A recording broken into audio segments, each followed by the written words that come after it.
What up, people? What's up? Let's do this. My bad for the delay, but here we are. 8 hours strong.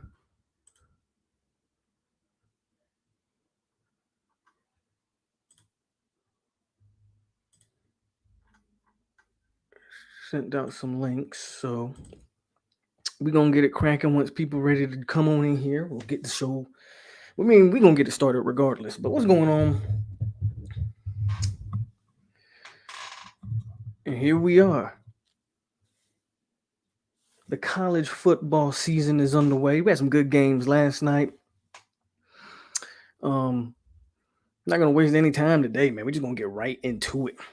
Of course, we'll wait for some of our first guests whenever they are ready. No rush on my part because I'm not going anywhere. I'm here. 8 hours in. So I'm starting pretty early. So,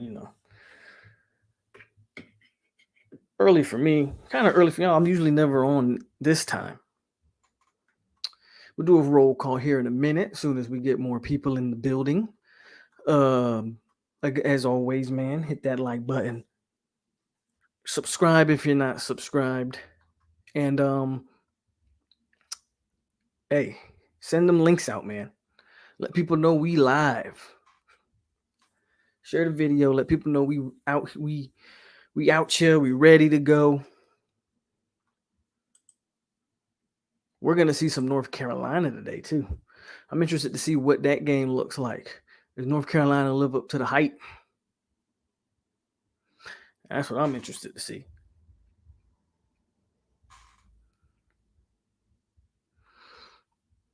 Let's see what we got, man. We got Tyler, Sammy, Antonio, Jerg, Kainze,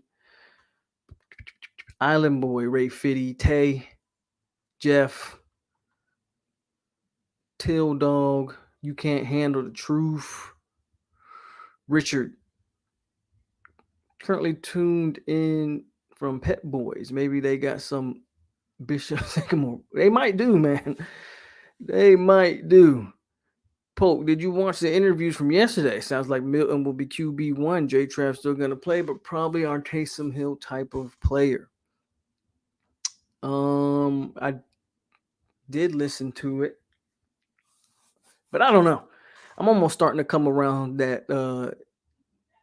I'm almost starting to believe that Jordan Travis is going to be the starter. So, but maybe that's what they want me to believe. Minnesota, man, they running back, man. That running back, I think he popped his Achilles. Tough injury. Minnesota was doing the thing though.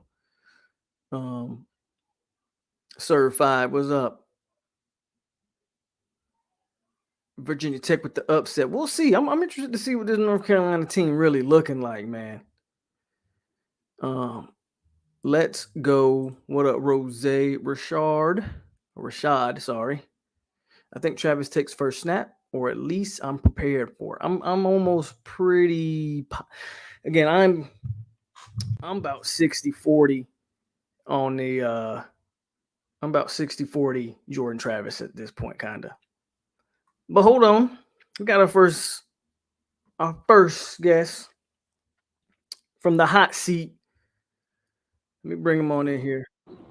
He's driving, by the way. What's up, man? I don't know if you can hear me. Can you hear me?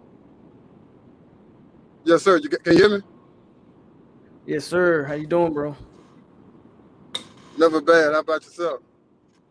Doing good, man. Appreciate you for joining me for a little bit. I see you Man, I driving. appreciate you for having me. Yes, sir. Headed to Yes, Houston, sir. brother. Headed to Houston. Okay. How's everything going? Everything's going well, man. I got no complaints. What about you, my man? Good. I'm doing good. You weren't affected too much by the hurricane, were you? Oh no, sir. I stay in probably the most northwestern part of Louisiana. So, as the hurricane was going on, it was sunny and bright where I was. So we didn't get hit by it at all. All right, bro. That's good to hear. That's good to hear. Yes, sir. Yes, sir. But hey, I mean, let's get into it. Again, I appreciate you for joining me, man. Again, I've been watching. If you don't know, this is the host of the Hot Seat. Uh, Yes, I sir. discovered him like a year or so ago. And to me, one of the most underrated Florida State channels. I mean, he does talk other things. I believe you're a Cowboys fan. I don't know why you're a Yes, sir. Cowboys fan, but I believe Me either. but I believe he's a Cowboys fan. Yes, I sir. know he's a huge Michael Jordan fan, of course, the GOAT. So no Yes, sir. arguments there. Yes, sir. But Yes, sir. again, to me, one of the most underrated channels out there, man. If you have not gone and subscribed to him, please do. Please do. Man speaks a lot of truth, unadulterated, and that's what I like about him. That's what I like about him. But Yes, sir. brother, what do you I mean, let's just get into it. What do you expect? What do you expect from Sun this team Sunday? Yeah, what do you Sunday, expect? Sunday. Um, you know, last night I was prepping to do a season preview, right? And I said, you know what? I can't put this out because it was too negative. And I don't mind speaking the truth, you dig? But one thing I do when I'm gauging how good a team is, no matter what sport, I go through the number of question marks they have, right? So with me prepping my notes and doing my research and looking at how many question marks the team has as a whole, I'm like, I don't have anything to report or speak on because it would be deemed too negative. And even if negativity is the truth, I didn't feel like doing that last night, right? So I said last week, well, not last week, on the last Florida State show I did, I said at that time, it's okay not to know. Well, Okay. with this particular team, I do not know. I I have questions, and I have more questions than I have answers. I think, as I pointed out in my last show, the wide receiver room is a question. Hell, as of right now, the quarterback is a question, right? Yeah. Um, we don't have any world beaters in the running back position. We want to believe that the defensive line is going to be the strength of the team, but we've heard that lie 3 years in a row. Um, Linebacker question.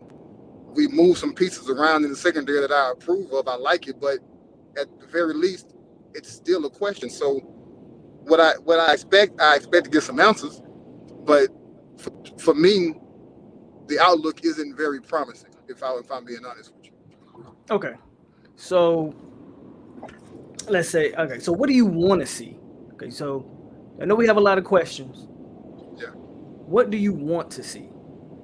I want to see. What is something that you could see in, I don't know, the first 5 or 6 minutes of the game that would say, okay, maybe we doing something, maybe we on the right track. I just want to see him execute. That's it. And when I say execute, that doesn't mean every pass is completed, every hole is hit. That's not necessarily execution to me. That means that everybody was in the place they should have been in for the play to be successful. So when I say execution, I want to see a crisp football team. I want to see a football team who actually had spring camp. I want to see a football team that actually made progress during fall camp. I want to make sure that there's some level of traction being made and the lies that we are not the lies, the things that we are being told aren't lies. That's what I'm looking for. Those are the questions I want answered because I think for me the threshold is 6 wins. If this team looks well coached, if this team looks like they operating as a cohesive unit and there's a lot of continuity, we can get to 6 or 7 wins. If I don't see that Sunday, then we in a world of trouble. Okay. You don't believe that Notre Dame is like susceptible to like an upset here? I mean, they're breaking in a lot of new stuff. New D Right, coordinator, new quarterback, new offensive line. right, I mean, if I'm not right, mistaken, Jermaine Johnson is supposed to be going up against a freshman left tackle. I right, feel like there's a recipe for some success. right. That well, see, Notre Dame has more answers to that question than we do. Notre Dame has one of the better running backs in the country. Notre Dame probably has the best safety in the country. Notre Dame has probably the best tight end in the country. And although their offensive line is replacing a lot of NFL talent, they're replacing it with more NFL caliber talent, right? Hmm. I can't say the same for Florida State. All of every starting piece for Florida State, I probably have one guy I would sit my hat on as it relates to being an NFL player at some point in his career. I think that there is opportunity for upset. A lot of it lies on what Fuller is going to do defensively. A lot of it is dependent upon how receptive and how well those defensive players received this new scheme. I don't even think it's a new scheme. They're just doing more of something they should have done last season. But if they operate the scheme and play within themselves, now you're right. I do think they are susceptible to being upset, but I'd have to see it to believe it first. What is your thoughts on Adam Fuller? I don't know if I've heard your thoughts on Adam Fuller. I may have, but I just don't remember. But what are your thoughts on him? Like He what shouldn't he get. runs, personnel wise. Like, what's your thoughts on? I thought he was incompetent last season, and here's why. I think if you are going into a season in which you don't really have an off season, you don't really have time to, um, I guess, instill whatever defensive schemes and principles you want on some players that are 100% new to you. I think what you should do is, number one, find your strengths and make those stronger, and number two, do what you can to hide those weaknesses. He did the exact opposite. There were, especially early on in the season, he had our best defensive player playing out of position, which was Marvin Wilson. A lot of people talked real bad about Marvin, but Marvin was playing defensive end in the 3-3-5. There's no way in hell you can explain to me how you were trying to maximize Marvin Wilson's skill set by having him playing the end in the 3-3-5, right?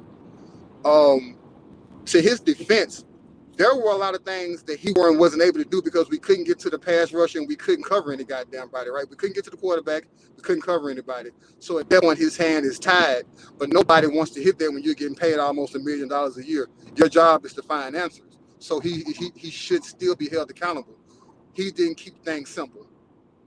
And had he kept things simple, like, you put, I forgot exactly what they called the position Amari Gainer was playing. He Like shouldn't have been stud. playing it. It's like stud or He's something. somebody who should. He was playing stud. Okay, And I hate that. well, 'Cause I you don't getting even him out. understand that. Go ahead. I'm That's sorry. my point. I'm sorry. Why? No, you're fine. Why is he playing stud? Why you have him out in space? He should I don't even understand be that somewhere position as a closer to the whole. line of scrimmage, preferably rushing the pass rusher, right? I think somebody. Well, I tell you this: we didn't have the personnel for somebody to play stud. If we did, it would have been Kalen DeLoach. But it seems like he just would never turn the corner, right? And you hear good things about him this season, so you hope he does, because he's probably the most athletic linebacker out of the bunch. Supposed to He's be not a starting. big guy, but he is a bit twitchy. Yeah. And he's supposed to be starting, right? So you hope he plays that position well, and we'll go from there. But everything I saw Alan Fuller do last year was a head scratcher. And again, to his defense, his hands were tied because a lot of the things that you would need to do to just be successful on defense, he didn't have. But yet and still, if you didn't have it, it's your job to figure out something. I think he did a piss poor job of figuring out anything. Okay. I appreciate that. Who's your quarterback? Who's your quarterback? If you Milton, were starting the guy, who's your Mackenzie quarterback? Milton, Okay. Mackenzie Milton. It Why? ain't even a goddamn question. One thing that crippled the offense last year was the inability to get the ball down the field. We didn't have a quarterback. I just ran a red light. We didn't have a quarterback that could win games with his arm. We didn't. Even if he is playing on a leg and a half, he can win games with his arm. If, again, the threshold to cross is 6 wins, I think he gives us a better shot at getting there because as a quarterback, depending on the system, your job is to throw the damn football. Jordan Travis, even if he has progressed as a quarterback, as they're saying, my question is how much? Since I don't know, in game settings, I've seen what this guy has put on tape. This guy has put enough on tape to he's beaten Mike Norvell a number of times. He's put enough on tape for myself to know that if we get down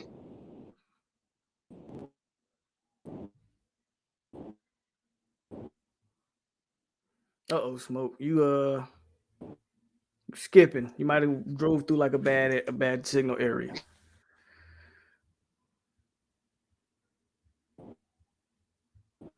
All right, we'll wait for that signal to come back. But basically, until he comes back, I'll hold it down a little bit.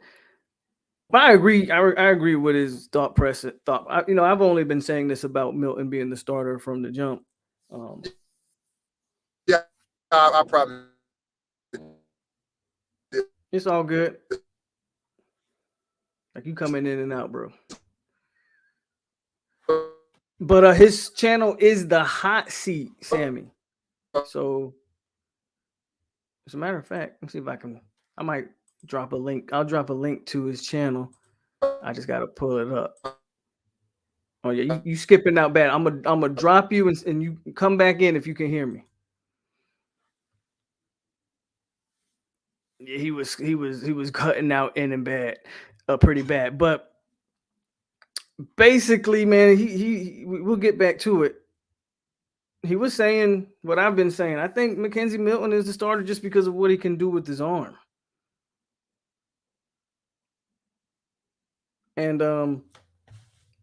well, again, even if Jordan Travis has got the jump or progressed as people are saying, how much? How much is he? Can Jordan Travis diagnose the defense? Can he look off the safe? Like, there's a lot of things. Again, I've talked about this. I have questions. Let me see if the connection got better. Okay. Yeah, I'm gonna bring. There you go. He's back. All right, there you go. Yes, sir. Yes, sir. I apologize about that. Oh, you good? Go ahead and finish. You was talking about Milton and Travis. Yeah, I think that, at any point during the season, let's say Sunday, for example, if we get down more than one possession, I have more faith that Mackenzie Milton can bring us back and help us be competitive versus Jordan Travis, who I haven't seen do anything with his arm. When when Florida State got down double digits last season, they were really dead in the water. When Florida State had to go off script, they were really dead in the water. I don't see that being an issue with somebody who has as much experience as the Mackenzie Milton, and for whatever a big game would be considered in that conference, whether it be the conference championship game, playing big time opponents. He has more experience there, and he's had more success. So, being that I think having a quarterback with a legit quarterback arm is one of the things that derailed or I guess hindered Florida State last season, I would much rather see the person who has a proven college arm versus a person who you have to play the wing T formation to win with. Two follow-up questions on the quarterback. One, do you let me start with this one. In the spring game, now I'm one of the people where it's like, okay, let's not judge the spring game. It's a glorified practice, blah blah blah blah. Right. But when you saw those two quarterbacks in that spring game, didn't one just look markedly better? It was easy. Thank you. To me, it wasn't a question. And you have the Florida State fans who gonna ride with whomever, right? So some people decide to take sides, right? But if you throw somebody out there, that's who they riding with. Well, I'm not one of them goddamn fans. I saw somebody who looked competent throwing the goddamn football. That's the person I want to see behind center.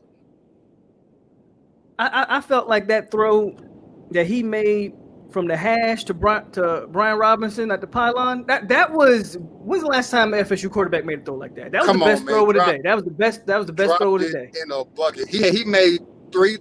He had three throws that I was like, you know what, we're on to something. He had three throws that I thought to myself, like, you know what, we can do something with this kid. I agree. To me, even though, and I agree with you, it is a glorified practice, but from my point of view, that's all I needed to see. We got somebody who can legitimately push the ball down the field. And, last few years, we've been subjected to throwing the ball down the field, just being an incompletion, right? Somebody missing the receiver by 10 yards, somebody underthrowing him by 10 yards, right? So to see that was a sight for sore eyes. That's like a breath of fresh air coming into the program to me. So I guess here's the big question, though. Do you think he's hurt? Or is Norvell playing a little bit of mind games with Notre Dame? Because Brian Kelly came out I think yesterday or the other day and said they're preparing for Travis. They think Travis is the quarterback. Do you think Milton is hurt, or are they just playing some chess? From what I was told, it's COVID protocol. Ooh. Um, he and a number of other players were away from the program or away from practice because either somebody had COVID or, you know, not being vaccinated and being under protocol, you're going to miss X amount of days from practice. I don't know if it was yesterday or the day before, but he did return to practice and he looked decent. I think that a lot of people don't know this. And I think this is what's happening right now. When what's the kid we got from Wisconsin a few years back with when Willard was Hornibrook. there?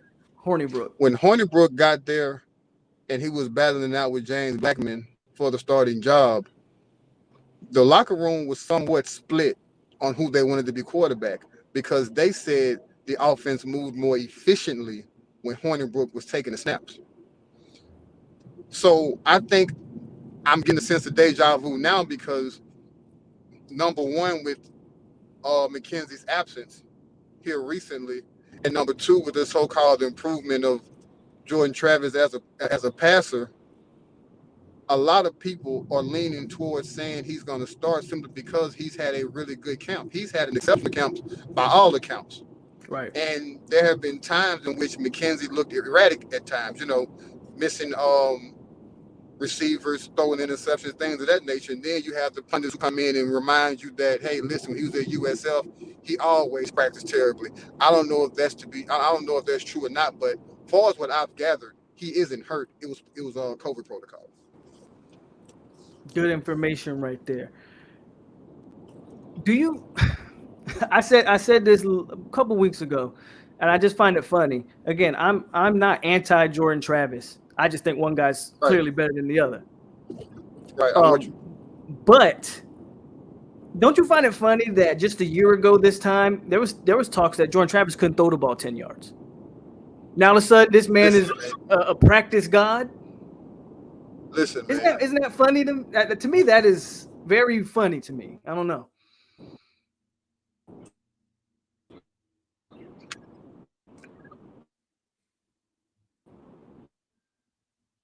So Uh-oh. when Jordan Travis entered the game again,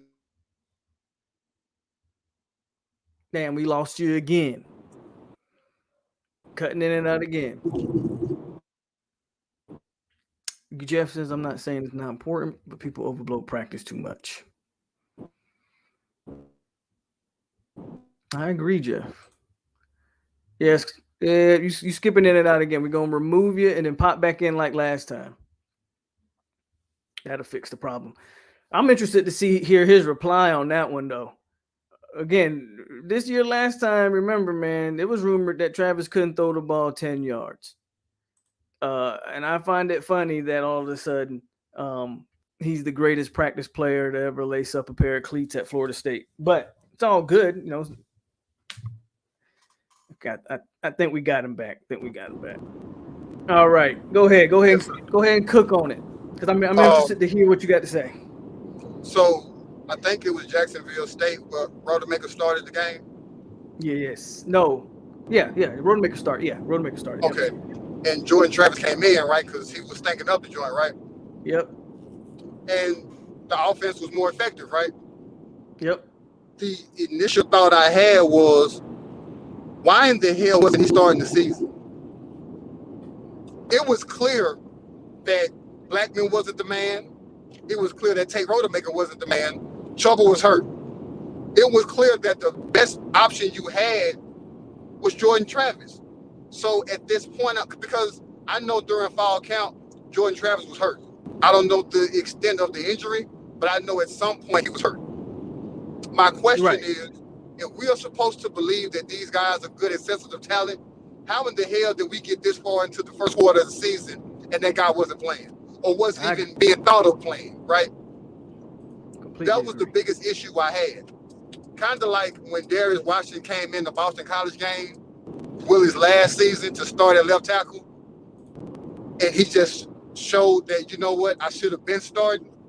Like, what the hell is going on in these rooms? What type of questions are being had? Who's talking to whom? To whereas these players aren't playing, but they are clearly the best option you have at those particular positions. Why do you think why do you think Willie never played Travis? Because Willie had the opportunity to play Travis. I don't think, from what I was told when he first got there, he couldn't throw the ball, which is why he didn't play at Louisville. I'm not sure how, I don't know how true that is, because at Louisville they were very excited about it. But again, I'm not sure how true this is, but they didn't show, well, I'm sorry, Jordan Travis didn't show the progress that they wanted him to. So when he got in the transfer portal, because if you remember, DeJuan Pass was a starter, right? At Louisville. DeJuan Pass sucks. So if you couldn't beat him, I have no faith you can beat out James Blackman. James Blackman had the game against NC State up in NC State a few years ago where he looked really good, right? Right. So you take that plus what you see in practice. He has a good grip of the offense. He understands these receivers. I think at that point, you're going to stick with the guy who gives you the best chance to win. I think at that juncture of his career, Jordan Travis didn't give you the best chance to win over a Hornibrook or over James Blackman. You talked about Darius Washington. Do you think this offensive line gonna be better?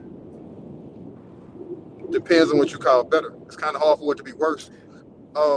We said that the last few years, and it seems to have gotten worse. Even though I do think it was better last year than we had seen in a while. Right. But can we be C level? Can we be average? Can that offensive line be average? Because I think if we can get at least C level play, I think this offense can do something.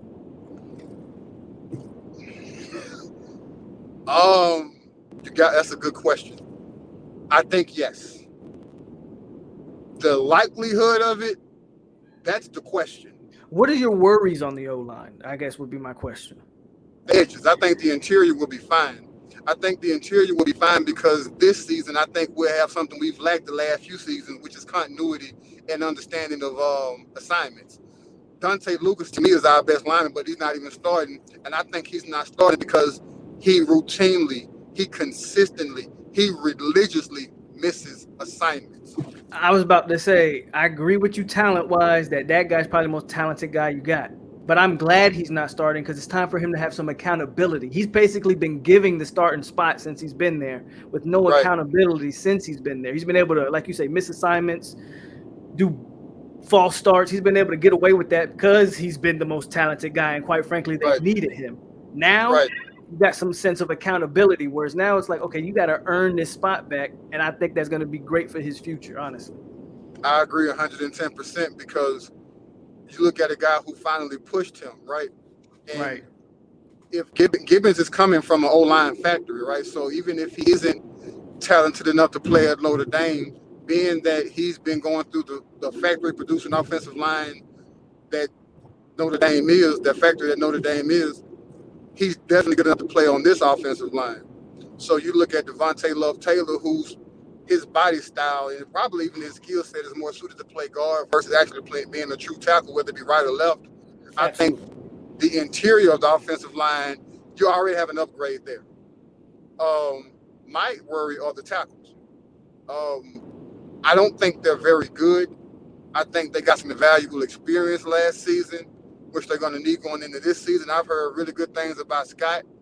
I don't know if Washington is maxed out or not as it relates to his trajectory, but I'm optimistic only because they have Jimbo saying something, and if you know, you know. Sometimes the good news is everybody comes back. Sometimes the bad news is everybody comes back. And in this situation, who the hell are you going to replace him with? Like, if Scott and Washington aren't the answers, who do you replace them with? You don't have anybody. You don't have anybody. So there are my worries only because of, number one, there isn't depth over there. Number two, it's not like they were world beaters at those positions any damn way. I think I like Scott. I It's kind of Washington that kind of worries me on the other side. Yeah, yeah. He kind of worries me, to be honest with you. Hopefully I've watched him too many times get blown up at the point of attack, and I'm like, ugh, come on, man.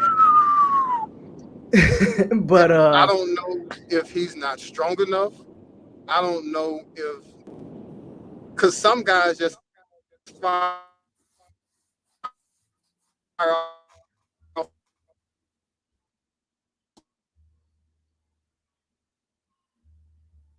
uh-oh, no, he froze again. It's okay. I'm going strong, so don't worry, smoke. No worries here. you hear me? You just come back when it pops back. Oh, hold on, I think you back. Okay, you back. Okay. Um, I think. I don't know if Yeah, he's you not good. strong enough. I don't know if he's weak. I don't know if he doesn't. I don't know what his issue is, but I'm with you. I've seen him a number of times get blown up and get blown past as if he didn't know what the snap count was, Yep. and that's alarming. Like I said a week before last, I said, how in the hell at this juncture of camp are you still having issues snapping the goddamn football? Like, my goodness, there are some things that Mm. should just be routine. They should happen without any issues. Walking, for example, you should be able to walk and not fall on your goddamn self. If you play football and you have played this position your entire career, snapping the goddamn football should not be an issue. So if we can't get the ball to the quarterback efficiently, that kind of tells you everything you know about this offensive line. Like as Mm. late as Wednesday, Devontae Love Taylor was even taking snaps at center. I don't know if that's for emergencies or just to see what you can do, because he's just not getting back into camp at that point. But why in the hell is Devontae Love Taylor taking snaps at center? Yeah, that would kind of worry me. That would kind of worry me. Exactly. I like Maurice Smith though. I don't like his size, but I had somebody Right. explain to me, when you talk about centers, and centers can usually be smaller than your rest of your offensive line, and then also Yeah. leverage has a lot to do with blocking and all of that. So he eased my Right. mind on Maurice Smith, and I did watch tape on Maurice Smith, and despite his size, maybe being only 270 last year, I think he's up to maybe 280 this year. Yeah. Uh, he's a dog. Like he plays nasty. He's I Yeah. like Maurice Smith, but you're right. You got to get that snap down because I don't know if we want to see Baby on. I don't think we want to see. I don't think we want to see Baby on snapping the ball again. I don't want to see Davion on the field. Period.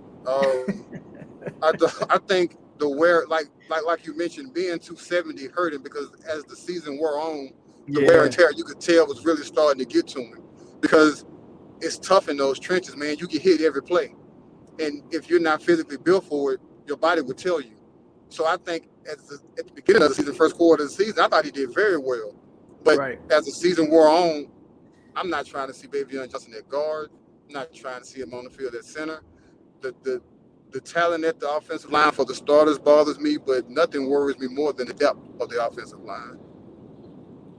I like having Lucas obviously off the bench again. That adds some depth. Yes. Um, I'm hearing good stuff about Lloyd Willis. I don't know Yeah. what that means. Yeah. Um, I'm one of the. I said this during the spring. He was kind of like my dark horse, and the reason I said that, I mean, we don't have anybody else on the offensive line that looks like him. He's 6'7", 320 plus. He We looks don't have legit. anyone else that looks like him. So I was like, look, if they Absolutely. can develop that kid into Absolutely. something, you might have. And from what I hear, I think he's on the 2 deep. I think he's second string. So Yeah. he's He, making progress. um. What's our offensive line coach name? That's one Atkins, guy's name. I should not ever forget Atkins' you name should ever in not life. forget his There's no excuse for me for forgetting that man's name. name. But he's doing God's work He really because is. He really I is. still think Willis is a year away. I do Like too. I would, I my do my too. preference is to not see him at all this season. If I do, I prefer to be in garbage time. But I don't hope he's not anybody we have to depend on. But the traction he's made and the progress he's made with Willis shows just how legit of a coach he. Because I was still on the fence even this year. I was still on the fence about Alex Atkins, and here's why. People noted, as it should have been, people noted the fact that Florida State's offensive line looked better than the 2 previous years, right? Yeah. That's a given. I think in large part the reason why they look better is because a lot of the guys who you saw on those bad offensive lines were no longer there. So of course Addition by subtraction. Addition by subtraction. You have lightning necessarily doesn't always strike twice in the same place. So it was going to be hard to replicate that picture of an offensive line again. So they were going to be better any goddamn way. Now we're really going to see how much of his check because he earns his check in recruiting. Oh yeah, no questions asked. He's killing it. In recruiting, he is a marvel. Now we're going to see how well they're taking his teachings. Because one thing about the offensive line, every offensive line coach is teaching you the same shit. Oh, hey, can we curse? Yeah, you're good. Okay. You're good. All of them are teaching you the same stuff. It's not necessarily what you're saying and teaching, is how you're saying it, right? How can you convey a message that the masses can receive? So now I think this year what the rubber actually meets the road. Okay. I'm looking forward to that, man. I'm looking forward to that. Absolutely. Let me see. What else? Man, we done talked about almost all of it. Linebackers. Now, I have a big... Coach Marv, linebacker coach, was one of the coaches that I think a lot of people thought highly of. A lot of people were like, this guy, that's one of the better hires. And yet it has not been, and not even so much, like I can kind of understand it maybe on the field. Like maybe on the field, he just doesn't have the pieces to work with. Right. But he's not recruiting either at all. You can't go over 2. You can't go over 2. Thank you. You can't go over 2. We already had that with Bill Miller, and at least out of Raymond Woody, you had 1 out of the 2. You can't go over 2. So I remember I did.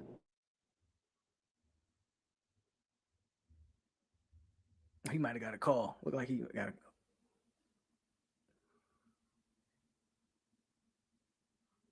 Yeah, I think he's on a phone call because I can't hear him. You either muted yourself or you on a phone call. It's all good. You got me? Okay. You hear me? Yep, you back. Oh, okay. So I think the people were excited about Marv simply because he came from the SEC. Hey, Norvell was able to pluck a guy from the SEC. So anytime you get anything from the SEC, whether it be an outfield staffer, a player, or coach, people automatically have high expectations for that person. When running back coach came from Tennessee, same thing. Yeah. We got somebody from Tennessee, and he wanted to come to Florida State and come from the SEC. And I like Johnson, for what it's worth. I like Coach Yak for what it's worth. But with Marv, I didn't see it. And I remember doing the show, and I said that. I said, you know what? I ain't got time for everybody to come at me up under these comments. So I actually edited that portion of it out. But I remember saying at that time they hired him, I didn't see it. Now, there's a kid named Cunningham he put into the league. And everybody referenced the fact that Cunningham got into the league, Marv was his coach. Well, one thing about Cunningham when he left college was he didn't know how to shed blocks. I don't know how the hell you play linebacker, you don't know how to shed blocks. To me, that's a direct reflection of 2 things. You don't want to be physical and coaching. So, and if it's coaching, who does that fall directly upon? Marv. So I wasn't excited about it. I didn't know what he did as a recruiter, but here we are. And recruiting is funny, especially when you talk about the expectations of a Florida State fan. I am in awe of what they've done in recruiting because of how bad they looked last season. Right. How many of these kids that go on to sign will tell the entire story, but I believe that what you produce on the field will reflect in recruiting and vice versa. A lot of people expect Florida State to be in on blue chip linebacker recruits. When I compare blue chip linebacker recruiting to defensive blue chip recruiting, in the sense of, number one, those guys are far and in between, and number 2, those guys usually go to blue chip schools, if you will. Mm. It's hard to pluck a blue chip linebacker. It's hard to pluck a blue chip DT when you're not performing well on the field because those guys they're in high demand. Skill players, for example, running back or wide receiver, those come dime a dozen. You can get them anywhere. You can't get really good linebackers anywhere. You can't get really good defensive tackles anywhere. So he doesn't have a lot to work with. That's one of those positions where Florida State is truly going to have to put it on the field first before you get Wesley Bissant or Jerome Willis to come to Florida State because they really have no reason to right now. I guess you spoke on it a little bit. Me being a Florida State fan for as long as I have been, we ain't never struggled with getting no linebackers. We ain't never struggled with getting no defensive tackles. And yet here we are. And I'm not used to it. I'm just not used to it.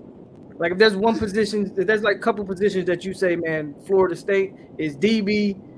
It's always even then when we were bad, we still had guys on the team like Nigel Bradham, Lawrence Right. Timmons, like even those down Bobby Bowden's last few years, those down years or whatever. We still had guys, and I just can't wrap my mind around what this linebacker stuff.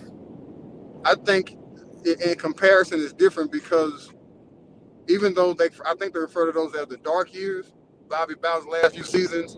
I think the difference is the logo was still a logo. Florida State was still Florida State. It was like almost, it was like, if Florida State's down, it won't be for long, right? So, it was just a bad season at Florida State was like an eclipse. You know what I'm saying? You don't see those very often. So I think it was still easier to recruit at those positions because you didn't see bad play from Florida State on a consistent basis. Well, here you are over 3 or 4 years running a subpar play, being below 500, being a laughing stock of the state of Florida, and now you're starting to see what that produces. It produces you being in fights with UCF and USF and lesser schools for kids who otherwise would never even get sniffed by Florida State. So it's kind of hard to compete with Miami for a blue chip blue chip linebacker out of the city of Miami when you know you don't have a lot to offer, at least not more than a Miami would or Florida, so to speak. So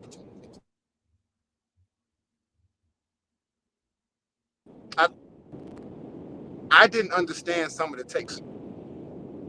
I looked at DJ Talk about London. that. Talk about that.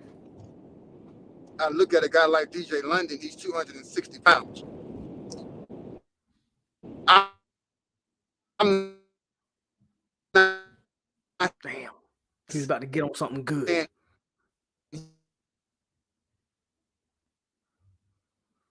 You going? We freezing again. Yep.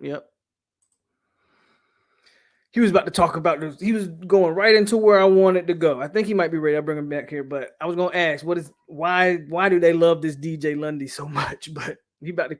I feel he about to cook on that. Okay, you're back. You hear me? Okay. Yep. I think with Lundy, you can't be that size and effectively play that position anymore. Not in 2021. Not in 2021, man. They will eat you alive across the middle and up the seams. So I didn't understand the take. And I think the reason why people like him is because he brings something that Florida State hasn't had in a very long time and something that's not really on the roster. He brings a thumper. He will actually hit you. He'll hit you and make your teeth click. He's a bigger body. Florida State doesn't have a lot of big bodies. Like Florida State doesn't look like a physical team at all because a lot of our players aren't really that big. Well, you have somebody, because you think about the Steven Dix thing last season, right? The thing I heard the most about him was his work ethic, and he looked the part. I'm not saying looking the part doesn't matter. I'm just telling you I don't give a shit. If you can't translate that to what you need to do on the field, you looking the part is irrelevant. Like we talk about Lloyd Willis, he's still a year away, right? He looks great, right? Yeah. He looks like the quintessential offensive tackle. But until he puts it together, I don't give a good goddamn how you look. Your hard position in the ACC. So when you talk about a guy like DJ Lundy, he may be playing out of position. When we got Kalen DeLoach, I I understood the take. My issue was he's nobody who's going to be able to play the first year. And what happened? You saw him on the field the first year, right? What's the other kid we got that recruiting class? The other linebacker. Um, his name always escapes In me. that recruiting class, Yeah, it was. We got Caden DeLoach and one more kid. He had knee was issues in it high school. McCluster? Not McCluster, because year before McCluster, this kid came in with Willie Taggart. Um, Jeez, I Oh, can't think of his name. McCray? McCray is the guy you want. He is everything you would want to me physically. When you're talking about looking the part, that's the guy who checks off all the boxes. He just doesn't put it all together. That's the guy you want. It's The not. reason I'm sitting here like this is because I don't understand why McCray ain't even on the depth chart. What happened to McCray that he's fell so far in the staff's eyes? Listen, man. I'm just the next time I expect to hear Jaleel McCray's name is when he enters the transfer Announces. portal. Yep, I would agree with that. I would honestly I agree with that. It I would not think shock me if McCray hit the transfer portal because I don't understand why he neither. can't crack the rotation. I don't know. I haven't heard anything about him. I don't think it's him being physical because he's a willing tackler. I have no clue. He must be in the doghouse for one reason or another. I have no idea why. But I heard they've moved Jadarius McKnight down into the box. I think that's a great idea. That's a good Um, move. I like the fact that because one thing I'm afraid of with Florida State is the short to intermediate passing game. You can That's you why I think can Notre Dame's dink and dunk Achilles. Florida State. Yeah, because with that tight end they got, my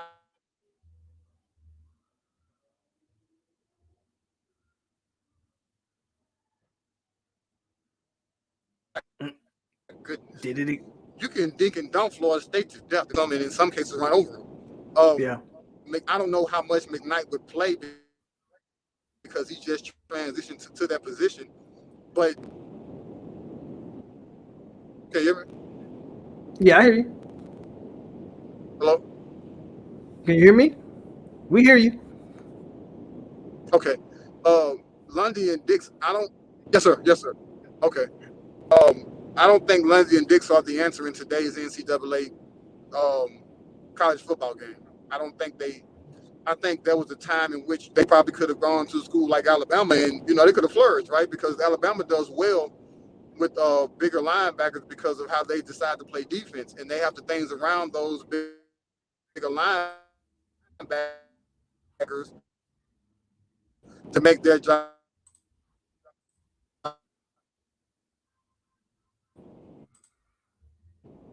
If Notre Dame,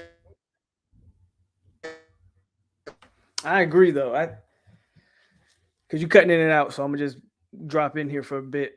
But I agree with you when you say you didn't understand the Lundy take, because I don't understand the Lundy take. But what I really don't understand smart, they about the pick on DJ those Lundy, linebackers. there you go, now you back.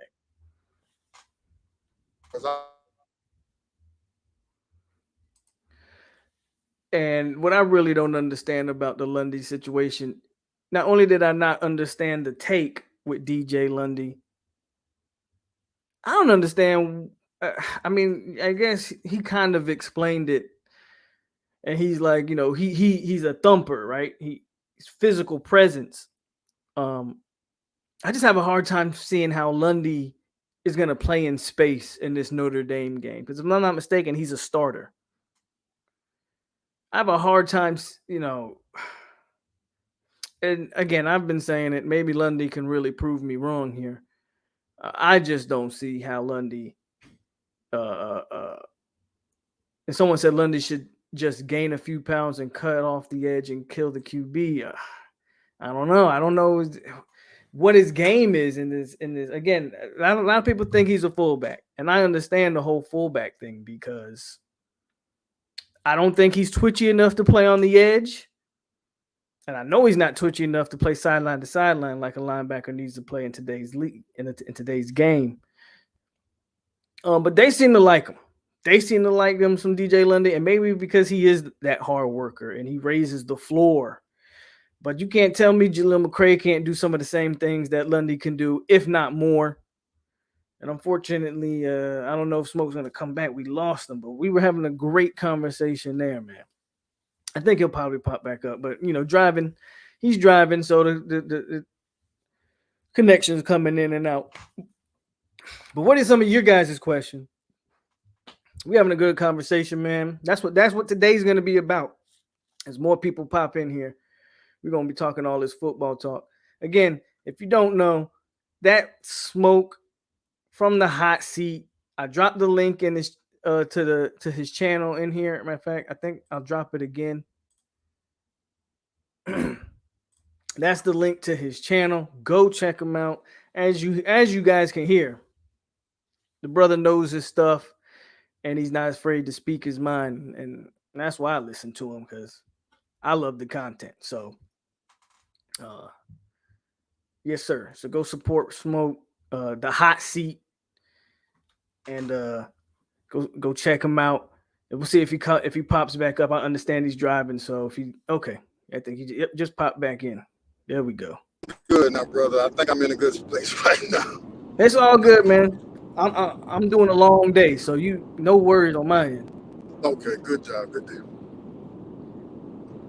What I was saying though, and you kind of hit on it, and yet I still can't seem to understand it. But I agree with you. I didn't understand the Lundy take.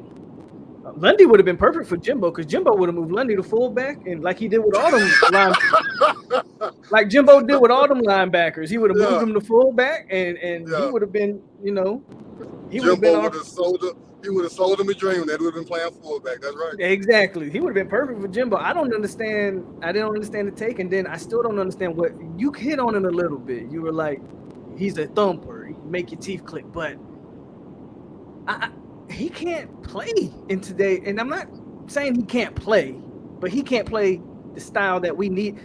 He's not going to be able to cover that Notre Dame tight end. But yet they have him listed as a starter, and I don't understand where Lundy fits. If he can't run sideline to sideline, if he can't run up the seam with a tight end, I mean, you just want to use him in the run game? Okay, cool, but you're limiting one position to one thing, and right. I just can't wrap my head around the use of DJ Lundy.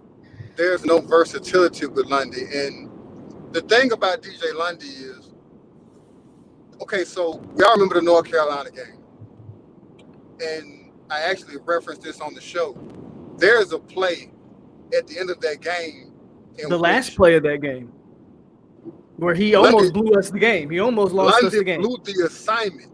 Yes. And I think the kid was going to get open anyway, because Lundy had no business covering him. He had no business being on the field, and he had no business covering him. So even though he blew his assignment and started chasing Howell, which boggled my damn mind, because there was no way Howell was going to get the first down had he took off and ran with the ball. Right. Why was he covering one of the best running backs in the conference? That guy was going to smoke Lundy one way or the other. He just happened to drop the damn football. And I thought that was a quintessential, well, not quintessential, but I thought that was a prime example of exactly why Lundy doesn't fit in this, at least not at linebacker in today's game. Some people keep saying put him at DN or something. And to me, I don't even think he's twitchy enough to play the end, so I don't know why. I don't think that's a move to do either. But some people like put some more weight on him and put him at DN. I'm like, I would much more rather him be defensive tackle than a DN, because if Briggs can play defensive tackle, then hell, I don't see why the hell Lundy wouldn't. I think because Briggs is a lot slimmer than Lundy is. Lundy is yoked up. He's a thick-armed kid. Yeah. And I think he likes to be physical. And again, that's why I think a lot of people gravitate towards having Lundy on the football field, because he's just not something we have. At that position, he's something we haven't had in a while. Like, he really wants to hit people. He really wants to throw people around. And that's great. in the proper concept, you know, I mean, in the proper Yeah. context, it is, you know, not just to be out there getting ran past and ran by, and as many crossing patterns and as many athletic guys offensive line put on the field these days. He chopped liver. Mm. There's Mm-mm. no, I have, even if Cohen isn't a very good quarterback, how good do you have to be to expose those linebackers? Yeah, I agree. I agree. So we kind of talked about Notre Dame. You're not too confident, but there's some things there they might be able to capitalize on. What about the season as a whole, though? Can this season be? I mean, hell, 3 wins. It's got to be better than last year, Gotta right? be better than last year, right? But okay, right now Florida State is a top 10 recruiting class, Yes. and that's not even counting like they have major targets still left on the board, major legitimate Yes. guys that they have a chance to land. We all know Yes. my favorite, Marvin Jones Jr. And Yes. I think another crystal ball just landed for Elijah Pritchett, the offensive tackle out of Georgia. Yes. There's some major guys left that can legitimately solidify like a top 5 type of class here. Can Right. FSU sustain that? That's my question. Can they win enough and show enough on the field to say, okay, we might not be there yet, but you guys are going to be the first level to get back where we want to be? Because I think they're going to have a hard time with Marvin Jones. I get it. I mean, they probably have a hard time with a lot of these remaining guys. I do feel like the guys that they have now are kind of solid. We might have a Yeah. decommit, like there might be 1 or 2 guys maybe, but I think the guys that they have, from everything I hear when I hear them kids speak, they seem very solid. So what do Yeah. you think? To answer directly, no. I don't think Florida State will be able to sustain the level of success on the recruiting trail, only because, like I said before, um, what you do on the field largely dictates what you do in recruiting. And Okay. so for you and I, we're grown men, we're rational, right? We can apply rationale to a situation and get some clarity to it, right? Yeah. Well, we're talking about 17, 18-year-old kids, right? They're fickle. Exactly. They're fickle and they're impressionable. Yeah. So to us, 6 wins is acceptable. 6 wins is improvement, right? I mean, I'm not going to say acceptable, but at the letter of what the word means, 6 wins is improvement. Yeah. Florida State needs to win 8 times this season in order to sustain this level of I want to give it the proper word. They need to win eight times this season to sustain this level of, I guess you could just call it success, because they have been very successful on the recruiting trail. I don't see 8 wins on their schedule. And the problem with fans versus recruits is fans see things one way, recruits see it the other. You can win 6 times, right? But that also means you're going to lose 6 times. And how Florida State looks in those 6 losses are going to weigh very heavy on those recruits. Mm. Because what truly is improvement, right? You won 6 games, but yet still you lost 52-10 to Clemson. What is 6 wins when you lost 49-14 to Miami? You know, or whatever the score may be, right? Although I'm not giving like predictions or anything. I'm just saying Right. these You things just, I could get you. these things could very well possibly happen. So Yeah. when you play rival games, some games might be on national TV. Nobody cares if you beat Jacksonville State. Nobody cares if you beat UMass. Nobody cares if you beat Syracuse. That's not improvement to me, right? Right. What are you going to do against Wake Forest? What are you going to do against NC State? Some of these winnable games, right? Those games aren't on prime time either.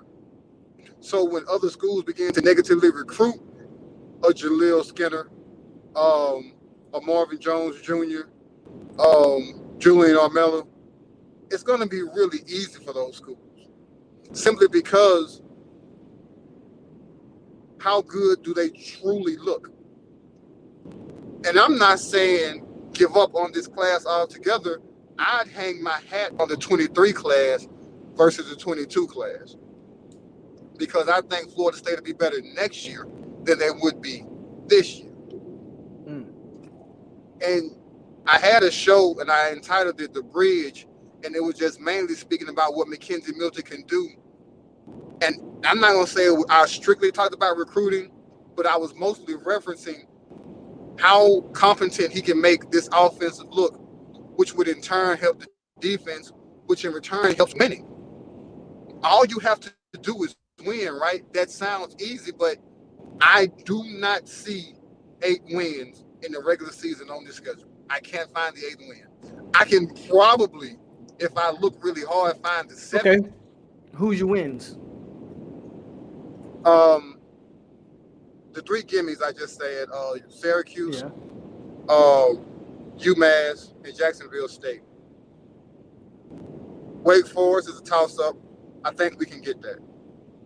NC State, toss-up. I don't think them to be as good as they were last year. I think we can get that. That's 5. Okay. And to be honest with you, if I'm a betting man, I would bet on 5. If I'm a betting man, and I'm not, but if I were, I would bet on. I think for this reason and this reason alone, this season Miami is ripe for the picking. I don't give a damn who the quarterback is. I don't think Miami is good enough in a lot of areas, especially on defense, to steamroll Florida State the way they did last year. What about Louisville? So, you know what? Louisville punched us. I think Louisville made us quit last season. But you look at Tutu Atwell being gone, they're running back.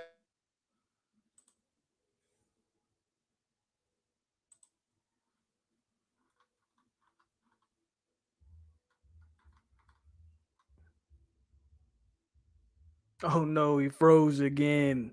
It's all good.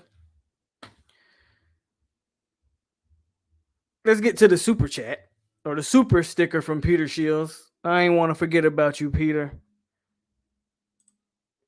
$5. So you know what that means. We get the $5 going. And let's go. Let's see. Who we going with? We'll start off how we always start off. Clickety clank, clickety clank. The money goes into my piggy bank.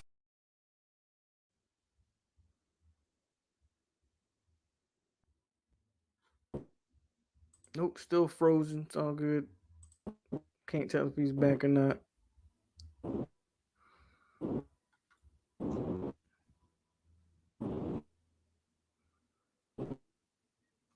Yeah, he's still cutting it out. All good. I'll wait till he comes back. Oh, and while we waiting, somebody hit me with the dub. Jeff didn't say nothing, but we got dub. We got the dub on the screen. So you already know who we gonna see. Yeah, more money, more money. Yeah, more money, more money. Yeah.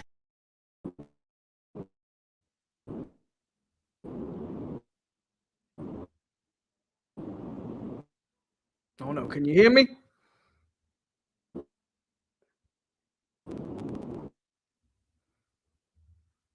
Yeah, he cut out again.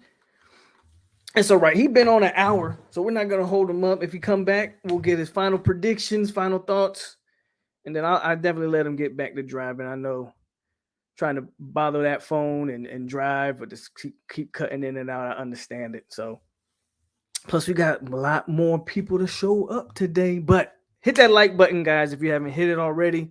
This is what we doing, man. We've been in an hour. We got 7 more to go. We just getting started. As you can see, we got some good conversations. Sometimes maybe y'all get tired of hearing my takes. So it's always good to hear someone else's takes, man. All right, you back. Yes, sir. Someone in the chat said we got to get some positivity from you before you get out.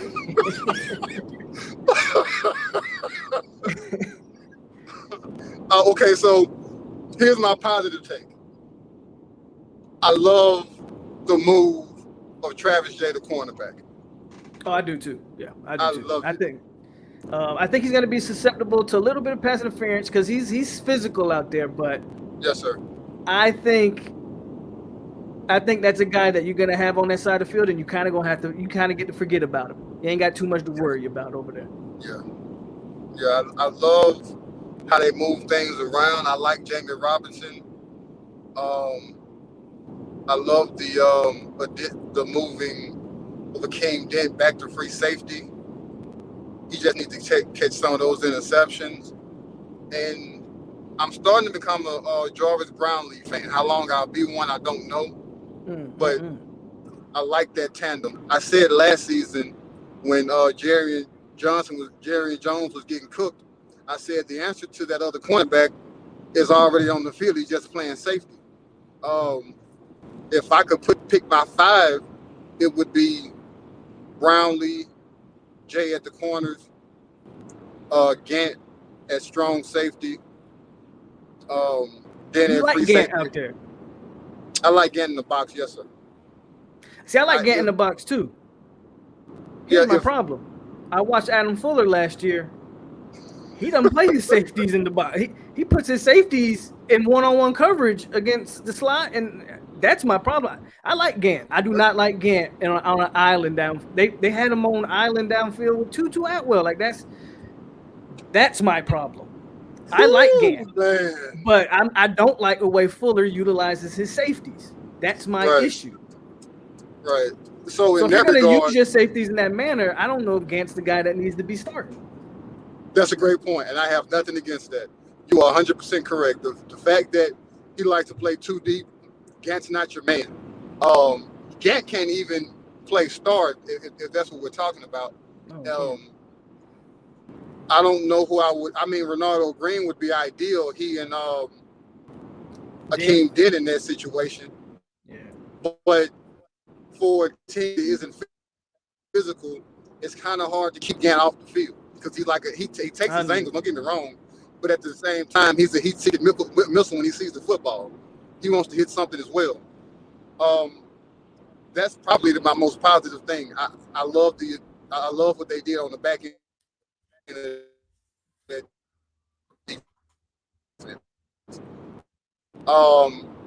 Wait and see mode because again, I've drunk the Kool-Aid before, probably a few seasons ago, and you just have to remember that they're practicing against a really bad offensive line. At least at that time, a really bad offensive line. And since I don't expect the offensive line to be that good this season, I don't really know what to make of our defensive line. I do think that Jermaine Johnson is the real deal.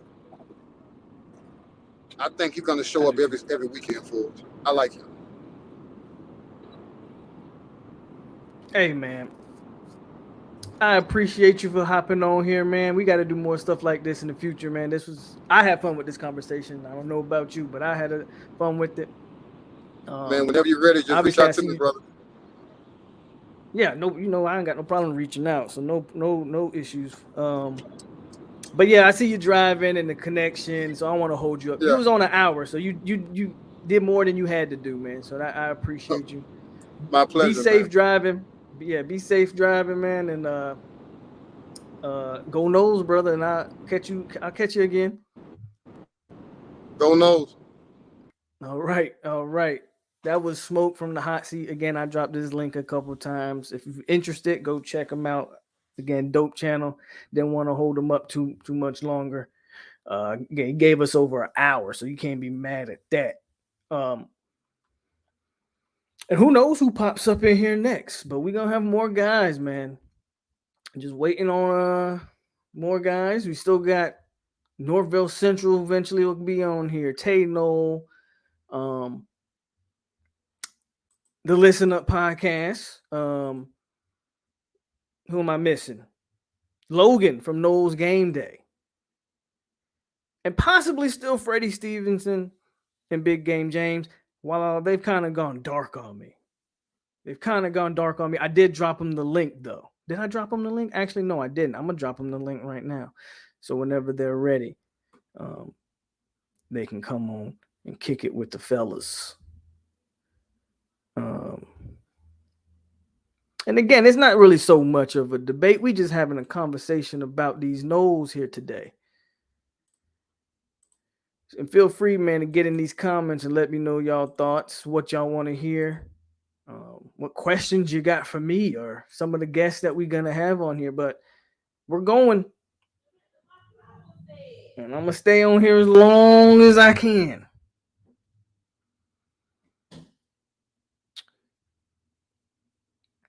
Sammy says, I like Gant, but I said the other day, Polk Gant will get burnt. Yeah, again, I like smoke, but let's get some good vibes. Hey, look, you want some good vibes? I'll be the lone optimistic. I mean, I can't speak for everybody. Now, I know Logan's going to be optimistic. He usually is very optimistic. I think Tay has a good feeling about the season. Not sure about anybody else. But I'm going to say, me personally, everybody's for the last few weeks has been saying, what's my predictions? You know, what do I think? So today you're going to get putting the trolls as, oh yeah, we're definitely putting them in timeout today. I'm not even playing with them today. Let them know, Tay. There's plenty of Miami channels to go to. Don't come over here with the BS today. You're getting put in timeout. But my prediction, I'm gonna wait a little longer for my Notre Dame prediction, but I get it, right? You look at the schedule and you say to yourself, I don't see 8, 9, 10 wins. And that's fair. If you base everything off of last year,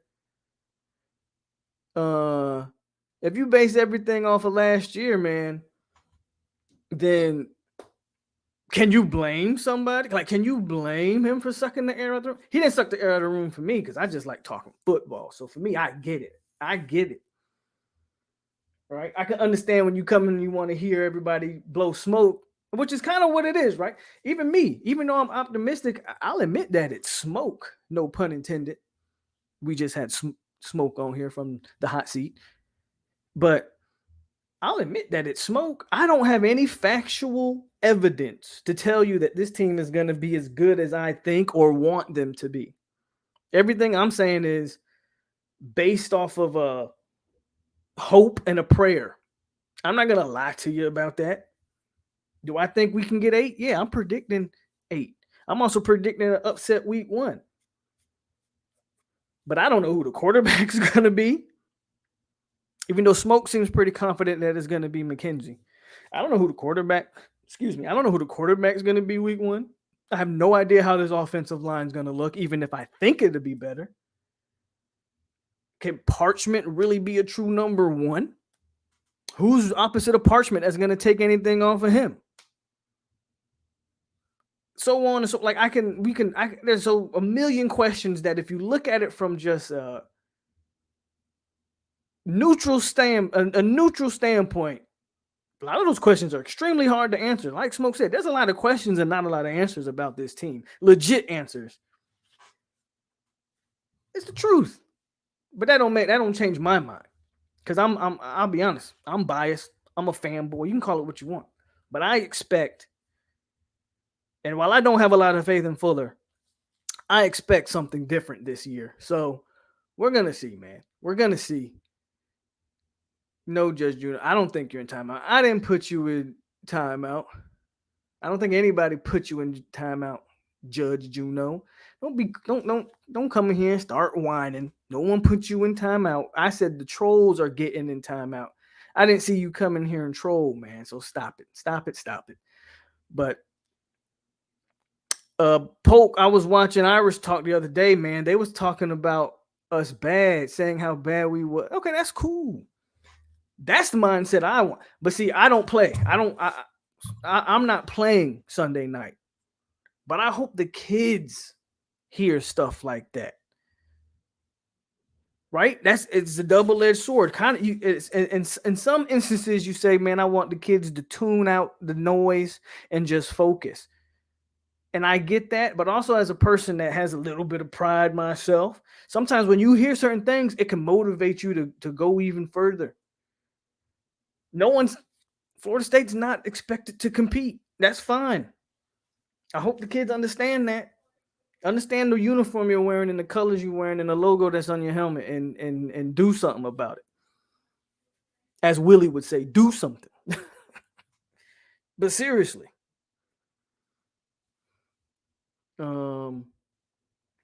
Mackenzie, I don't need practice. Milton, they said if Jermaine Johnson or Keir Thomas was good as they say, they should be in the NFL, not still in college. But you can say that about so many players. And then so many players are also just Russell Wilson grad transferred, and he's one of the best quarterbacks in the NFL.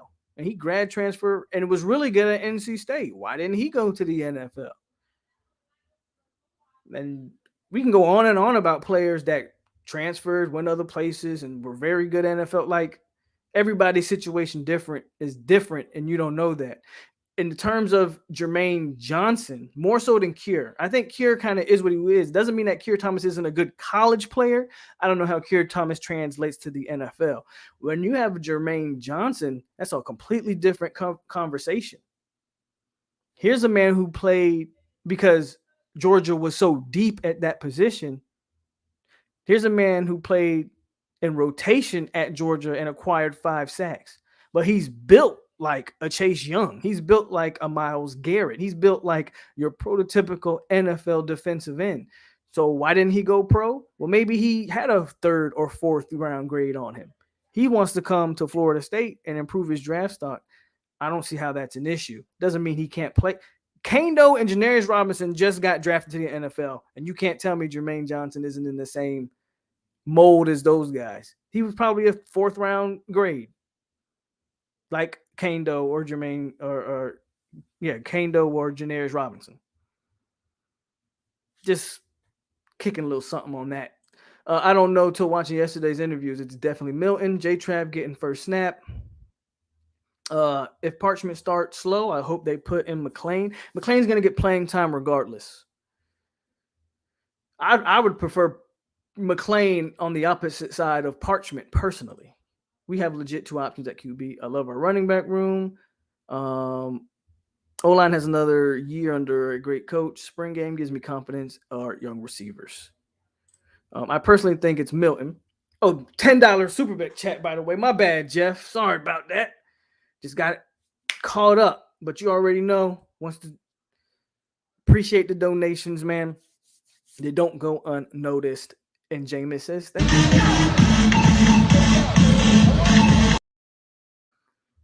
But anyway, the comment says, I personally think it's Milton. I think, no pun intended, Norvell was blowing smoke. Notre Dame in the media.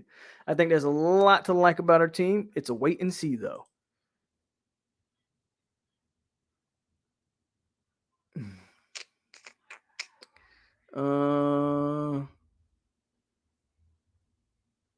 Sammy says all the Notre Dame fans think it's an easy win. Yeah, luckily the fans don't play the game, though, right? A transfer from Kansas is our number 1 receiver. That's awful. Well, who's been our number 1 receiver the last 2-3 years? Tamarion Terry? How did that help us last year? I don't know. Like, Big 12 receivers aren't the issue. Now, if you told me a Big 12 DB was our number 1 DB, then I'd have an issue. But a Big 12 receiver, I'm cool. I'm cool with that. Do you have enough brown liquor to go 8 hours? I'm actually not. I'm drinking water right now. I'm hydrating first. But we might start drinking later on. But I'm definitely hydrating right now. Parchment isn't our number 1, but he could. I think he's our number 1 to start the game. I don't know who else we would have. DF. Now, I even read this comment yet, but I know DF might say some crazy stuff. But DF says Norvell better show me a winning game plan. I can understand if we get beat by better talent, but I expect to see. Okay. Good point. I agree. I understand if we just lose to a more talented football team. Even though, again, I've said it before, I've seen less talented teams pull off upsets, so why can't Florida State? But I agree. I understand if we lose to a more talented team, but I agree, like, if you don't come out there looking lost, players don't know what they're doing, pre-snap penalties, those are always the worst. The pre-snap penalties, lining up in formations wrong, false start, none of that. If we lose, we lose. But if we are shooting ourselves in the foot and mistakes, yeah, I'll have a big issue.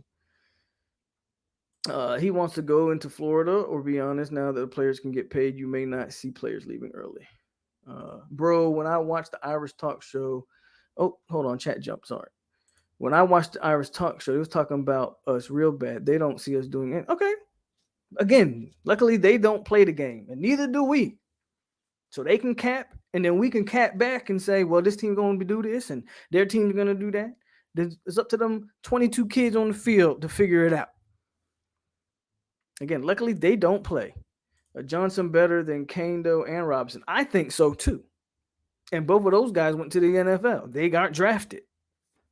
I think Johnson's just trying to improve his draft stock, and I'm glad he chose this team to improve his stock. Sounded to me like a hardcore Bud Elliott. If this game was on the road, I would be worried, but because it's at home, I'm stoked. I do think being at home helps. Not all great receivers come from the big time schools. You ever heard of Jerry Rice? Hey, tell him, Jeff. Tell him. Yeah, we know. We know the stuff that DF says. Jimmy just wants to come in with that energy. That's okay. That's what today's for, Tyler. You know what? Come in and give your honest opinions on this team. And I get it. Some of y'all are just giving your honest opinions. Some of y'all are negative just for negative sake. The FSU fan base is in an extremely weird place. I almost feel like there's a section of so this is how the fan base is kind of split up. There's a section that Norvell can do no wrong, and that's probably with any fan base and any coach, right? But Norvell can do no wrong. There's a section of the wait and see approach. Like, okay, I like some of the things Norvell is doing. I don't like some of the things I've seen, but I'm going to wait and see in totality. Obviously, we know there's time is needed, and we're going to wait and see with Norvell. And then there's a section that I feel like legitimately wants this man to fail. Maybe for whatever loyalties they had to the previous coach, but they legitimately want to see this dude not be good. I don't understand it, but they legitimately want to see this man fail. Those are the fans that I can't really fool with you. It's one thing to be honest, one thing to have an opinion, but I can get it. I can kind of feel a vibe when somebody legitimately wants Norvell to fail. I don't understand because you want to prove. It's like you want to prove a point about the last coach that you want Norvell to fail. Oh no, it's weird energy. That's just me, though. I want to see if there's any improvement. Tyler thinks FSU scores the first possession. You did say that, DF. I don't know where you get that from. Actually, most of the NFL is made up of a group of 5 and lower levels. Dupree says he doesn't understand our fan base. I think it's a mix. I think you have just a mix of.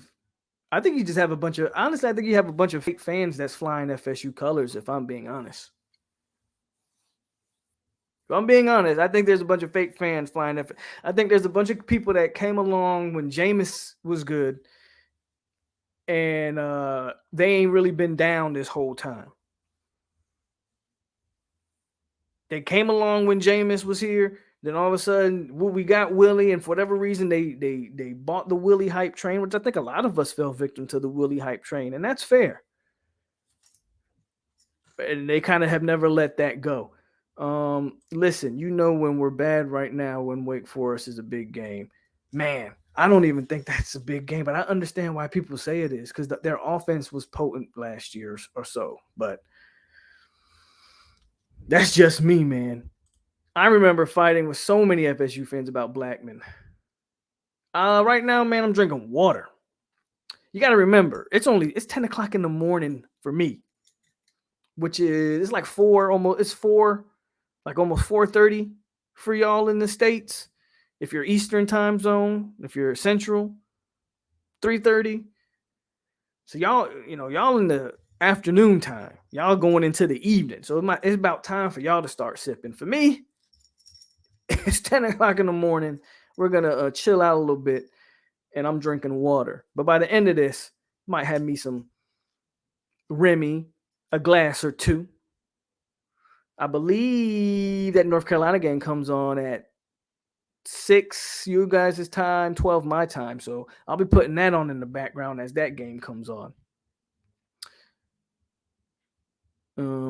I've been a Seminole since the day I was born. I was born into it. My dad went to school there, so I believe Garnet and Gold win or lose. Dog, you didn't play that 50 Cent for my.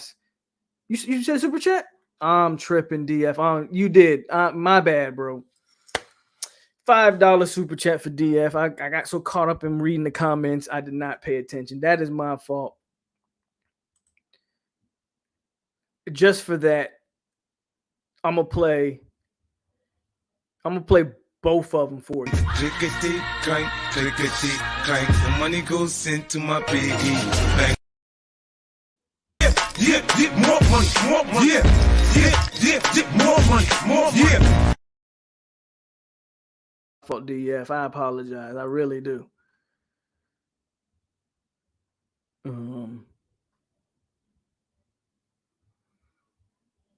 What time the game come on in Hawaii? So Sunday for me, the game will be on 1 or 2 o'clock? What times it come on in the States? That's the better question. Whatever time it comes on in the States, subtract 6 hours from that. Hit the like button. This man get to watch the game soon as he wake. I have to. And whenever you plays those noon games, yeah, I'm up at 6 a.m, bro. It's called dedication. The one good thing though about watching college football here in Miami and Hawaii is I can watch a whole day of college football and legitimately be done watching football by like 2-3 o'clock in the afternoon and still have a whole rest of the day to do whatever. Right? Where, in the States, once you start watching college football at noon, by the time you're done, especially if you're like me, I like to watch a lot of different games, not only Florida State, but I just like to watch, college football in general. By the time you're done watching college football, man, your whole day is gone. It's 8 o'clock, 9 o'clock at night. And that's not even counting if you want to watch these West Coast games. Those games go on to 1, 2 in the morning, right? Here, I'm usually done watching college football by 2 o'clock in the afternoon, and then I could just go on about my business.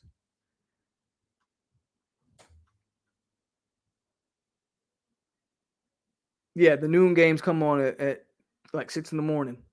But I'm used to being up early anyway, so they really don't bother me. Bro, got to get the alarm for. I do. So it comes on 7:30. So yeah, it'd be 1:30 here is when that game will come on. 1:30 in the afternoon. If we can have an outside linebacker from the FCS school, why not a receiver from Kansas? I'm confused. Again, people just want to complain, and that's okay. You can come on here and you can file your grievances. But for every person questioning, Parchment from Kansas, do you remember a guy named Walter Jones? He was from a community college, and he only went on to be maybe one of the best left tackles in the history of the game. He's former Seminole. Tank Carradine is another JUCO. Like, you can look at it in multiple ways. You also got fans acting like NC State. Bro, I watched that game yesterday. I was not impressed by anything I saw from it. If South Florida had any type of quarterback play, South Florida had the worst quarterback play I had seen so far this year.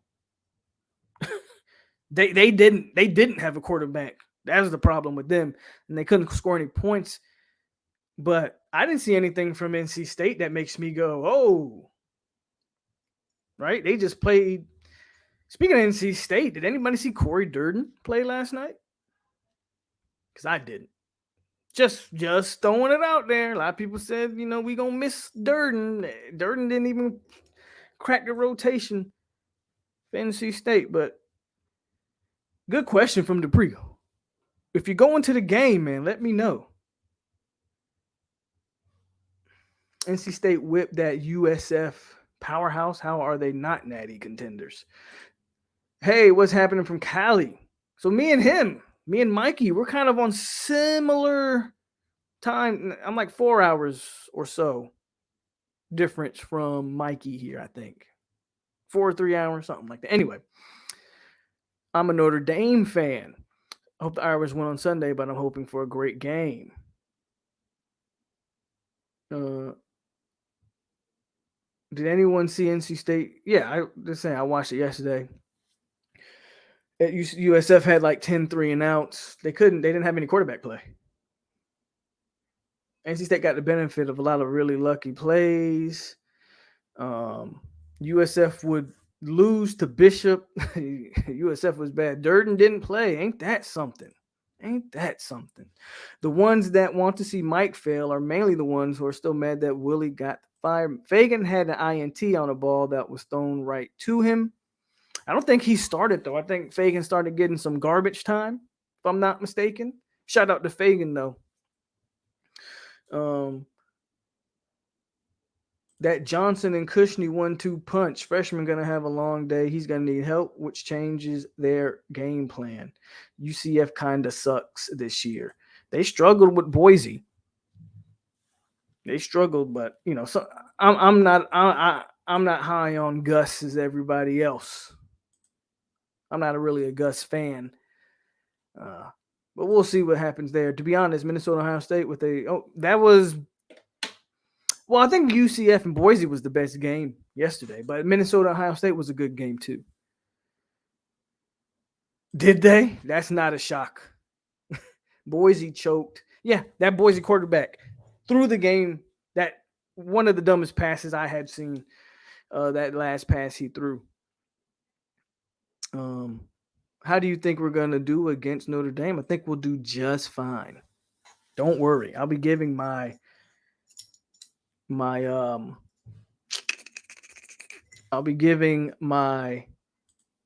predictions.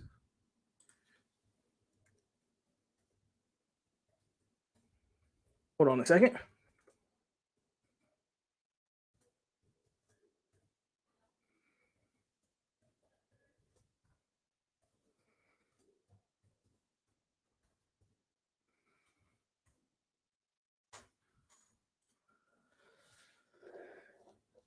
All right, I'm back.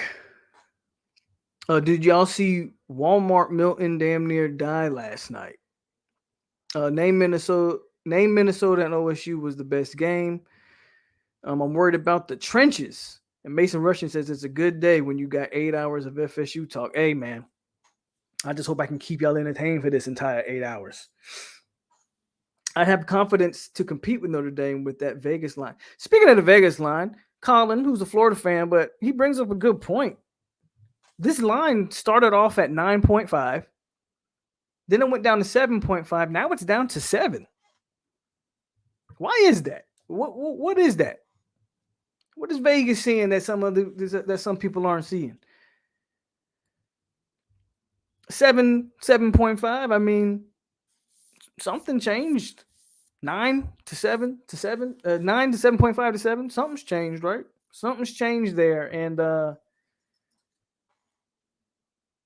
don't know. What do you guys think about that? The one coach that needs to be fired if he doesn't succeed this year is Harbaugh. How did he let Milton walk away from him? He looked sharp for Tennessee last night. Did he? I watched a little bit of that. They were playing an outmatched team. I didn't really have any interest in that Tennessee Bowling Green game.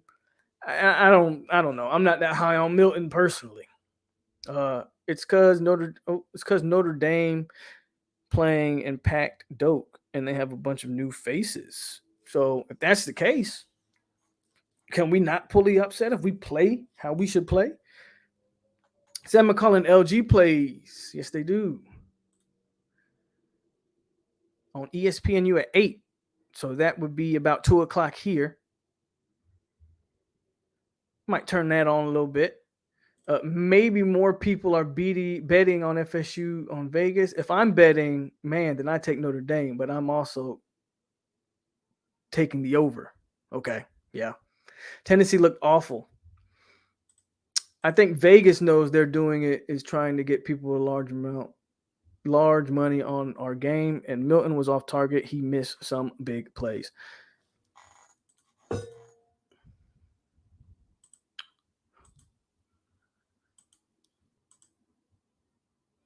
Hold on. All right. What's going on, Jay Hutch? So, yeah, like while we wait for whoever the next guest may or may not be, um, my thing, man, we had Smoke on earlier, and a lot of people didn't really like his felt he was a little too negative. But again, can you blame him? Like, if you think I got a question for the chat. If you have confidence or some optimism that FSU's going to be better, I want to know what gives you what concrete evidence do you have for it, I guess is my question. Because I sit here and I tell you, in all honesty, I don't have any concrete evidence to tell you that FSU is going to be better than last year, other than hope and a prayer, right? Now, do I think they added some good pieces? Yes. I think Jermaine Johnson I think he's the real deal. And that's not just me. People that have seen him up close and in person say the same thing about him. Okay? I expect Gibbons and Love Taylor on the inside to add a different dynamic to this offensive line. More veteran, presence, leadership. But how well are our tackles really going to do? I like Robert Scott, but he's going to be playing left tackle now. He's going to go up against usually the team's best pass rusher. How does he hold up? A lot of questions, like Smoke said, man. There's way more question than we have answers for. But that's why it's a catch-22 for me, right? I think, and I understand that when people say they wish FSU would have opened up with a softer opponent, I completely get that and understand that. I'm happy with the opponent only because I get to know exactly what I'm dealing with game one. I wholeheartedly believe that game one, I'm going to see what I got. Has Adam Fuller changed anything? Was last year just, I don't know, an anomaly? Does he actually have the guys that he needs to run the defense that he wants to run? That's what I'm most excited to see. I'm most excited to see this defense. I have a sneaky. This is gonna sound like hypocritical, or I'm contradicting. I'm contradicting myself. And this will give you a little sneak peek to my score prediction. But while I have no faith in Adam Fuller, I actually think this defense is gonna put on a solid performance Sunday night. So I don't know how to justify that, but that's how I feel. That's legitimately how I feel. Let's go to the comments.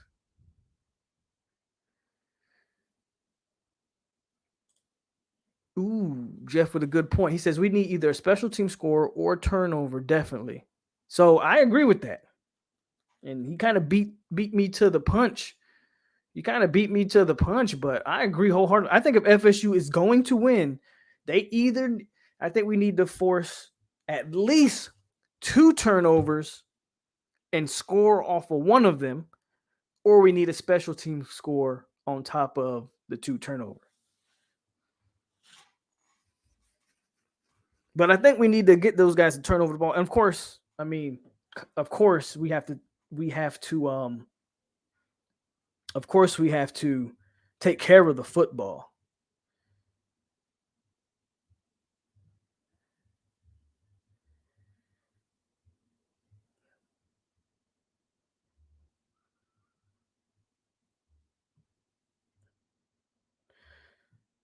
Just messaging some people. Got some people in the works here, but yeah, I think get at least 2 turnovers and a special team score. Also, when we get in the red zone, like if you want to pull the upset, we got to convert in the red zone. We can't settle for field goals. We got to knock in some touchdowns. Well, that's a given, Chris. Mason says, I think they had an off season this year, unlike last. Well, that is definitely a big deal. I think the emotions environment of a home opener off season development. Oh, hold on a second. Tyler, I'm gonna finish reading this real quick. But going strictly on what we saw last year, it makes a lot of sense to take Notre Dame. Freddie, how are you doing today, man? I'm good. How you doing? I'm doing good, man. I appreciate you for stopping by. No problem. No problem. Anytime. It's all love. I know you're a busy man, but how's everything going? Shoot, it's been kind of crazy this week running around, but I wouldn't want it any other way. Yeah, I know you got been doing a lot of new podcast stuff, man. I like to see it. Yeah, man. I was kind of hesitant about getting back in the pod game, but Yeah, it's definitely fun when it's done right the right way. yeah, you work with the right people, man, and like you say, it's definitely fun. But I just wanted to bring you on, man, and ask you, like, what do you think about this team this year? Do you have any predictions? What are your worries? What are you looking forward to seeing? Like, what are your thoughts on Florida State, man? I think we will see an improvement this year just because we played so many young guys last year. The only place to go is up. I mean, we're 3-6 last year. Yeah, So we should see a lot of improvement. But my thing is, I just want to see what the defense does. Florida State's been known through its history for a nasty physical defense. So getting back to that and setting the tone with our defense. And it's been a while since Brian Burns left, where we had like a super dominant pass rusher, and we've been hearing a lot of good things about this kid Johnson. So I'm excited to see what he goes out there and does. I know he's had some experience at Georgia, and he made some noise at Georgia, and I was surprised to get him, to be honest with you. So I'm excited to see what he does. The kid Jamie Robinson, I know he had some success at South Carolina. Kier Thomas. So I was surprised to get both of those guys. So seeing what they do will be interesting. That's what I'm most excited about. The defensive side of the ball. Offense, of course, getting that passing game rolling. Last year, we were able to run the ball a bit, but it was tough because we didn't have a consistent passing game. So what are we going to see out of the passing offense this year? And the last year with the offensive line, we see the huge improvement after having terrible offensive lines last year. Are we going to see that, or is it going to go back to the ways of old for Florida State? A lot of questions to be answered, and we're gonna get a lot of those answers on Sunday night. did you by chance were you able to make it like to any of the scrimmages, or like any practices by a chance, Now, I didn't or get a no? chance to check them out at anything, so this is probably the first time in years where I'm going into everything blind. Okay, So okay. I Are don't you really I going? don't Are you really know going to what the to game at expect. all? Now, I'm not going to the game this week. I'll be up there in a few weeks though. Okay. Who do you think the quarterback's going to be? Do you think it's really a question at quarterback, or Nah, I don't think it's a question. so? Who do you think the question? I think they're just doing that. One, because they know who the guy is in house, but there's no need, especially as far as a competitive advantage, to give it away and give Notre Dame. And you got to keep them on their toes. They don't make it easy on them. Like going in, you don't want them to know who the quarterback is because they don't know who they're going to prepare for. Now they have to prepare for two different guys and take away some of their game plan throughout the week to focus on both guys. So that kind of gives you an edge in that aspect of it. And yeah, there's no need from Norvell's side, the coaching staff side, to tell us as the fans who the quarterback is because you're bringing unnecessary noise into a game when Yeah, you don't need it yet. So I think like say just look at it from both sides. Say Milton's the guy. You're gonna have guys that love Milton, but then on the flip side, you're gonna have fans that man, we don't know how his legs gonna hold up in the game. You should play Travis. And then if you name Travis as the guy early in the season, you're gonna have fans rattling. Man, you brought Milton here, this guy that's proved himself, and he's not gonna play. So it's gonna yeah, cause a big rift in the locker room. And these guys, they already know they've been dealing with it. I'm sure the coaching staff has known for weeks who the guy was going to be because after fall camp, like the last week and a half of fall camp, the guys know who the starter's going to be. So Yeah. come before this week even started, they knew who the guy was going to be. But then sometimes when you get the media and the fans involved, now something that you already knew, it becomes an issue. It wasn't an issue before, but now it's an issue because you start getting other people in your ear. So I think that's part of it. Just going into the game, locked in, focused. I think he has love for both of the guys, and they know who the guy is, and they're gonna rally behind him. But if it was me, I would, to be honest, just seeing the reports that I've seen, I would lean towards Travis, just because what he's been able to do with his legs in the past, and I think honestly, last year you seen the team that was, although we didn't have the season that we wanted, I feel like in moments he completely changed the momentum of this season. When you see Jacksonville State, I saw a team that was ready to quit on the season and give up, and then Mm. Jordan Travis comes in and you completely shifts, and then they go in and get a huge upset against North Carolina later in the year, and now you're seeing the reports that his arm has progressed, and that was the thing that we're wondering if it would happen. And a guy like that, with what he can do with his legs, he doesn't have to be Peyton Manning or Tom Brady back there with his arm. Mm. He just has to manage the game and make the big plays. And if he's getting better as a passer, that's the guy I would roll with. Okay. I like it. I like it. Do you are you optimistic about this season, Yeah, or do you think it's going to be another struggle? I think it's going. I think I'm optimistic. I think I can see us getting 7 wins, and definitely a win for us. It's crazy to say that, but just based off the past few years, I could definitely see us being a 7 win ball club and being in some games, some big games. It's just right now, I don't think to compete with the Clemsons of the world and all those powerhouses, we don't have it. We're not there yet. But Right. I do think you'll see us competing in some of these ball games that normally we just get dominated from the first snap of the game. I do think you see us step up this year, but I see us about 7 wins. Okay, I like that too. Somebody asked an interesting question. They said, "Was there any time when you were playing that the media was just so wrong about something that they reported that y'all just like laughing in the locker room, like these guys have no clue?" Yeah, that's why we really never got into it. Like me personally, like guys on the team, everybody, not everybody can deal with it. That's why I said they're probably trying to keep it away from the people about the starter and stuff. But some guys, they deal with it, they keep it moving. But you would see some players, they would completely shut down, even if it was fake, like fake Mm. news. Some guys would shut down because they seen these crazy narratives about them. While others, like, man, I'm not worried about that. At the end of the day, I got to go out and play. But yeah, it was always funny to other guys when we saw this fake news out there. At the end of the day, whether it's real news, fake news, they got to create a story. Like they got bills to pay, and we like guys like myself, we understood that, so we never really fed into it. Like, man, I don't got no problem with this guy. He got to get clicks. So Yeah. I always understood that going in, but other players, they would kind of take it as a personal attack to them. Can you think of one story in particular that you could share, or? I'm trying to think of the stories. Back which ones caused the real? Oh, okay.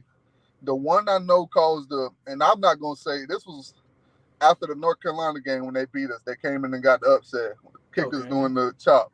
Yeah, I I remember that. remember, and it wasn't even really media. It's just you knew guys were on Twitter looking at what fans were saying, and we had a guy that had a bad game that day. He's coming in. We're having a team meeting, and the coach was just trying to figure out what was going on. He was like, "Oh yeah, y'all saying that I got beat in this, that, and the third, like going off." And the coach was like, "Hold on, none of the coaches told you that." So, like, he's like, "Man, people are saying I'm the reason we lost the game." Like, who told you that? None of the coaches told us that, so we know, like the guys know, like, man, this guy been on the internet watching what fans been saying about him. Yeah. But but yeah, you got situations like that. That's why I said not everybody's able to handle that spotlight. Every and it comes with it. Some guys are able to compartmentalize it, still focus on the main goal. But I've seen so many guys they get in that spotlight and it completely changes their game. They can't even focus anymore. Do you think that's? I mean, the way you worded it would seem like it's a bad thing. Can you think that can be used as a good thing? And I ask this because I've seen recently with this team coming up on Sunday, they've kind of got into it with some guys on Twitter. Hmm. The play, do you think it can be served as a motivation, or should they just be blocking that stuff out and focus on It the just game? depends on the person. Like me, I can see whatever on the internet about myself, and it's like, man, it don't even matter. Like we've been through Yeah, this. But you got some players, like I said, like some players will see it, and you got guys they get addicted to that limelight, and they love when people say great things about them. So when they see the negative, it kind of gets them down. But at the same time, you got guys that it drives them. But then you got other guys like they become addicted to these people, the signing the autographs, and so when you're saying crazy things about them, some of those guys shut down. So I think it all just depends on the person. Like a lot of people, they say, "Oh, these kids should stay off of social media." I'm like, nah, I don't really agree with that. Is if you know you can't handle it, then stay off of it. Delete your social media page during the season. But I know people every week, like with this NIL stuff, they can promote their brands, do whatever, and still be locked in on the game. But then you got other people they can't do it, and those are the guys that y'all log off the internet. Because I've been around plenty of guys that can't do it. They'll shut yeah, down. I agree. You have any predictions for the who you think going to win the national championship this year? Um, Who's the team to beat? my early pick. It's tough because so many teams have lost a lot, but who are your top four right now? You got Bama, Oklahoma. I think it's I, Bama, Oklahoma, Georgia, and Clemson. I think top four. I said my early pick would probably be Oklahoma, A lot of people like the Oklahoma team. Okay, all right, just all because right. What? they got the best quarterback coming back. I think Right, yeah. You think Clemson is? It's like eventually, I think we got to see like somebody upset these guys. You think Clemson's like susceptible to an upset this year, or I think Clemson gets knocked off on Saturday.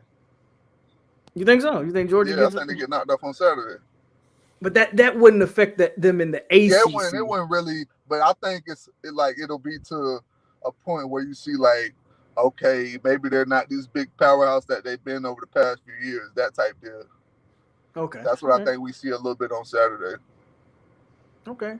I see you driving, and I don't want to hold you up too much. I don't know what you got going on. So before you get out of here, Freddie, again, I appreciate you for coming through. Give us a score prediction, and yeah, what do you think this team's going to look like this year? Okay. I would love to say that our nose are gonna get a win, but until we're proven otherwise, and they show us that they're a different team, you got to base this off of what you've seen in the past few years. So I'm gonna have to roll with Notre Dame going into this game. I say maybe 35-20. Yeah, Oh, 35-20. And I would love, like, man, all you guys, if you end up seeing this, players, whatever, man, screen record this because I would love to be the guy that y'all giving a donkey of the day to on Monday. It would make my day. Like, prove me completely wrong. But right, right. until then, y'all, every single game, people gonna have to see it. You're gonna have to show them every single game. So, that's what I'm rolling with. One more thing. Do you have any keys to victory though? Like what does Florida State need to do if they want to be successful in this game?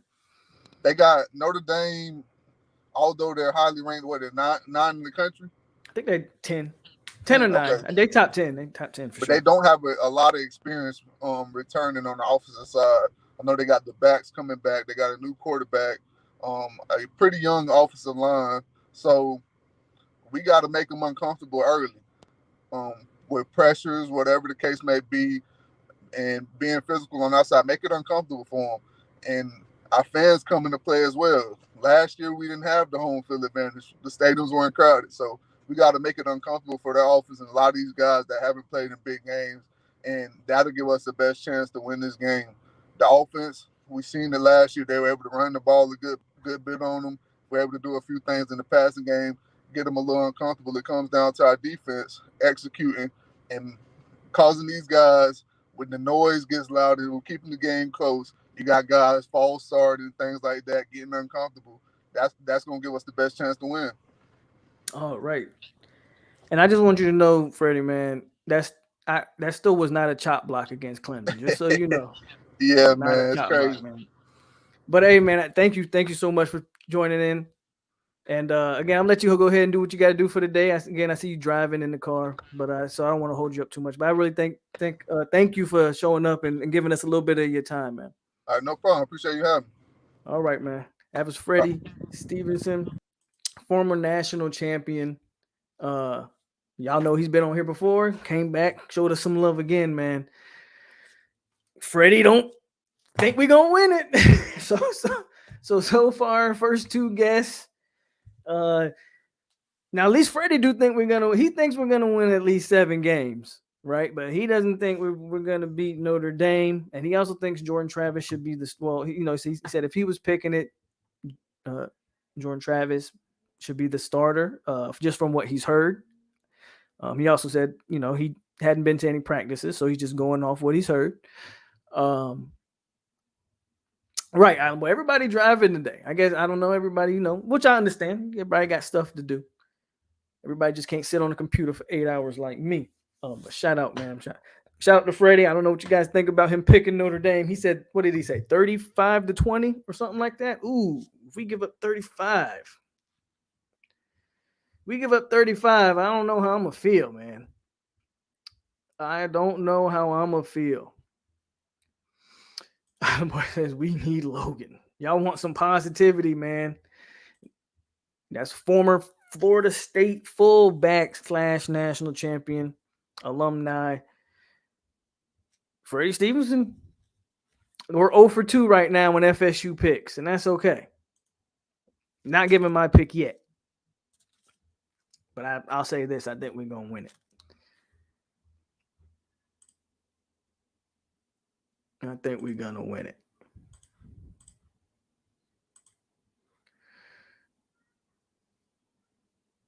All war chant picked Notre Dame except the 2, Corey Clark and Tom Lane. Norvell says we will have some positivity. He promises. Norvell Central, by the way. And Freddie sounds optimistic. He does. I think I agree. I think he sounds optimistic about the team as a whole. He just, and I get it, right? Notre Dame, that's a tough team to open the season with, man. When you have so many questions, we keep reiterating this, but there's a lot of questions about this team and not a lot of answers. But we're gonna get answers Sunday night. Are there answers that we're gonna want to see though? Is going to be that's the $1 million questions. If we're being objective, it's tough to pick FSU. I agree. That's why I say I'm not objective though. I'm biased as hell. So that's why I am the way I am. But I back that up with some rationale to tell you. I'm telling you that I'm being biased, and I'm telling you if I was looking at it objectively, like Tyler said, very hard to pick Florida State. You can't watch that team that you watched last year be disgraceful. Hard to watch that team and then come in here and say, well, FSU is going to turn it around and so Tara, how you doing? She says, hey fam, if you're a fan, you're supposed to be biased though. That's me. You're right. Absolutely. I want to win the game, but if we lose, depends on, and I think that's the thought process of most Florida State fans. It's what we saw last year was such a again, I talked about it let's just check. If we just check the scores from last year, man, and the games that we lost, let's do it. Why not? We're here. FSU schedule 2020. We lost to Georgia Tech 16-13. Then we get blitzed 52-10. Then we lose to Notre Dame 42-26. 48-16. 41-17. 38-22. I mean, look at the losses. Every loss was damn near 20-point loss.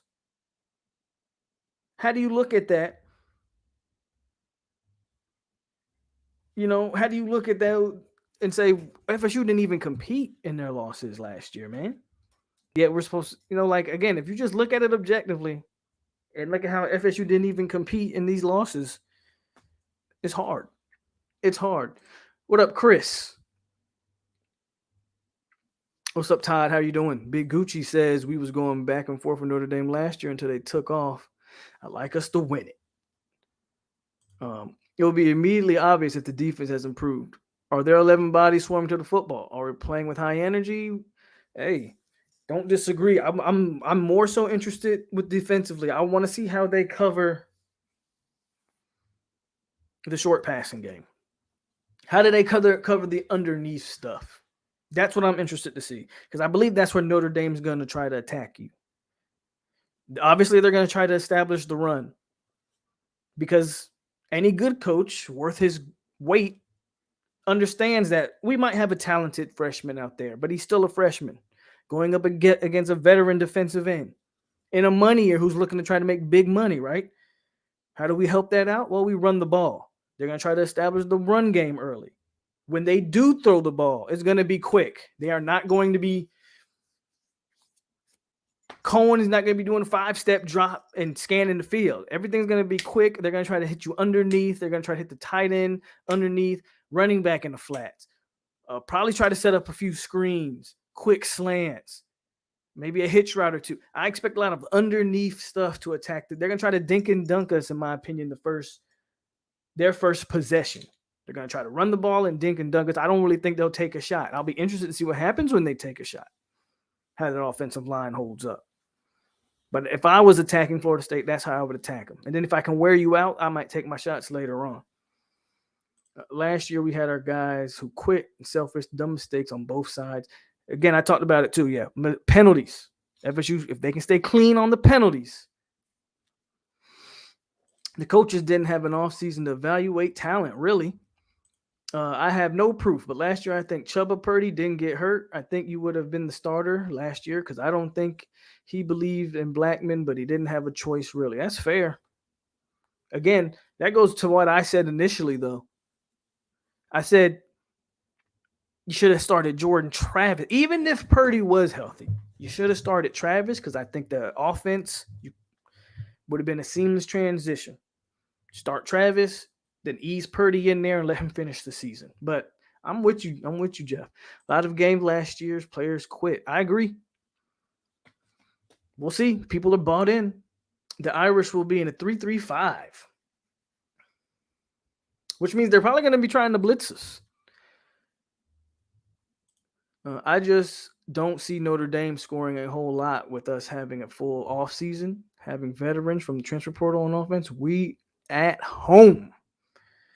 An FSU team that doesn't get penalties almost sounds like a fairy tale. Oh, Tyler. Now Tyler's starting to sound like Freddie and Smoke. And then Colin, who's starting? Milton or Purdy? Well, Purdy's definitely not starting. It'd be Milton or Travis would be the actual question here. And right now we're 1 for 1. Well, me and Smoke think it's Milton, and Freddie thinks it's Travis. So right now it's 2-1 for Mackenzie Milton. And yeah, definitely not Purdy, but not a knock on Purdy. He's just not ready. Every FSU team I've watched while I've been alive has had dumb penalties. Fair enough. Yeah, even the good ones. The good ones were just so talented that they could overcome them. I feel you. Milton for me. And then Milton. And then Sammy says, I got Purdy next year. I don't know. I mean, if Purdy's going to do it, he might need to do it next year. Next year's quarterback competition is going to be, if you thought this year's quarterback competition was kind of crazy, next year's going to be interesting. A.J. Duffy's going to have a legit chance. Obviously, Purdy and Jordan Travis isn't going anywhere, folks.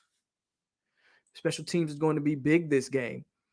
All our good teams could come back from a 15-yard penalty. Yeah, because they had Jameis freaking Winston. Jameis, I would love to see a stat But I was just when I would used to go back. I would love to know Jameis's completion percentage and conversion rate percentage on third downs, because I felt like when I watched a Jameis Winston led football team, it didn't matter what the third down was. He always converted it. I would have to think that is like in the 80 percentile with Jameis Winston. They should just throw Tate Rodemaker out there to confuse. Yeah, let's not do that, Mason. We want to try to win the game. Seminole says he wants to see JT. Milton was great at UCF. I'd be excited for him. Not just the transfers. I think we got rid of a lot of players, either quit or they didn't want to be here. I think the players that are here now are bought in. I agree with Jeff. Next year is interesting. Purdy, J-Trav, Duffy, Rodemaker dips to USF. I want to keep Rodemaker around just for depth purposes. You always want at least 4 quarterbacks on that roster. Cleaning house was the best thing Norvell did. I agree. He actually did it. He actually did it during the season. Like, if we talk about that for a little bit, by the way, we're 2 hours in already, and it doesn't even feel like it. 2 hours in, man. But if we want to talk about it, and if you really want to dig into it, Dupree, he actually started cleaning house during this. You know, we talk about that team and how bad they were and how they didn't compete in some of these losses, and I get it. Also take into account they were actively scrubbing the roster during the season. How many players did we lose the transfer portal? Like 20 plus? A lot of those guys during the season. Some of the guys that I think, and quite frankly, some of the guys that I think that they allowed to finish the season, they only allowed to finish the season due to necessity because of numbers, to play games. They did a lot of scrubbing of that roster during the season. What does it say that the guy? And again, I'm not here to pile on any of these kids, but I mean, we'll wait and see what Lars Woodbay looks like in Boston College. But what does it say that almost all of the transfer guys, all the guys that left, are not starting at their new universities? Hell, some of them had to walk on to other places. They didn't even receive scholarships. What does that say about the guys that we got rid of? I don't know. I'll let you guys answer that. I'm just throwing questions out there. Jameis was a killer on third. He absolutely was.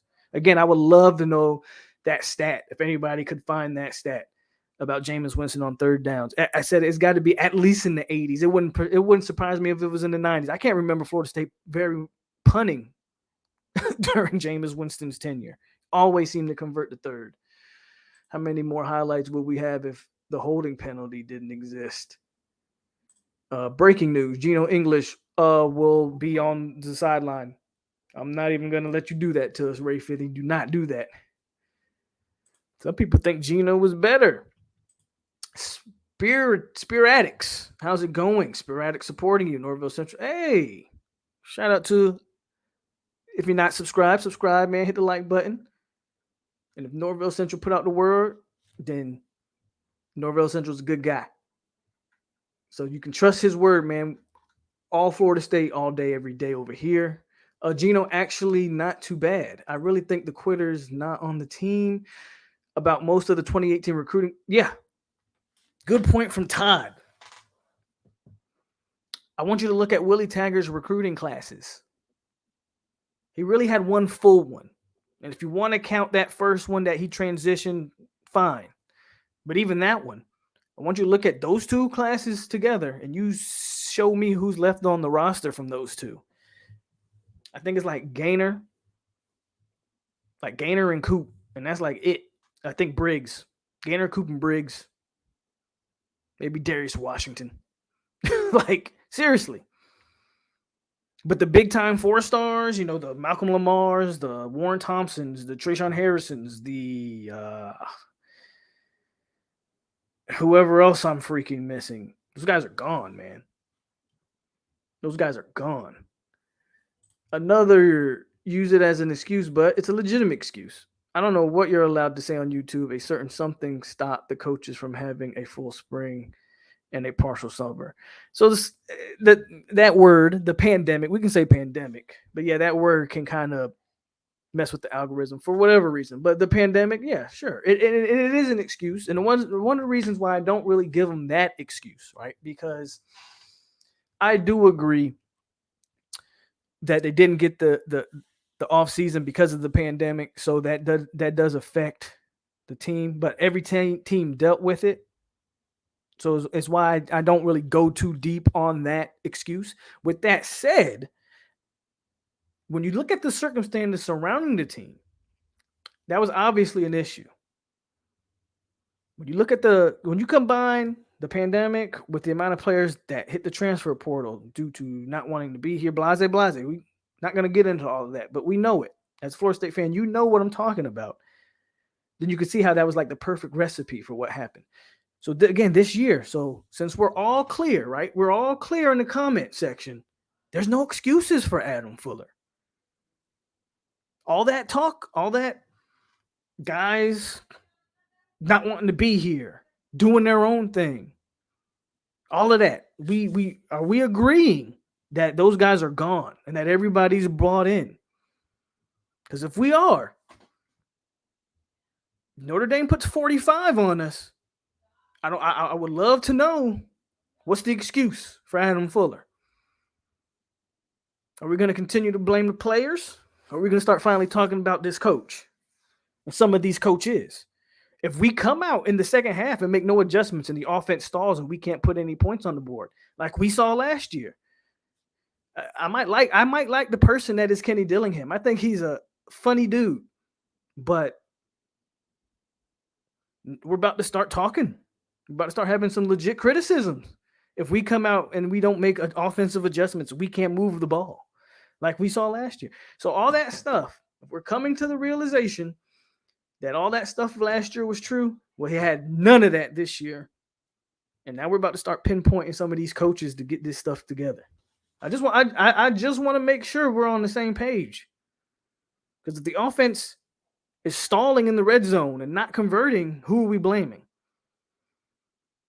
We're blaming Mike, we're blaming Kenny, we're blaming a combination of both of them. I think we have to. I like what Norvell's done so far. He's not above blame. And that's for damn sure. Let me scroll back up to the comments. Philly says, I wonder how many of the guys missed the practice dancing. Probably none of them. Of the receivers that transferred to Indiana, DJ Matthews. Yeah. But DJ, I think, was a Jimbo recruit. But Malcolm Ray's still on the team. I mean, we'll see if he ever contributes anything, but he's still on the team. Shout out to Malcolm Ray. Lenoris, what's good? I need you guys to win for us Hurricanes. We need to win for us first. We ain't trying to win for y'all. We're trying to win for us. But shout out to Lenoris, man. Glad you're here. Their energy is so different. Their interviews after practice got me feeling good about Sunday. Hey, we're both biased, Tara, so that's okay. We're supposed to be. I keep messing this one up. Is it Spear Addicts? Yeah, Spear Addicts. I keep wanting to say like Spiritics, or is it Spiritics? I'm saying Spear Addicts.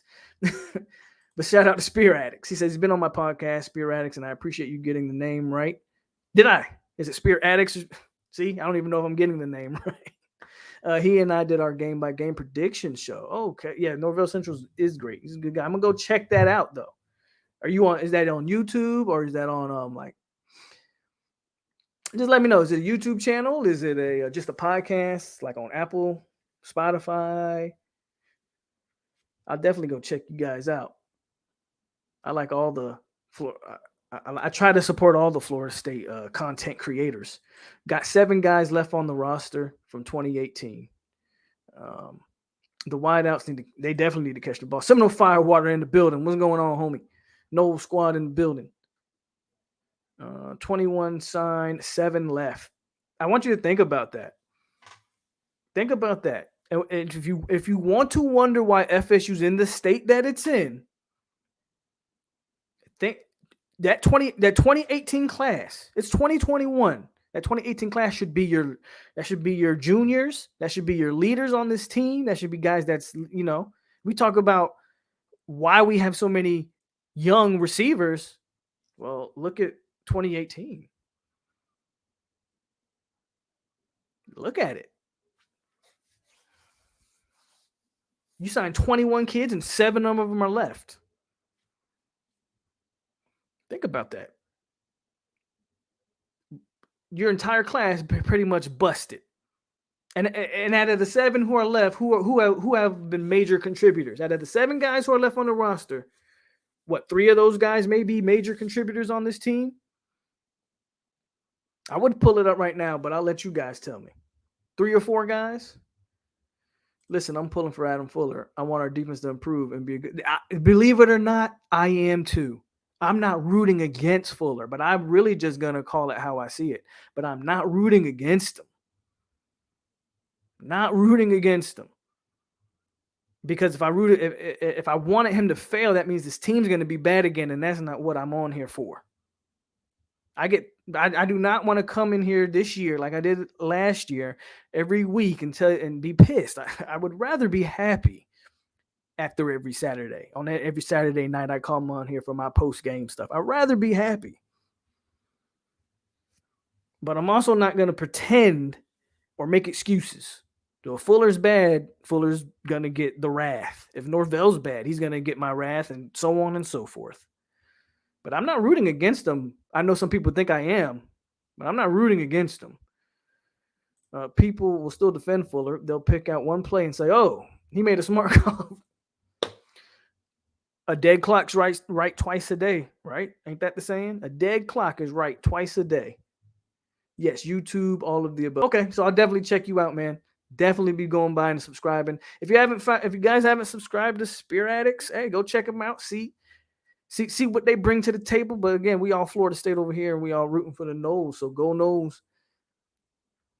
A win Sunday night will have everyone with a different outlook. A win Sunday night, for one, will be right on par with what I think and hope will happen. But I'll say this. If you win Sunday, I want you to think about this. If you win Sunday, all of a sudden, there's a good chance you go into North Carolina undefeated. Now you start taking it one by one. If you can go into North Carolina undefeated with the win on Sunday, you go into North Carolina undefeated. Well, your next game after that is UMass. There's a legit chance. And we beat North Carolina last year. And matter of fact, North Carolina plays in about 30 minutes. And I'm going to have that game on in the background because I'm very interested to see how this team looks against Virginia Tech. I want to see if they're all hype or if there's some substance to it. Because there's a legit chance you can beat North Carolina again. And all of a sudden, you go from a team that people are talking about maybe winning 5, 6 games. You're 6-0 going into Clemson all of a sudden. But all it takes is that one upset. And it can all start with Notre Dame. You said it right, just like Fanatics. All right. McDonald and Wilson could have some damage. 2, Gainers and Briggs. So out of the 7 that's left, the only 2 that have contributed is Amari Gainer and Dennis Briggs. And you want to wonder why FSU, again, is in the situation that they're in. Look at the hit rate in that 2018 class. Let's see. What's 2? Now, I'm not the greatest at math, guys. But if I'm not mistaken, if I divide 2 into 20, was it? We signed 21 or 27? I think 21. If I divide 2 into 21, that is a 9% success rate on that recruiting class. 9%. It is what it is, brother. It is what it is. Hold on. Chat jumped. I got to scroll back up. Finally made it to the stream. What's up, Ardavius? We beat Notre Dame, and we'll all be telling you. We beat Notre Dame, and I'm telling you right now, we beat Notre Dame, and I will very well make a prediction that we go into Clemson undefeated. But obviously, UNC is going to have something to say about that. But we're about to see how good UNC is here coming up. I don't have us winning on Sunday, but I do see us beating UNC in Miami. And that's fair, too.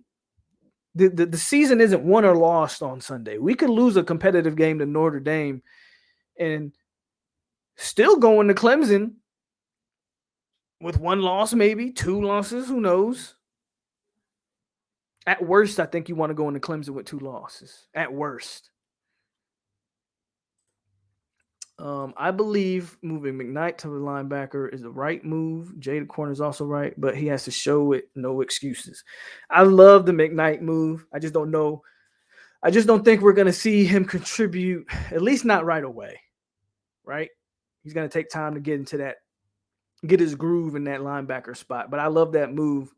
It tells me that you got a guy who maybe was a little bit too slow to play safety, but might be the right, the right speed, the right size to play the linebacker position.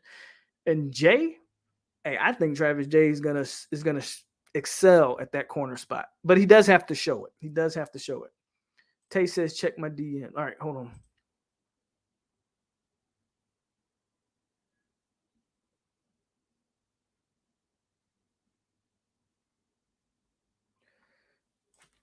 Hold on.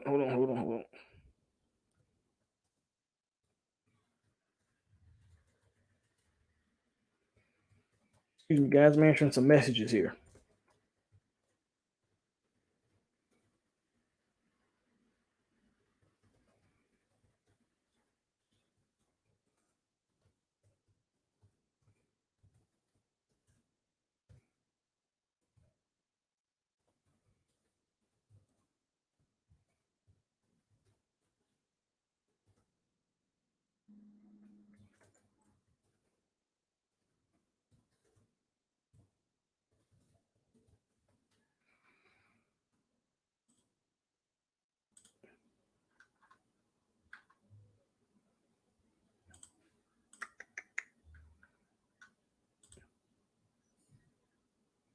Oh yeah, Tay, I got okay. Yeah, let me know. Hold on.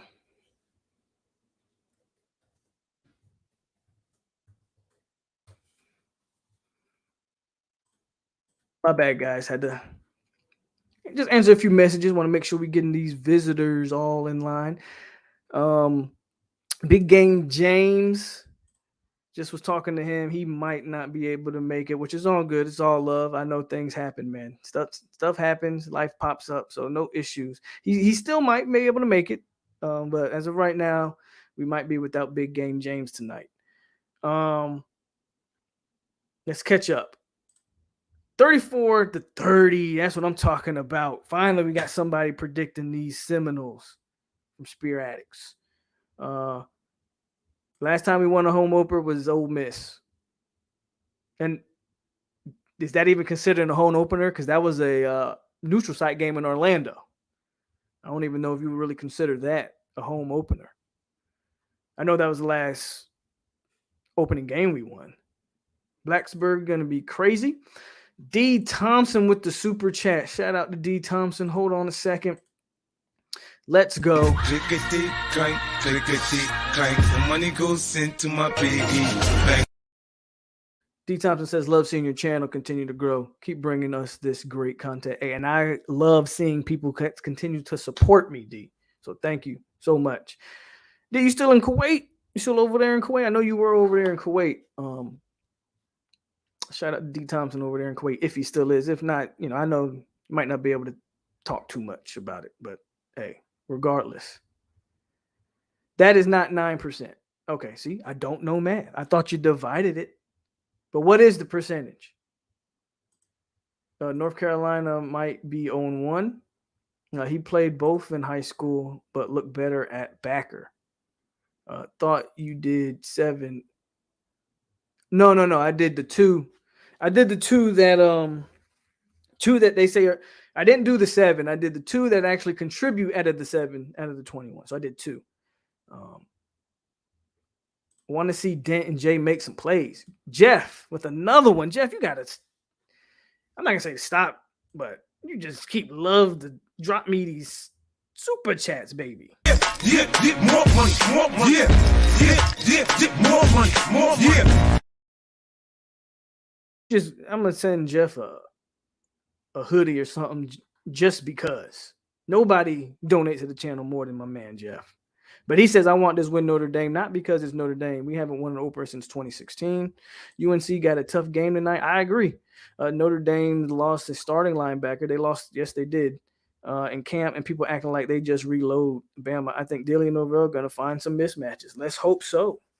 McKnight was always too big to be a safety, to me anyway, especially in today's speed-based wide open game. Hold on, let me check my messages real quick.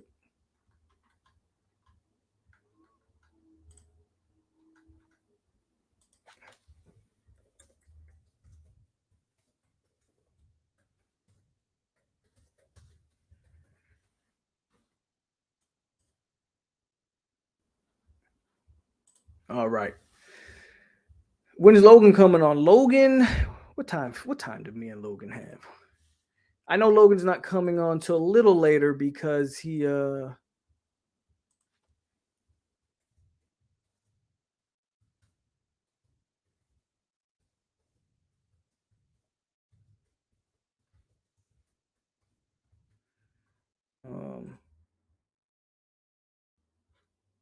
go Tay.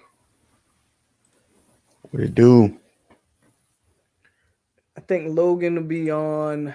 What time is it? What time is it over there, Tay? It's 5. Might well say 5:30. Okay, so Logan might be on within the next hour or so because he had to work or something. So Okay. what's going on with you, man? No, man. Another day, couple more days closer to game day. So, I've been ready for this since Duke game. I know, right? Since the Duke game, for sure. Boy, for real. You said Spirit asks, "Are you going to the game?" So Spirit Addicts, I know you're new over here. I'm in Hawaii, bro. So no, I will not be going to the game. I'm in Hawaii. So while it's 5 o'clock over there for y'all, it's 11:30 in the morning over here. But I won't be at the game, man. But if you guys are going, have fun for me. Mason says 28-17. D Thompson out there in Qatar. Stay safe out there, bruh. Tyler with the $8, man. Shout out to Tyler dropping the 8. And I think Tyler might want to see some James.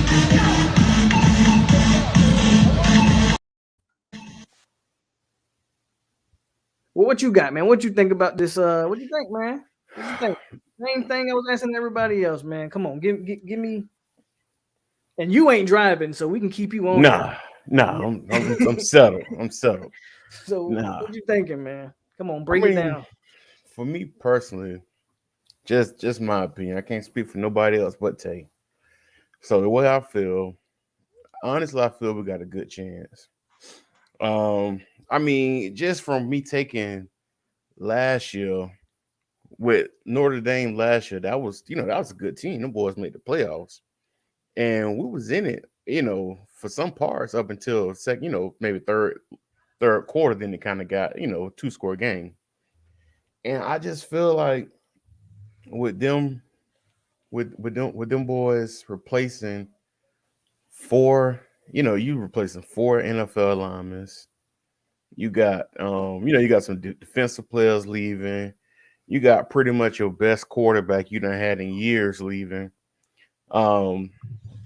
Honestly, I just feel like we got a chance playing these boys at being that it's game 1. Now, if this was like game 5 and we're playing them, I might be a little nervous depending on how we looked the previous games. But catching them game 1, honestly, man, I feel good. And I just don't understand how people. I can understand having being a little cautious because, like myself, every year I assume we're gonna win the first game. I said we're gonna go this, do that. But bro, eventually it's gonna have to change eventually sometime. So why not this year? You know what I'm saying? Like honestly, that'd be my mindset. I'm like, bro, eventually we got to do something. Got to, bro. Like, and it's crazy because like people out there act like teams don't improve every year. It's a team every year that you see that was kind of sorry the previous year, and then kind of improved to be decent. And it's like, why y'all think we can't do that? So I do feel the pieces that we got in line this year. I do feel like I think we should. Honestly, I think we got a good chance. I really do think we got a good chance. Tyler asked an interesting question. Do you think Notre Dame really a top 10 team? Hell no, I don't. But I why? don't. Man, it's just because of just for me, just because of what they lost. I mean, And that's why I've always been I've always been like a person that I don't believe rankings should come out to maybe week 4 or 5. A that's lot how I of time feel. they rank these teams based off last year, but like I get it. Like Alabama's Alabama, but Alabama did lose a lot of talent. Yeah, But see, Notre yeah. Dame don't reload like Alabama. And that's the thing. And it seemed like we try to compare a team like Notre Dame to like a Alabama or to like, I hate to say it right now, but how Clemson is, Right. when them boys just reload. Notre Dame, I mean, they have been solid, but you gotta think about the few years that they've been solid, them kids that they had on that team they gone now. Like that was the kids from last year's team that been there a few years and started getting them right. But I ain't saying Notre Dame, And people are really high on this Notre Dame running back, and I get it. But how much is that? I mean, they legit had what 4 NFL players on the offensive line. Like, 4 linemen, bro. 4. come on, Like like I get it. Like y'all think that he's a good running back, and he may very well be, but you just don't replace that. You just don't replace that. you And to think don't. you're gonna have the same type of production, like And that's my whole thing about it, bro. O-line, like for me as being a coach, and if I recruiting players, that front line is the heart of the team. Like you can have me personally, I feel like you can have any running back there if you got a solid O line. You can make any running back look decent. I Now mean, I ain't saying what Kyron Williams, I ain't saying he's sorry, but come right? on now. But I even don't think he's finna carry him. like Zeke, the Cowboys, his first 2 years he was the man. Once that Dallas offensive line started getting banged up and not as good as they used to be, where's Yeah. Ezekiel Elliott been? Yeah. So I mean, that's what I'm saying. Like the O line's a big part. I mean, like I said, Kyron Williams and other legit, I think Chris Tyree, they decent backs, but I mean, bro, y'all have 4 NFL, bro. So let me give you like a analogy, like back, like in our high school days, like like people say, Lakeland, how Lakeland had Chris Rainey. Now, we all know Rainey was suit, but Yeah. Rainey did have 2 first-round O The linemen pound he blocking. had He the had the Pouncey Pouncey's, bro. twins He had the blocking for him Pouncey's at blocking for Lakeland. You know what I'm him. saying?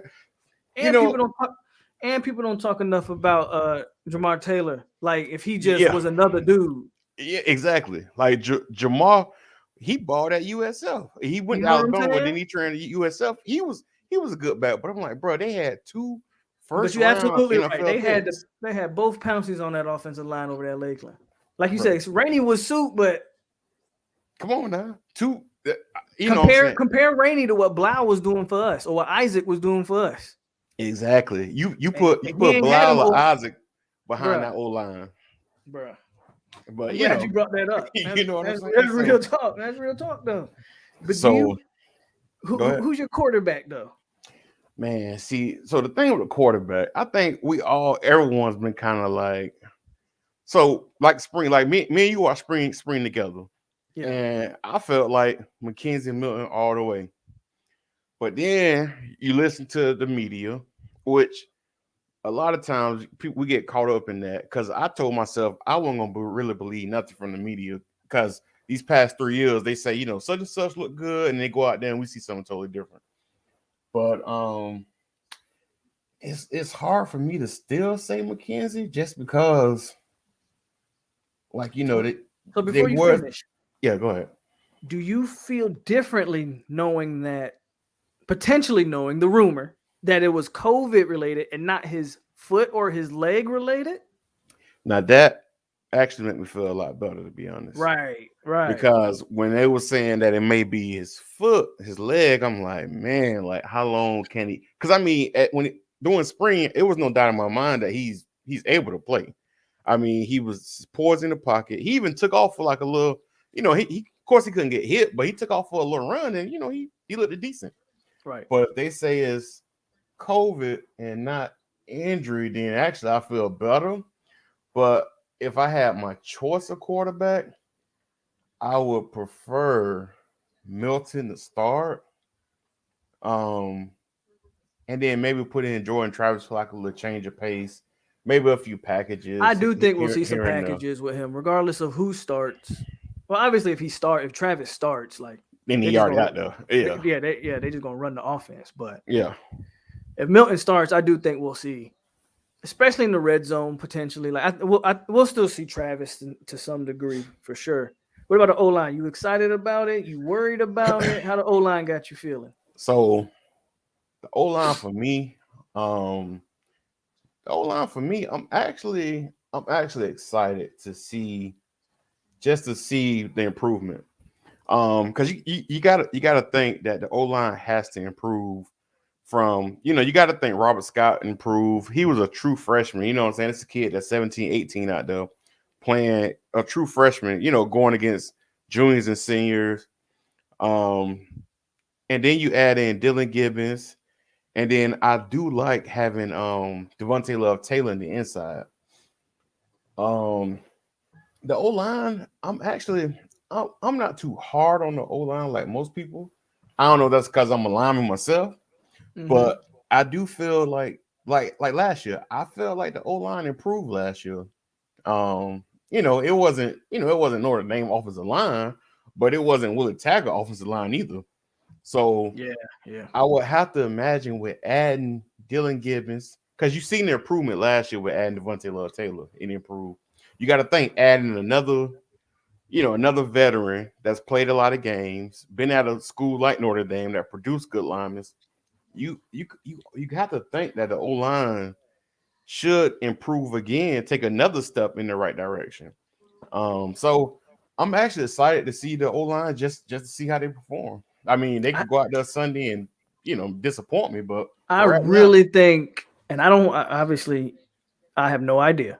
I really think they should try to, because I think we all will agree that the strength of this offensive line is in the middle, yeah, definitely, especially with Gibbons and Taylor. I mean, when Taylor was healthy, he was rated like a top 50 guard when he yeah, was healthy. So Taylor, Gibbons, Maurice Smith, they should try to run.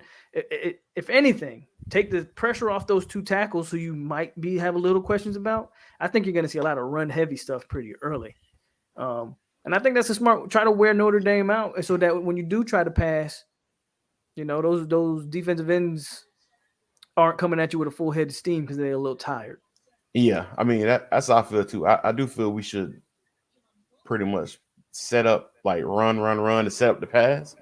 Because I mean, like you said, that's our strength, the inside of the line. So if we can establish the run early, I think we'll be good. Honestly, if we can come out in this game similar to how we did against North Carolina last year, like when we came out in that game last year, the team just had a lot of energy. Like you can just feel like they just played like because it was crazy to me how we came out with so much energy against North Carolina, and then we go play like a Louisville and NC State, we just lay the egg. So if they can come out with a lot of energy, being that it's the first game, it's a packed dope. Coach Bobby done went on to the upper room. So it's like you gotta have like as a player in that moment, Yeah. you gotta have some kind of extra I step. think I do think that's now granted, these players, they don't know nothing about Bobby other than what Nah, they saw on TV. I mean, when Bobby was coaching, hell, half of these players were probably probably not probably even born. To be honest with you, you think about it. nah, What hell no, Bobby nah, Bowden, that boy. Yeah, no, well, what Bobby Bowden coached his last game was like oh eight, I 09. think. 08, 09. Yeah, so they were probably in Okay, they were elementary. born, but they was super young. Yeah, But I do think that people aren't talking enough about the energy that's going to be in that building, especially with the tribute to Bobby Bowden. I do think that can play a part, man. I do me think too. that can play a part. I'm glad you brought that up because I don't think enough people have kind of talked about that. Spirit Addict says, "I love the show. Once you get to know me, we should." Hey, man, that's what we do over here, man. Tay has a channel, by the way. If you guys don't know, Tay know, go subscribe to my brother's channel. Uh, Definitely show him the support. And then I'll be checking you out, Spear Addicts. As a matter of fact, if you want to, drop a link to your channel in the chat, so people can go over there and check you out. But all right, so we talked about offensive line. We talked about quarterback. You worried about receivers? Man, so I can't even sit here and be like I'm just so confident in our receivers. It's just a lot of it for me depends on who comes out as quarterback as well. So I mean, I do like having Keyshawn, hopefully if Keyshawn healthy. And you remember when we did our top 25, I went receiver heavy. I had Yeah, you Helton, did. Wilson, because I just knew Norvell was gonna start Helton and Wilson because they're the most experienced on the roster. And then you bring in Parchment. So I would say, man, I don't know if our receivers can create separation, and if the quarterback can actually get them the ball, and then if they can actually hold on to the ball, it's just a lot of factors for the receivers that's just a question mark for me. I do feel like though if we're able to establish the run, Do you think and the we Parchment stuff is a lot of hype, or do you think he's actually when I say legit, like I don't know if he's I don't know, whatever, but do you think he can be legit number one? so I mean, I ain't gonna lie. At first, when we got him, I was saying automatically number one, number one. Um, honestly, I feel like he can be the number one guy, just from looking at some of his film when he was at Kansas. Um, and I mean, even though I know people say he's at Kansas, but he wasn't going against Kansas. He was going against Oklahoma. He was going against some good teams, and he was producing. So I do feel like he can be a solid receiver for us. Um, honestly, I do like our younger receivers too, like Malik McClain. I think Malik could come in this I year think and make an impact this year. yeah, He's Malik has the Sunday, to be highest honest. ceiling. Malik Yeah, has the highest ceiling. Like Malik's a guy who, if everything if his projection goes the right way, I mean, you got a guy that may be playing on Sundays, like legit, with his size and all of that. So yeah. And then I ain't gonna lie. Also, for some reason, Joshua Burrell kind of reminds me of Anquan Bolden. I I know said it's that. too I said early that. to say that for him right now, but just Just a big receiver though, like, yeah, just the way he and plays, he's kind not super fast, yeah. But he but seems he's like he's strong. reliable and Right, he's reliable. strong and all of that. Yes, sir. Yes, sir. I just want to make a guest appearance. That's I guess all. so. You just want to come in here? Hi, Daddy. Hey, how you doing? I'm You almost okay? Give me a minute. And nobody wants to see your face. Get out of here. But Tyler says we have a lot of options at wide receiver. The freshmen, the redshirt freshmen are legit depth. Okay, so I think we covered all the offense. Did I miss anything on offense? What do you think Now, Cam McDonald do? You think Cam McDonald shows up or I mean, so Cam to me is a solid piece.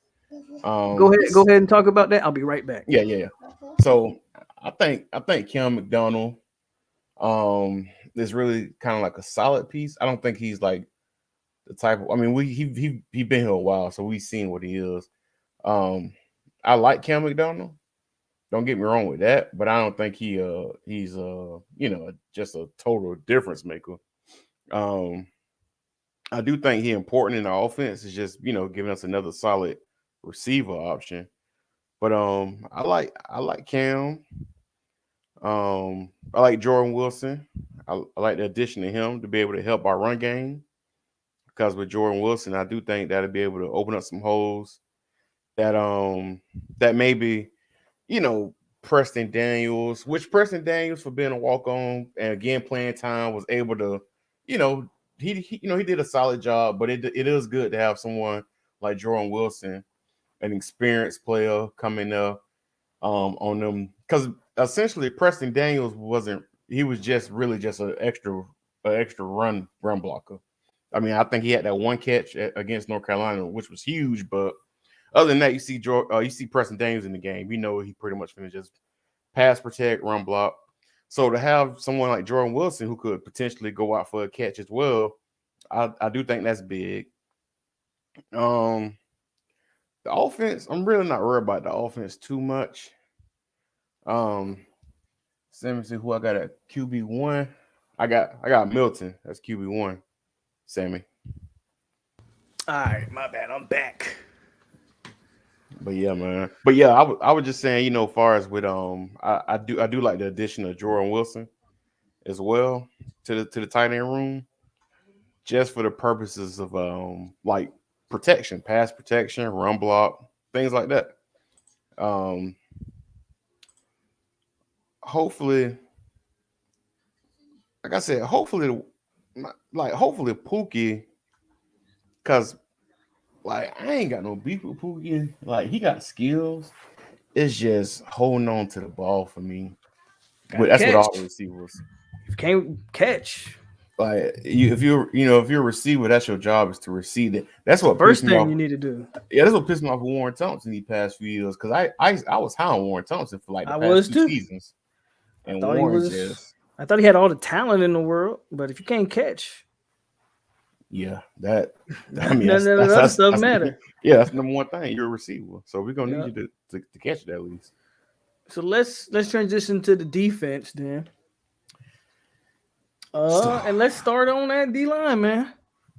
so Let's start in the middle of it. I kind of like it. I'm not gonna lie. And I know I've been hard on it, but I like that they went with Briggs and matched him up with.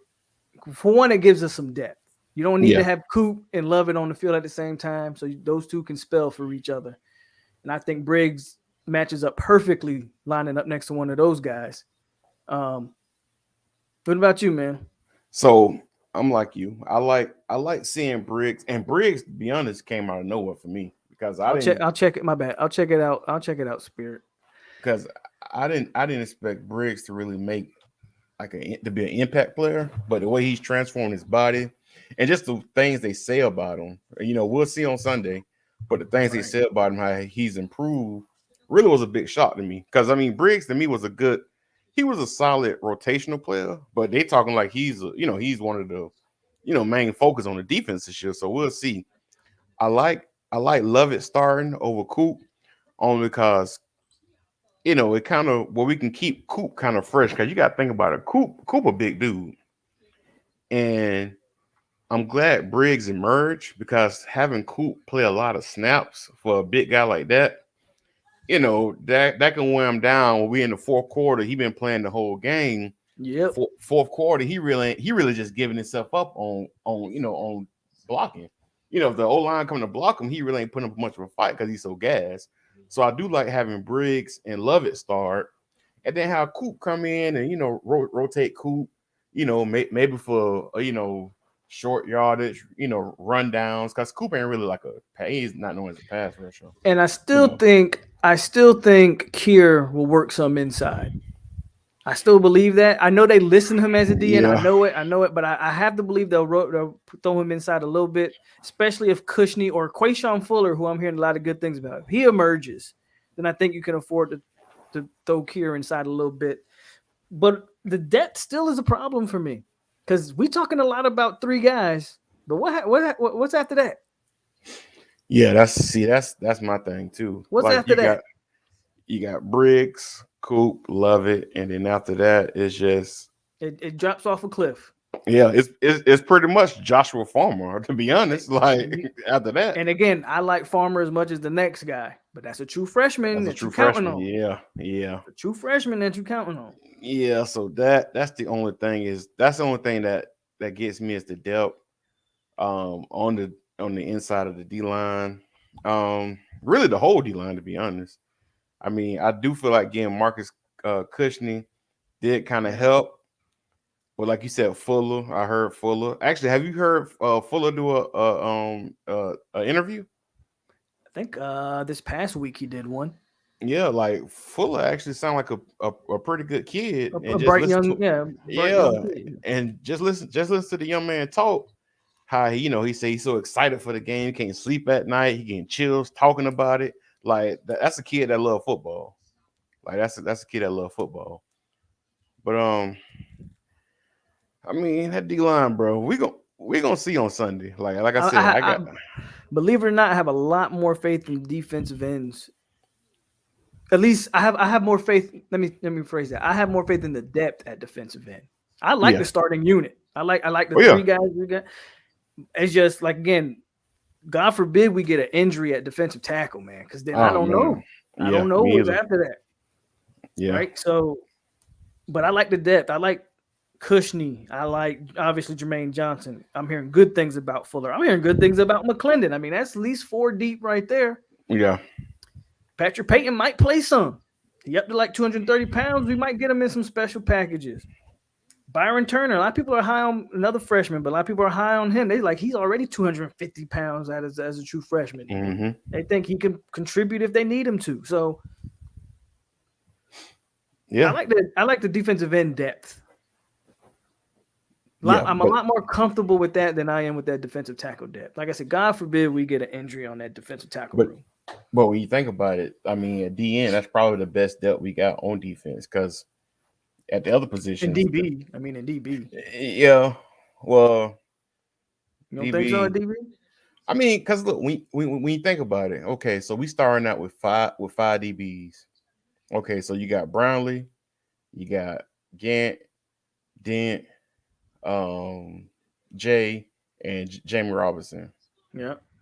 So then I guess if you go to the bench, someone get hurt. I guess you can do Miko, Jerry Jones, you um, got Miko, you got Jerry Jaron Jones, Jones, and Ronaldo Green. Ronaldo Green, Sidney Williams. People are high on Sidney Williams. I mean, he played solid. We'll see what we get out of Yeah. that. Then you got the guy from Arkansas. Oh yeah, I forgot about him. You Now, still got Demore Tate. I mean, that's the big time guy that we got, former 5-star big time recruit that we want to see. So you still got Demore Tate. I know he's an unknown, but he's there. yeah, I mean, Hunter Washington, Kevin Knowles. We didn't talk about Kevin Knowles. oh yeah, yeah, you're right, you're right. So Yeah, DB loaded. DB I definitely definitely forgot loaded. about Nose. I forgot about one Nose, but Marion Cooper. So DB is a little loaded. I mean, but I ain't obviously gonna it's a lie. bunch of unproven talent, Yeah, I guess is what you would yeah. say. But I ain't gonna lie, I'm not really high on Jaron Jones. How some people are. I feel you. A lot of I'm just people not high are. on him at I wasn't all. high on him last year. I'm trying to give him another chance, though. Yeah, see, nah, his chance is done with me. Hey, bro, his chance was done with me that the first game of the season when Georgia Tech, when the dude scored, dude in the end And he zone, was, he ran past him and talking about some yep. like an old school Madden play on PS3. He had L1 to swipe. I'm like, bro, come on. So I was through him since then. But I'm with you. I'm with you, bro. I'm with you. But yeah, So but I mean, we'll see. Like I said, players do improve, so we'll see. I definitely give him a chance, but I ain't gonna lie, I was kind of glad he ain't starting, in my opinion. we But feel pretty confident about the D line. We feel pretty confident about the secondary. But that leaves yeah, one position group man. that I don't think nobody's confident in. So, man, look, the linebackers. Listen, I was looking at our game against Notre Dame earlier today, and just to see some of the bad angles taken. They was like it was showing it was easy for them to bust them long runs because the linebackers was taking such bad angles to the ball that they was leaving gaps open that a semi truck can just go through with ease. And then plus it didn't help when we had a certain safety who took bad angles every game. Let's I not ain't gonna talk say about his him. name, He but playing over there in Boston College. yeah, exactly. Took bad angles every game. But the linebackers, the thing is, I like Gainer. I think Gainer is athletic. Um, Gainer has speed. Gainer does find a way to find the ball. Wasn't he like a lean tackler last year? Yeah. Like I think it was lean tackler. And Somehow. He didn't yeah, even play all that much. it was games where like I think the North Carolina game, we barely even seen him. Like it was games where you barely seen him, and he still led the team in tackle. So I do think Gainer. I mean, I think they just had to find a place for Gainer to be on the field because you can't have nobody with that kind of talent not on the field. Honestly, I always been a fan of Deloach. Even last year I was a fan of Deloach. I would have preferred Deloach. to get more time only because of his speed and the way the game is now. You know, you need linebackers that can keep up with receivers, tight ends, things like that. Because I mean, I looked at one touchdown from Notre Dame, and I mean, they tight end supposed to be nice. You know, he's straight, the tight end for Notre Dame. But he scoring a crossing route against Emmett Rice, just across and just outran them. So I do feel like you got to have speed at linebacker. Lundy, I don't. I mean, I know he listed on the depth chart, but I don't think he's going to star. I think maybe for like because you seen the depth chart, it was 12 people. It was like listed. It was 12 starters. They showed. Again, that's stud. That's stud position. I still don't understand it, and yeah, maybe it just takes a better football mind than me. But I don't. That's because what I thought it was, what I thought the stud was, what the Fox position was. I thought it was a hybrid defensive end / linebacker.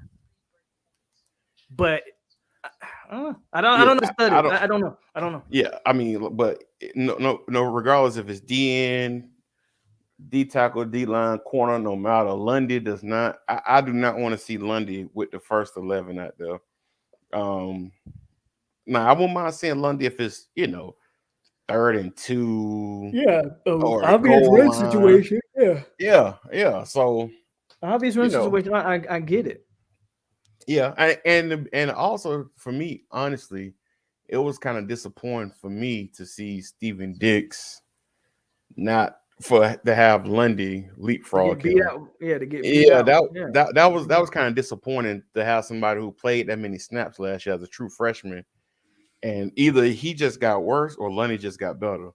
I don't know, but that was a little disappointing to see Dix second on the 2 deep. But yeah, the linebackers, the whole linebacker group as a whole, just seeing Jadarius Green McKnight behind, I think he's behind Mark Gaynor. Yeah. And I like seeing Deloach start. Yeah, me too. But how much is Green McKnight really, like, they got him on the 2 deep, but how much is he really gonna play? And that's what I'm trying to say. Really foresee it. I don't really foresee it. And maybe I could somebody who just maybe he's been playing linebacker longer than they're telling us. Maybe they've had him at backer longer than they're putting on, and maybe he will be ready. I don't know. Could be, but the linebackers was just a real disappointment to me, just to see on the depth chart, just to see a person that was playing safety on the 2 deep and also a walk on. Which I'm not. It ain't nothing against them guys, because I mean I'm sure them guys, because I mean the dude Cortez Andrews, he's straight. And Jadarius, from what I heard, was a good player, as a safety. But safety, linebacker, some of them can transition. But just to see them boys on the 2 deep already, like that just.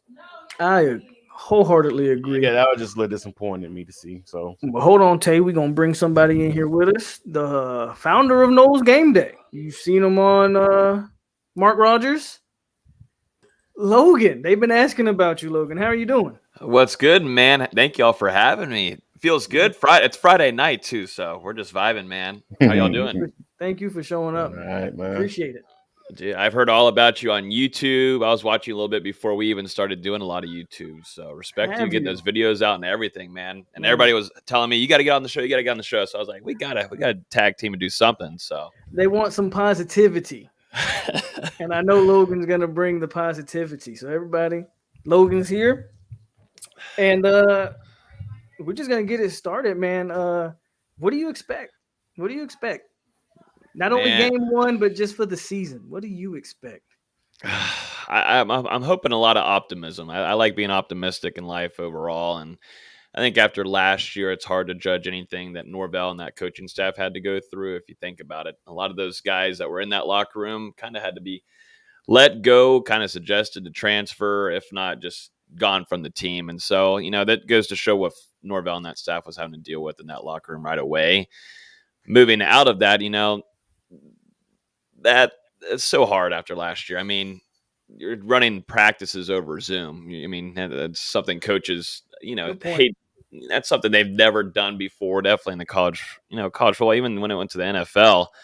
Like, it's just something that you can't really judge a coaching staff off of. So, heading into this season, I think there's a lot of optimism with what the staff can do. I think number one, to me, I got to see what this defense does on Sunday night. Can they stay consistent and make some stops? Can there be some playmakers? Can they get those turnovers? Because they've been in the position to make them, guys, but they just haven't been able to execute and get the takeaways and turn them even for touchdowns and such. So I'm kind of rambling, but I'm just, I'm you're fired good. up for this weekend. I'm fired up. I think Tallahassee too is welcoming a lot of people. It's beautiful weather right now, Friday night, sunny outside the window, as you can see, beautiful. I think it's going to be the same way for the rest of the weekend. So Tallahassee is ready to welcome everybody here. We're trying to get this thing going. I think close to just a couple thousand seats left in Doak. We'll see if that thing can sell out here in the last couple of 48 hours. A little little over 48. Tay, you got any question you want to ask Logan? Yeah, so pretty much. So I've heard you talk. So who do you feel when they walk out on offense taking that first snap? I think I've been saying it since the spring. So I went with our guy Dustin Lewis. He's our lead writer and editor at Noel Game Day. Me and him went to both open scrimmages, and there wasn't anybody there. I mean, there was some of the beat there, us, and a few recruits, and that was about it, guys. There was no one there, and I understand that McKenzie Milton had just arrived, so it was going to take a while to get that offense down. But it was, I mean, Jordan Travis was light years ahead, and I didn't take too much of. I'm saying a lot. It was not so pretty. It wasn't pretty, and that was just the spring. So I was giving him the spring and everything. But since then, Jordan Travis has continued to improve. He's improved as a leader. He's been improved as being more comfortable in the pocket. From what we heard, these are all things that we've heard from people we've talked to, from what outlets are reporting. Improvements. That's what there's always optimism out of a Florida State football camp, and that's you got to see if that actually the performance actually on the field is real. But I really do think it will be Jordan Travis. I think he's deserved this. And I think that, Norvell saw what he could do a little bit with Notre Dame last year with him on the field, and why not have him do it again? But there was some improvements there. And if he can throw the ball, just, get that improvement down. And I think too, Florida State's wide receiver room, I don't think there was one last year. I mean, it doesn't even feel real. It felt like it was just running the ball nonstop. You had to work with what you had, and Jordan Travis was your lead rusher. I mean, what a crazy season. But I think Jordan Travis has deserved this. We'll see if Milton's going to be fully healthy, ready to go for Sunday. I think there's, I wouldn't be shocked to see both quarterbacks out there. I think, why not? You're bringing in the number 9 team in the country. Do everything you can to kind of slice up that Notre Dame defense and trick them out a little bit. But Notre Dame's got talent too on that defense. So we'll see. But I think it will be Jordan Travis around 7:44, like Norvell said. Yeah, I'm almost at 7:44. I think Tyler asked an interesting question. I mean, I know you guys have access to some of these practices, and so maybe you've got the vibe of the team and some of the players. Who do you think the team wants to start? I think they want the best player. I do think McKenzie Milton has brought a lot of leadership in that room, but Jordan Travis has done the same. He was kind of quiet. More of a quiet guy last year. I think he was a little shocked that he was going to be Florida State starter. I mean, that wasn't the plan at all last year. If you think about it, going into the season, he was a third-string quarterback, Jordan Travis was. Who Norvell trotted out there was James Blackman, and then after that was Tate Rodemaker, and then it was Jordan Travis. So, and then if Chubba Purdy would have been healthy, shoot, he might have been 4th string. So you looking at a potential 4th-string guy that ended up starting for the rest of the season. I think, he was just a little in shock about where he was in place, and he had a lot of focus on. He had to learn that whole offense and do game planning and everything as a starter. So I think that team likes both quarterbacks. I do think though that this team respects a lot both of them, and most certainly Jordan Travis. He's worked hard. He's played really well. He's got the connection. It seems like his chemistry with all the wideouts, tight ends, running backs has gotten better, and I want to see him feel a little bit more comfortable, though, and that's really going to depend on the offensive line. We know that. That's always revolves around the offensive line. It feels okay, you brought it up. You brought it up. I mean, again, you guys are at some of these practices. You're at some of these scrimmages. What have you seen from the offensive line, just as a whole? What have you seen that's concerned you, or has had you kind of like, okay, I'm a little bit intrigued by this? I I'd say overall, so the things that I usually will get scoop on is, who's your starting five / who's looking good, who's looking smooth. I believe the last couple of practice defensive line has just kind of been wreaking havoc. Robert Cooper's getting into a little trend here. Haven't heard much of Cooper really this offseason until now. A little late guy here, kind of like how DJ Williams was on the running back side of things. But offensive line, I think Devontae Love Taylor has been healthy for a good while. They were just being really safe. I mean, I think he was close to being able to perform during the spring. You just got to be extra safe with him because that is your starting offensive line. You got to keep him safe. And I think Gibbons will bring a lot of veteran juice and hopefully be able to solidify. He's got the experience. He knows, if they're getting into some sort of rhythm going down the field, he's going to be a guy that's going to be able to chirp and do some calls on the side. I think he's a great addition. And, Maurice Smith impressed us last year, guys. That was out of nowhere. I was like, okay, well, I think we have your starting center for the next couple of seasons. And we've heard good things about, backup Bivion Johnson, about having a big time year for him. It's like his 18th year at Florida State. So he's going to be, he's got a gray beard and everything. He's been playing. He's been having a great fall camp. So you have that backup option because I think Maurice Smith was a little dinged up during this fall camp, but it seems like he's fully good to go. But it's nice to have Johnson back there. And so I think overall that line is just going to have to do its thing last year. It made progressions last season. And I'll be honest, guys, I think Jordan Travis got really antsy in that pocket, and that makes sense a little bit. And, that's kind of how James Blackman was. But there was a lot of times where I'm like, you're missing throws, my man. There's guys wide open. Yeah. Helton's wide up down Ontario Wilson's gone down the sideline and misses them because he's a little too antsy. And there was times where the pass blocking was fantastic, and we just don't notice that because those throws weren't being made. So I'm hoping, boom, boom, those two things fix, and Jordan Travis is able to relax in that O-line, trust them, because you got to keep him safe. He gets dinged up a little bit of times too. So fingers crossed. Go ahead, Tay. You got something? Yeah. So I was gonna say, so like you said with the O-line, so like you said, you do feel like they will be improved.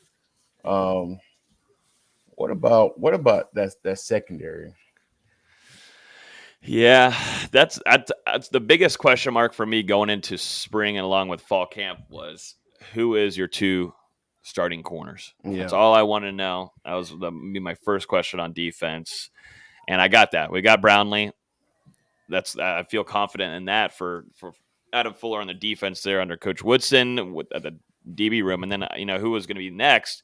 And we were hearing things going into fall camp that Travis Jay was going to get a little chance at corner, and Akeem Dent was going to go back to free safety, and that ended up being the deal. And I think Travis Jay, just because maybe a mix of Jerry and Jones not being fully healthy, maybe they're throwing Travis Jay in the mix there. And I wouldn't be shocked if Jay said I could go down there and lock down, because he's a physical guy. He's going to be. We'll watch him on Sunday night. He's going to be physical on the line, which will be fun to watch. But that was my two big question marks, and I feel pretty confident in that. And I just think there's so many different pieces that Florida State and Fuller, Woodson, and even goes down to Marv. They just didn't know who fit where best last season.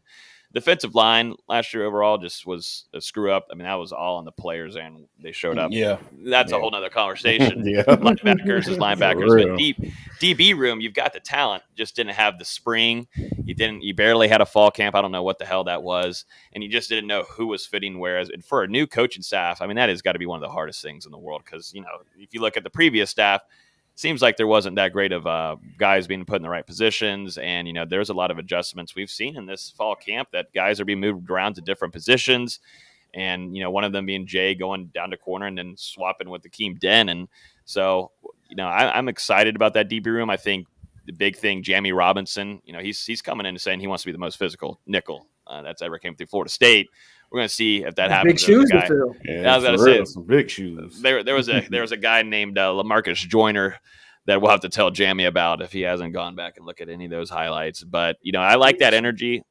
I want that physicality. I want him to be he'll be good in the run too, but he's going to be. I don't really want him too much in covered. We'll see. I thought he was fine in the spring when we watched him, but I think a run stopper, a guy that can make tackles and along with can get some strips and such, that will probably be Jamie this upcoming season. So I think the DB room, at least with the full spring and a full fall camp, guys, I feel a lot better than I did last season, because that was atrocious, man. I mean, you're not. It was tough to watch at some points. It's like I got a Jesus. few questions. First, somebody Yeah. asked, "How's the knee doing?" Oh snap! I wonder if it's my knee or are they talking about Mackenzie I think Mills? your knee. My knee is great. We're back. I was supposed to race Lowe's. I was supposed to race Carlos Williams this weekend, but we both Why had to would cancel that. Why are you trying to race? Why Why are are you you trying trying to to race race- Carlos? Because I'm an idiot, and plus, if I can drink enough beforehand at the tailgate, then I'll do whatever anybody not everything, but it'd be bring some good content. Watch my ass get Now I don't know smoked. how big. I don't know how big Los is now. He's But get that's. I know. I mean, the guy can run, and at like 220, he could fly. You don't stand Yeah. a chance, Logan. I'm sorry. I'm Oh sorry. man, come on! No one's believing. That's the thing. I want no one to believe, and then maybe we'll do a little bit of editing. And I'll be like running fast as hell. Go on, Also, Bobby. this is kind of a two-part question. Somebody asks, "Do you think Fuller saves his job this year?" I guess my question would be, "Do you think Fuller's job is in jeopardy this year?" I do think if the defense is just a tiny bit better than last year, that's already rough. I know a lot of people. I don't think people remember. I think we talked about it on Mark Rogers' show maybe this last week, but I think I did. It was with James Coleman, and I kind of sat there and reminded everybody how awful it was to come back here and recap a game after what the defense was. That was the worst defense we've ever seen, ever.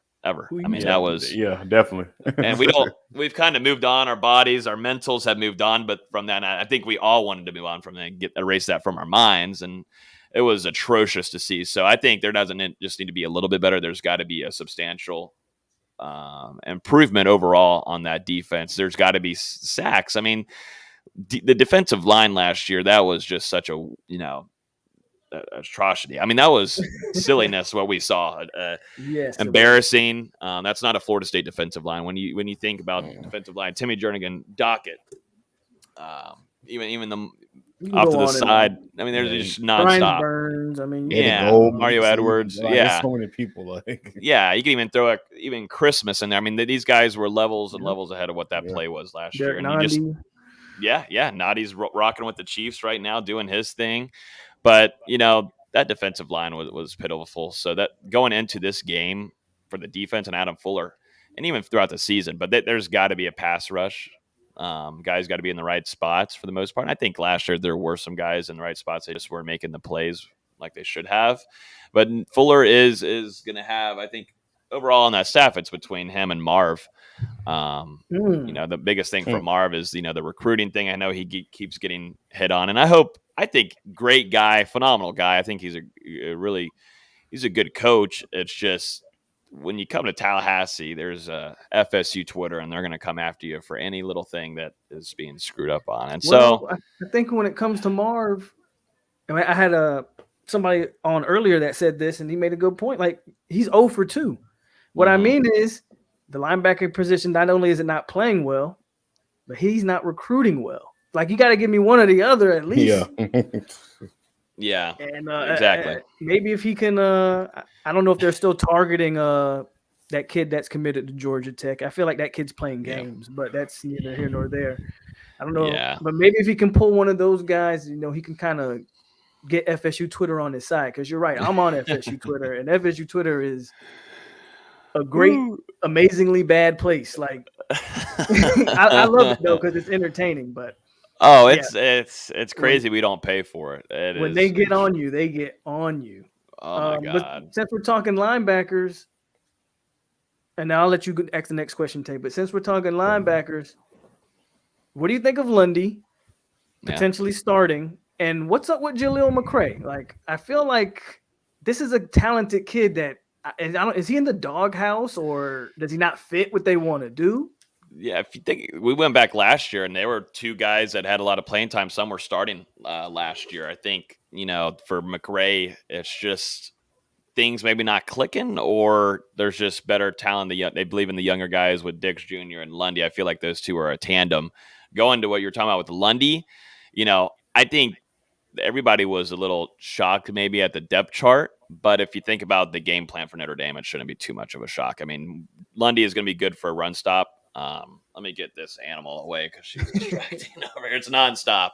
But, Lundy is going to be there for that run game defense. And I think, too, he's had the last couple of weeks, guys, he's been probably one of the best linebackers.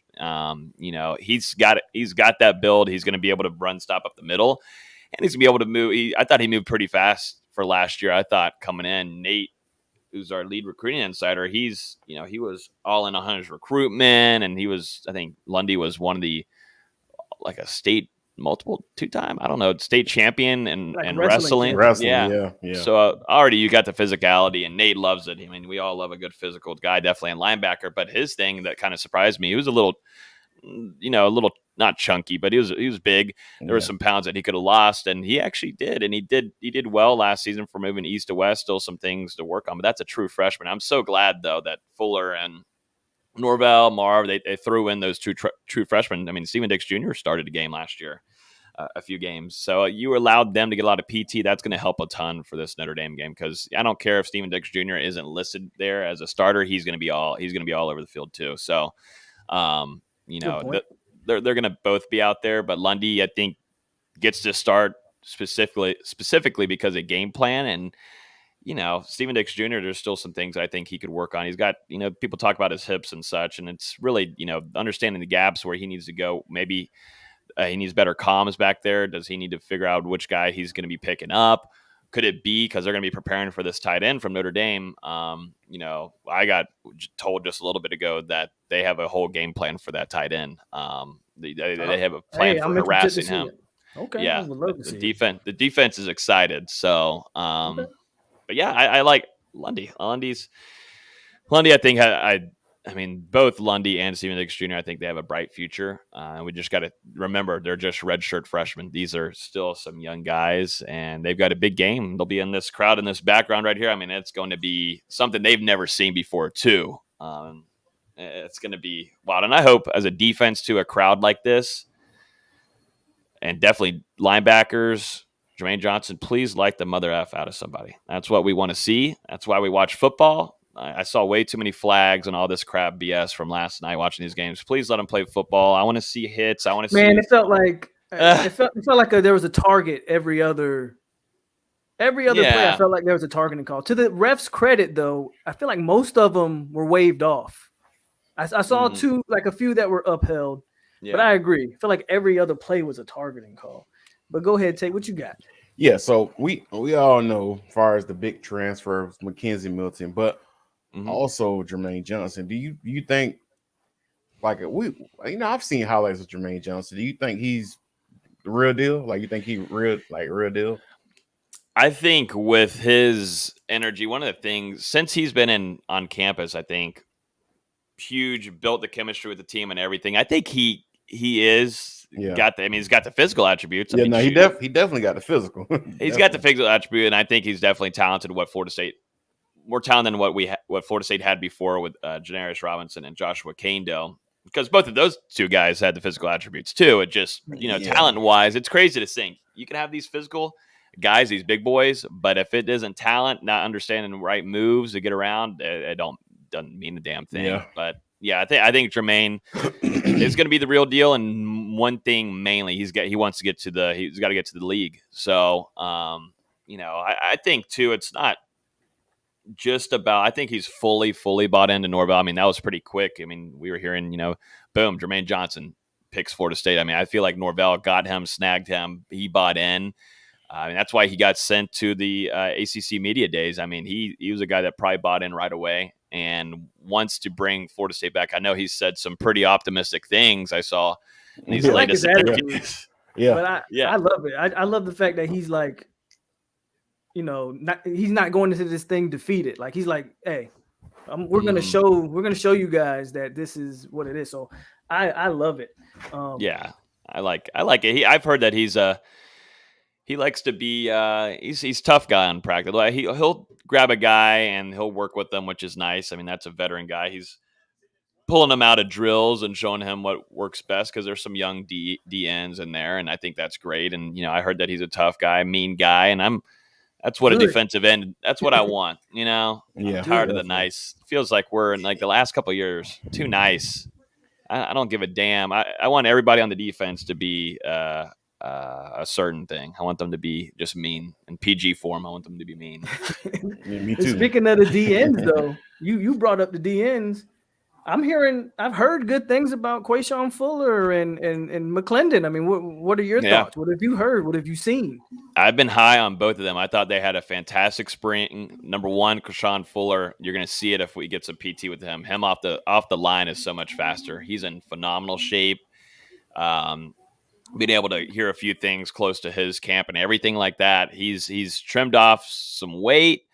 Like I said, him off the ball is really quick, and he was wreaking havoc during those scrimmages that we were at. It wasn't really fair a few times, and then going to McClendon. Wow. McClendon, we saw last year, guys. You were like, "Whoa, who's 55? This guy is staying consistent." They put He had a few flashes. Yeah, I agree. yeah, he I was did. like, He did. yeah, I was like 55. Okay, I see this. Let's get another year in this, and I think, shoot, you have a nice second group too, because of course it'll be Kier and Jermaine, but McClendon, I'm really excited about, and I think too, which I like it. These guys, maybe Fuller and also McClendon, were expecting, hey, I'm gonna be a starter next year. Well, here you go. Here comes two transfers, so maybe they got a little chip on their head, chip on their shoulder coming into this game. Once they get their playing time, they're gonna want to execute and get back there. So it's a nice little. They're gonna be a little ticked off, and that's how it's supposed to be. Football, it all depends on camp and how well you do, and if you want to change anything, go play well on Sunday night. But Fuller and McClendon, I think, are great. Guys that you need to flush in there for get some guys some rest. Those two are going to be ready, and I'm excited for 30 and 55. Okay, you've been pretty optimistic, which is awesome, right? This is what a lot of people love to see. But I do want to ask something like, what are your concerns? Like, what are some things that you're like, they have to improve here if they want to have the season we want them to have? Number one, they've got to improve on pass rush. If there's no pass rush again this season, then say goodbye to your DBs having hell back there in the back field on their side of the ball. You're going to have to disrupt, definitely at least going into this game, but overall in the season, you got to disrupt the quarterback. There wasn't much of that last year. You weren't even allowing really the quarterbacks to make much mistakes. There was few here and there, but last year that was just so sad. I mean, what was it? The Mob 2.0 coming back, all of those guys coming back together. You brought big back disappointment. Big disappointment. Yeah, I mean, J-Rob, Kane Doe, but I mean, number one, Marvin Wilson, Corey Durden. I don't want to say any more about that, what happened there, but that was so disappointing. Yeah. I tried to keep everything nice, but going into this year, I think Norvell made it be known that he was going to get guys in because that had to be better. He saw how awful that was, and he brought in Jermaine. They brought in Kier, and they're going to definitely try to get after that quarterback. But I think it's also going to have to be your pass rush alongside if you're bringing Gainer down, if you're going to bring Jammy off the side. Shoot, you're going to blitz. Bring Brownlee down and blitz. There's just got to be different kinds of things that.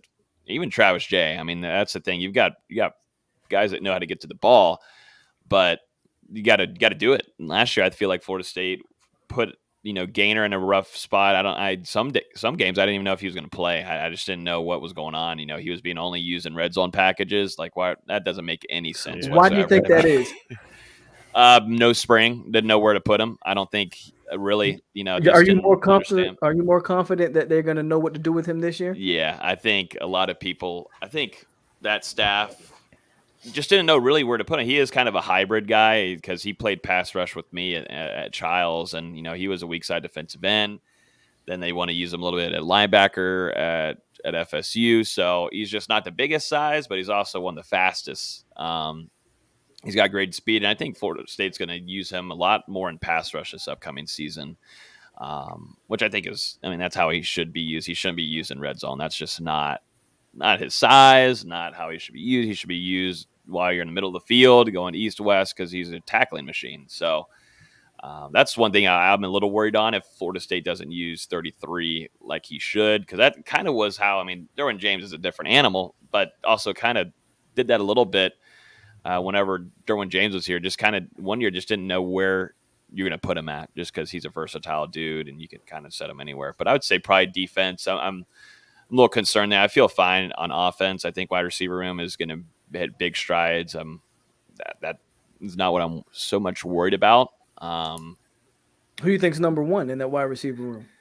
I think Parchment. Yeah, I think at the beginning of the year, Parchment, right? But did somebody emerge? Did Malik McLean take that mantle, or somebody else? Yeah, it's going to be 11. He during the spring scrimmages, he was taking the most reps out of any player on the field. I mean, he was taking first team reps. First scrimmage, I was like, okay, Malik McLean, and he did, and he's played well. He played great in the spring game.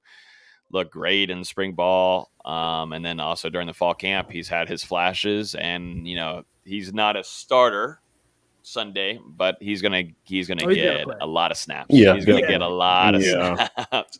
He's gonna get a lot, and I do think Parchment. He took a little while, and makes sense. He just arrived in Tallahassee not long ago, but he's still learning the offense and such. But really, right now, just for the time being, for his game plan against Notre Dame, just send him. If you have a chance where it's one-on-ones, JT, take it. You got to take those opportunities, because he's going to go grab it just like a McLean will. Those are your guys that you're going to send down the field along with Ontario. And, Burrell might get in the mix here and there, but, McLean has just had the best spring. He's had the best fall camp as a young guy. That wide receiver room should be fun if the quarterbacks, and mainly Jordan Travis, can get the ball to him, because I just didn't feel like Florida State had a wide receiver room last year, guys. When we were watching those games, you were just relying on Corbin to do his thing. Toa Philly, who's dinged up, 50-50 throughout the rest of the games. I agree, man. And then, that was... Guys just couldn't catch, and Terry wasn't all the way there. I don't know where his Terry, that's right. Terry wasn't fully, healthy or whatever was going on there. Norvell, how you doing, Norvell Central? Doing pretty well. How about yourself, man? I'm doing good, man. Yeah. We got Logan from Knowles Game Day. Norvell What's good, Central. man? How's it going, Logan? Nice to finally meet you. I know. We're always doing shows everywhere, but now we can combine together. POLK hooked it up. I didn't know this was an 8-hour stream. I had no idea. Yeah, it's just, I just wanted to go for it. Why not? Obviously, you guys don't have to be on 8 hours with me, but I'm going for it. As long as I can make dinner and everything, and make midnight snack, I think we'll be good, right? Hey, Logan, as long as you want to be here, brother, I'm good. I'm not going anywhere. I'm definitely down for another 10, 15 minutes. I'm good. Okay, bet. So anybody tell you got anything for Logan, Norvell? I let Norvell since he just came up in here. How do you feel about kind of like with the rushing game for Florida State, more along the lines of like Lawrence to Philly and Jayshon Corbin? How can they really exploit this Notre Dame defense? Kind of going with that. Is it for me? Yeah. Okay, I want to sorry. hear your take on it. Yeah. I think, going to Toa Philly, we were just talking about before you jumped on here, man. It was talking about how, he'd be dinged up a little bit throughout the season, and that's understandable. True freshman, he came in like a stick. So he hasn't put on much size. He has a little bit. Hopefully he's able to take a little bit more of those hits throughout the season. But I think Toa Philly, it might be the most talented guy. I think it's between him and Treshaun Ward, honestly. I think Corbin has his own kind of things that he brings. His talent is special too, and we've hearing signs that he's more explosive. But Toa Philly's got to stay healthy throughout the season. If you can keep a baby 9 healthy, that's a scary thing for defenses, because Florida State's able to do a lot of things with this running back room then, because you can slice and dice with him and throw it off to the side. Little routes for him. It gets scary because it seems like he's a little bit more shifty than the other running backs room. I think Treshaun Ward is kind of in that same boat with all around best backs. I think it's Toa Philly and Treshaun Ward. DJ Williams, I don't know if we'll be seeing him on Sunday, but I do know Jayshon Corbin, along with Toa Philly and Treshaun Ward, we're going to see a lot of. We're going to see a lot of 8, which is going to be fun. I don't think a lot of people have been able to see him a lot during the spring scrimmages. He was ruthless. I mean, it wasn't even fair at times. He was by far the best. He was the best. Trayshawn. Trayshawn Ward. Yeah, he moved to 8 this Okay. I like him. this camp. I like Trayshawn. Yeah, I thought he was the best player out of spring. Just because we always hear so many things about him since his arrival at Florida State. They're saying he's the most talented back. He's great in practice. He's phenomenal. He's the best guy there. But now I want to see it in the games, and we've seen a little flashes and his little, I forget which bowl game it was, but he literally, as a guy that hasn't had a lot of playing time, I would love to see him kind of break off that rust a little bit against Notre Dame and get moving, because you're going to want him for the rest of the season. Definitely with all this COVID crap going on, you need to have all guys ready to go. Yeah, and I even posted about this a little bit earlier in the week, just talking about Mike Norvell versus Marcus Freeman in his last 2 contests at Memphis. And honestly, I kind of read up on it. It was 77 carries, 420 yards, 5.5 yards a carry, and also 4 touchdowns. I mean, that's something that Florida State can really rely on, especially with, wanting to establish the run. Even Coach Dillingham talks about it in his media sessions, really getting that 2nd down and 7, 2nd down and 6, getting ahead of the chains most of the time. But you got to understand that, Florida State, if they have Jordan Travis in at quarterback per se, you bring that running threat. You're also able to establish the run a little bit more. In terms of Lawrence Toafili, you can be able to bring him in the slots, also being in the backfield as well. And it just brings kind of a Swiss Army knife per se. You got a guy like Trayshawn Ward, super agile, and he gets a lot of carries there, and he's impressed during the spring, like you said. And DJ Williams could be that guy that you can 3rd down and short, goal line carries, I think, can really be utilized pretty well. And I know he showed up to camp a little bit overweight per se, and he's slimmed up a little bit more. So I'm excited to see what DJ Williams does in this offense. Did you guys, mainly you, Logan, because I get this question about this kid all the time, and I'm one of those people who are like, I'll believe it when I see it out of him.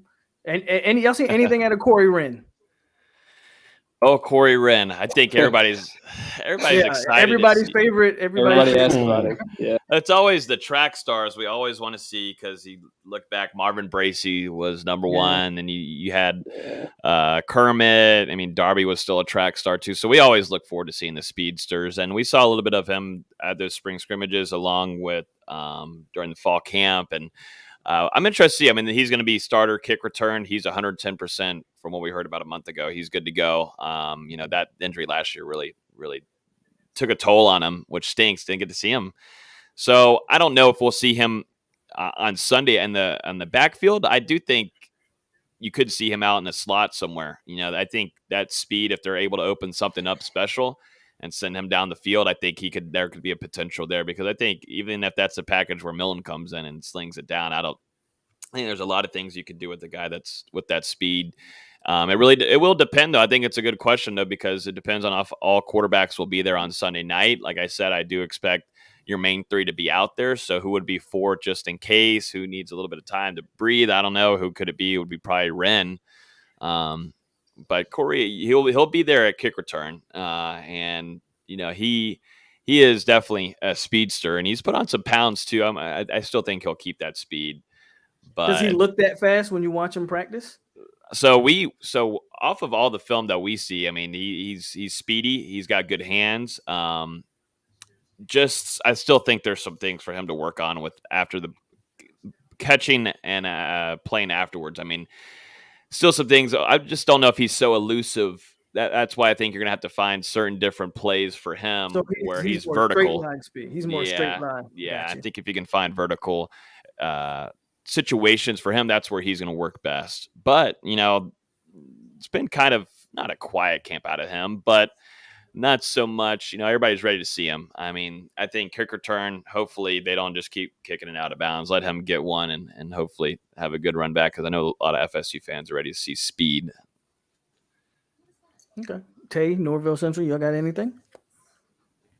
Just kind of going off what Logan said about Corey Wren, I think another guy that you can really look at as kind of being that utility player that is going to be seeing all over the field is a guy like Ja'Kai Douglas. I think that's a guy that you can kind of turn to. It's more of a consistent option. Doesn't really necessarily have the speed that Corey Wren has, but Of course, when you look at a playmaker in the open field against Duke, he had a pretty good game so far. It was a coming out party for him, and also with the limited carries of Trayshawn Ward. I think there was a couple of possibilities there for offensive playmakers in general. I think Corey Wren's got to get adjusted to the collegiate game, and just overall, he's got to get better skill set wise, catching the ball, being more consistent, kind of like Norvell harps on consistently time after time. And I do think Travis Jay is going to be a more consistent option on kickoff return. I think he is one of the better athletes on this team. Him and Jordan Travis, I think, are both probably the top two athletes on this team in terms of just the skill set wise. But I really do like Travis Jay at kickoff return. I think that he could be a really, really special player there. And I think that Florida State is actually going to take advantage and finally score a special teams touchdown this year with Travis Jay. What? Okay. And you know what? It's funny what you said about Ja'Kai Douglas. That's a player that kind of confused me with, because I thought they was moving him to receiver. Yeah. And now on the depth chart, he's listed as back at running back. So I don't know if they doing him like they can't find a spot for him exactly, but they know they have to have him on the field. But I honestly thought he was going to be moved to even when we recruited him. I thought we recruited him as a receiver. I thought I was one of Ron Dugan's guys that he recruited. But just to have him at running back, I don't know, because I mean we have a lot of running backs. I felt like I thought he would be best at receiver, like a slot guy, like a Keyshawn Helton type. Yeah, right. Well, I will say he actually is listed as the backup tailback, which people kind of confuse tailback and halfback a little bit more. Tailback is more generally slot receiver and also can be utilized in the backfield. That's kind of how they use Lawrence Toafili. So, I mean, yes, he is going to be utilized in the slot. I don't ever think he's going to be an outside receiver in college. But I do think that in terms of him being as in the backfield, I just don't see it as much. Maybe you might put him in for a gadget play here or there, but overall, I still think he's going to primarily be a slot receiver when he's out there. Mm-hmm. Yeah, during the spring and a little bit of camp, he's been mainly used as a gadget guy. Tyler puts it in here, he's going to be used as a gadget throughout most of the games, and that's how it'll be. Yeah. He's got speed, too. I mean, I keep on hearing, I always like to ask who's the fastest on the team, because that's the best question ever to ask if you're having any kind of inside scoop. That's the number one thing you need to know first off. And, Douglas and Wren, I've heard, are the fastest guys. So having them back there at kick return, if that's the case, because I feel like Travis Jay's is like almost like a Travis Hunter, what we'll see whenever he comes. He'll be playing everything. Travis Jay's going to be doing everything. So you'll see Douglas out there along with Corey Wren, too.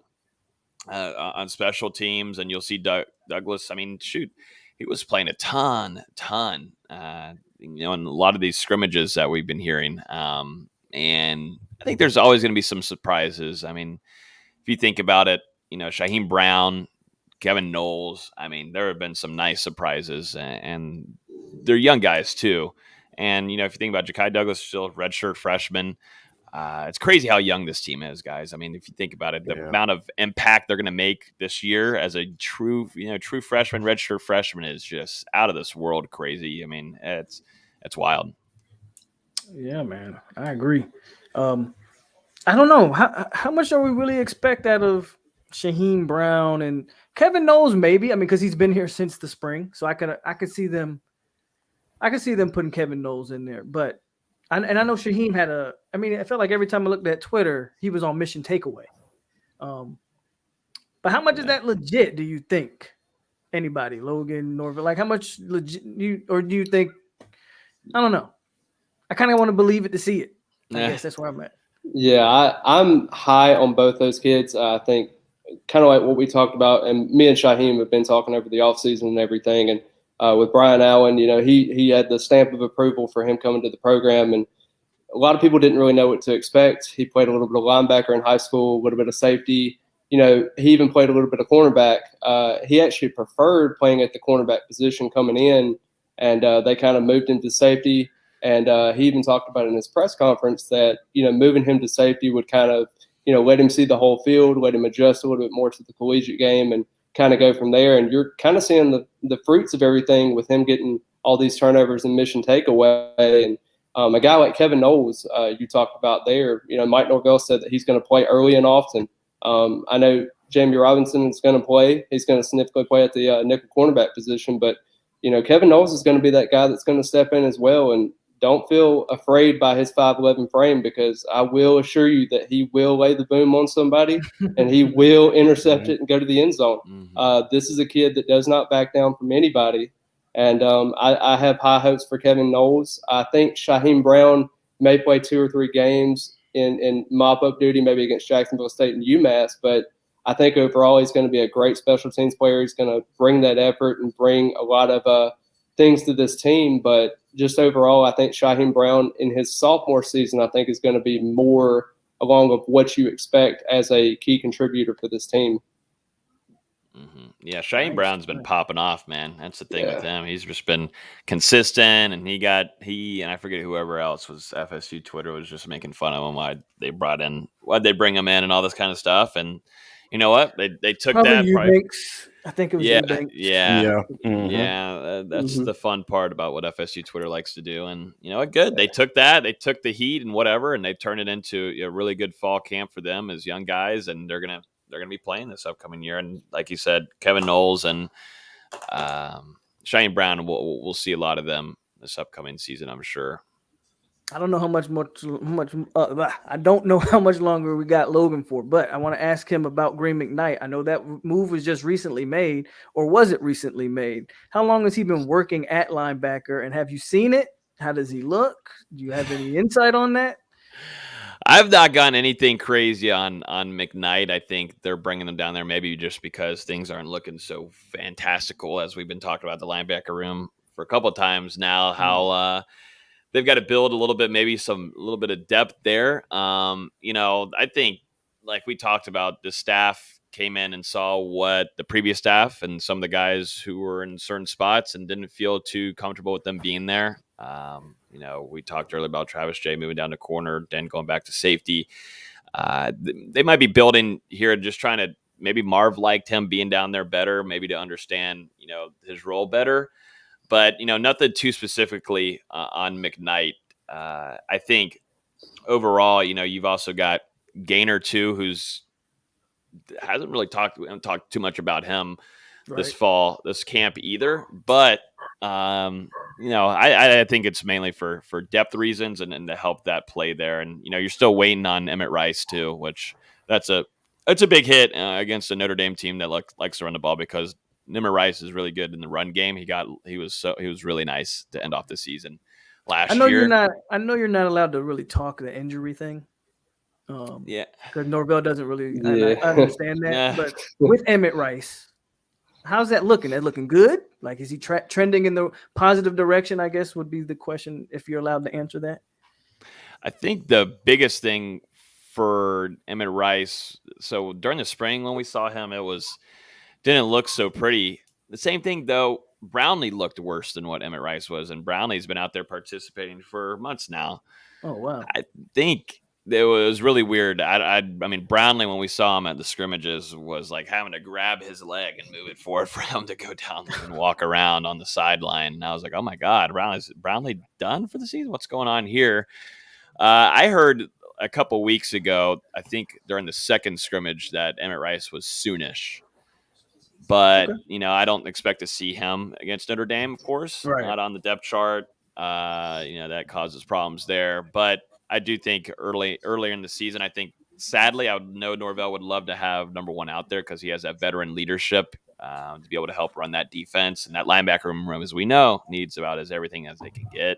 Absolutely. So I think you'll see him definitely in the first quarter of the season. I think they're just being extra safe with him, kind of like how they've been with Devontae Love-Taylor. I mean, Taylor's been finally, participating in such, and it's been on the DL of him participating in scrimmages and whatever. But if anybody, it's quite obvious that Devontae Love-Taylor is going to be full go, and they're just being extra careful with Emmett Rice because they know they'll need him. But you just don't want to put him in there against Notre Dame and then you lose him for the rest of the season. You'd hope that he can fully be ready to roll, and then you've got him. The next. You think it's a similar situation with like Hamza last year, maybe? Yeah, a tiny bit. I think Hamza's was more solidified on what we probably knew would happen, which was definitely structural damage in the knee. I think it was definitely a little bit. I don't know if I'd say more of like it's definitely some with the leg that Emmett Rice is having to deal with recovery wise. But I think that if he wanted to, I'm sure as most players do, if he could play, he Right. would. But He it's would, just yeah. training staff and making careful. The guy's got to care about his health, but as a player, as a veteran, he wants to be out there against Notre Dame, and that's Fair what stinks. enough. We won't Stinks. get too much into injuries. Yeah. Fair enough. Anybody else got anything for Logan?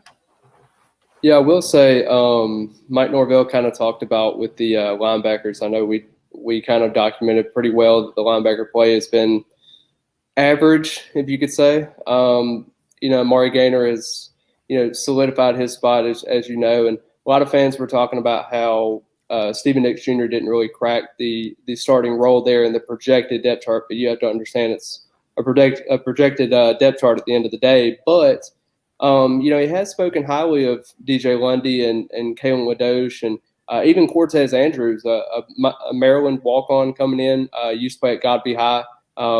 Super excited for him, but what do you kind of think this means with having more run stoppers in to kind of, beef up this linebacker room? Because, I mean, you're looking at a guy like Cortez Andrews that's like 6'1", 250. You're looking at DJ Lundy that's 6'1", 255.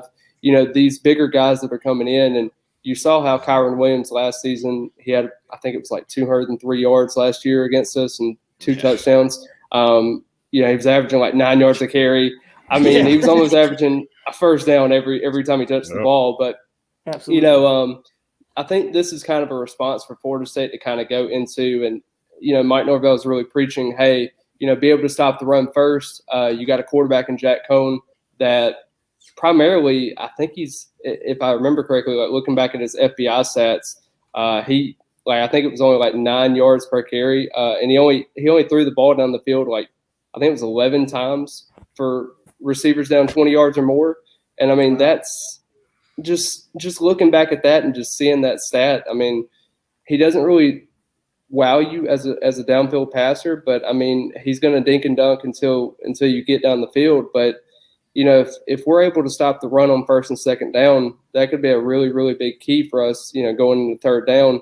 I know a lot of people are critical on Fuller. I know a lot of people that don't really have the best interest in Fuller right now. They want to see what they can do and kind of go from there. But I really do think that Fuller in this linebacker core and Coach Marv, I think, is going to really step up in this game. Running the ball, defending the run, I think is going to be a really, really strong point for this team.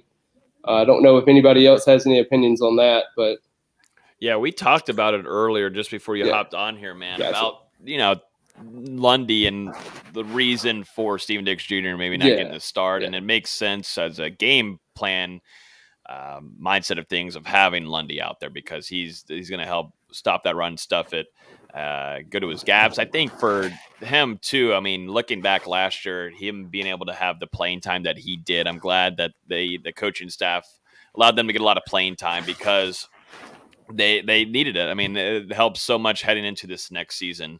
Last season was just such a joke overall anyways. It's hard counting anything from that, and definitely the defense, but having them get a lot of burn last year, they're not going to be, heading into Doak Campbell Stadium this Sunday and be, all out of shape, just mentally out of it. They're going to know what to kind of expect. It is going to be a little bit different. Obviously, it's going to be a packed crowd, different than last year, but still the burn at a college level last year for them is going to help so much. And so I definitely think that Lundy decision is smart. He's had a great last couple of weeks too.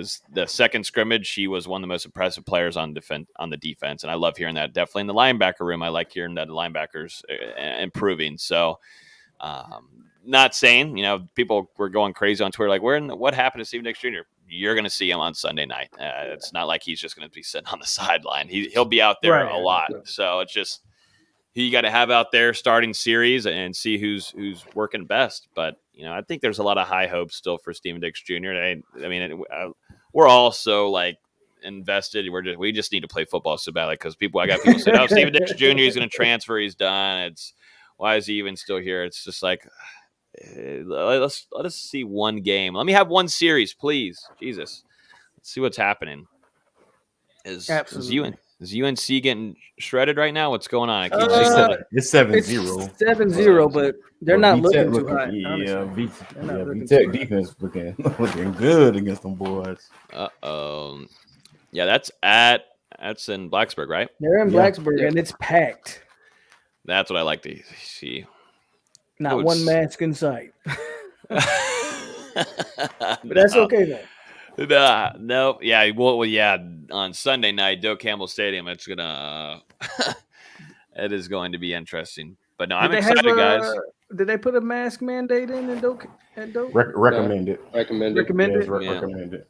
Yeah, that'll be recommended. Kind of like how they did it last year, where they wanted you to have your masks and such. But Anybody now- have any insight on the tribute to Bobby? Like, what they're planning? I think the big thing, those tributes that they released, I'm sure we'll see a lot of video board throughout the whole game, and definitely throughout the whole season and years to come. We'll have a lot of tributes to him, but nothing too in particular. I think there will be some special things that Florida State will have planned that is kind of secretive. I'm wondering, who's. I know a lot of the fan base wants to see Miss Ann plant a spear. If that happens, and this whole stadium's gonna erupt, and it'll be the loudest that we've ever. Yeah, Would they'll be- lose it. It'll be like tears streaming down people's faces, and there'll be like emotional roller coaster. I mean, God dang, we still got to play football. It'll be just tons of stuff, but I think there's a lot of special things that I think hopefully Florida State's going to set there, because what a man that did so Right. much for this Absolutely. town, and of course built this stadium to what it is today. And we wouldn't be having big games like this if we didn't have Bobby Bowden. So I think it'll be, and then Norvell is doing a phenomenal job with bringing in a lot of former Noles that played with Bobby to come in and speak and tell about how coach was, and that's what you love about Norvell so far. He just knows what to do, and that's something we haven't had in a little while here in Tallahassee. So it's gonna be an emotional roller coaster, man. I'm gonna have to drink a lot more for this one. Jesus. You drinking tonight or no? No drinking tonight. I drank last night for all the Thursday night games, and then I had to work the next day, and that was today. I had to work. I had to go there this morning. Okay. These hangovers hit harder, man. I'm getting older now.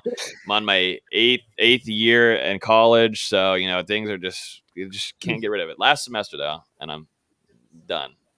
And I'm joking about 8 years. I'm completely joking about 8 I was about to years. say, boy, he like Martinez from Nebraska. Yeah, no, Martinez. Oh man, yeah. So now I'm excited, guys. I hope everything goes well this weekend for everybody. I hope we have happy fans in the YouTube comments. I think we all want to be happy. But before I let you get out of here, Logan, we need a prediction, man. We need a score prediction. We need a score prediction, and then we need your season prediction. What you think this record is going to be? Number one, I'll start with record predictions. I'm going with 6-6. I think with how rough the schedule is, it kind of makes sense for it to be that way. I would love to. I was thinking in the spring, like, can I go 7-5? Can I do it? But now I'm trying to just be so safe. Like, if I'm going to be doing it, I want to try to be spot on. It's just this schedule is so tough. So I'm going to stick with 6-6. And then for Sunday night, I think Florida State, this game is going to go into the fourth quarter, which would be great. I think the biggest thing is that it's at home. I don't think this team's going to quit. I thought the attitude they had last year was a lot more impressive than the last time Florida State faced Notre Dame by a long mile. But, this is still, Notre Dame coming in. I think it all depends on if Florida State gets to Cohen or not. If they can get to him, kind of rile him up a little bit. He has experience. He's a good quarterback, but not a great quarterback. Right. If you can disrupt that, then that's not, it goes back to like a basic quarterback. Just try to make him not get into a rhythm. So I think it's going to be Florida State 21 and Notre Dame 34 in the end. Sadly, I don't have Florida State winning the season opener. I know it's tough. I'm trying to stay. All right, Logan. Well, I'll let you later. I got to go now. I got to get out. This will be my last time invited on the show. Yeah. All this hype about everybody tag teaming on here on the show. That'll be my last one. But I'm trying to keep it realistic, and I just know I would love. I hope I think everybody wants it. Everybody, if we're predicting Florida State to lose or whichever, I think everybody wants that. Obviously, not to happen. We'd kill for this 5-year streak to be ended and win a season opener, but we'll see if that gets shattered. And man, if Florida State does win this game, though, then you might not even see me anyways, because I God knows I'll be in the bushes somewhere at like 5 a.m. wondering what the hell's going on. I might be in the recess pool in College Town. I don't know where I would be, but that's the scary thing. My liver, I don't know what it would be. My dad, my uncle's coming in town. I'm about to go have dinner with them in a few.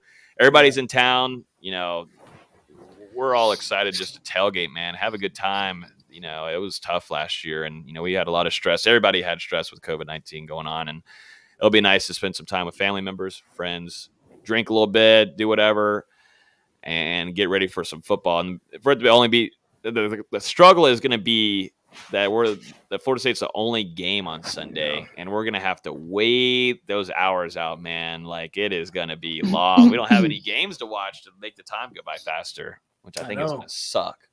But oh well, we're prime time only team in the country, along with Notre Dame playing. So we'll see. I'm excited though. I'm excited. This is where Tallahassee's fun. Only good time of the year here, in my opinion. All right. So you said 34-21. Right? Yep, 34-21 Irish. 34-21, and you think a 6-6 season. I think 6-6, and I don't think that hurts recruiting too much, in my opinion. I don't think it does. That gives you a chance to go to a bowl game. You go 7-6 potentially. Okay. That's a big difference in 3-6. So we'll say that for sure. Yeah.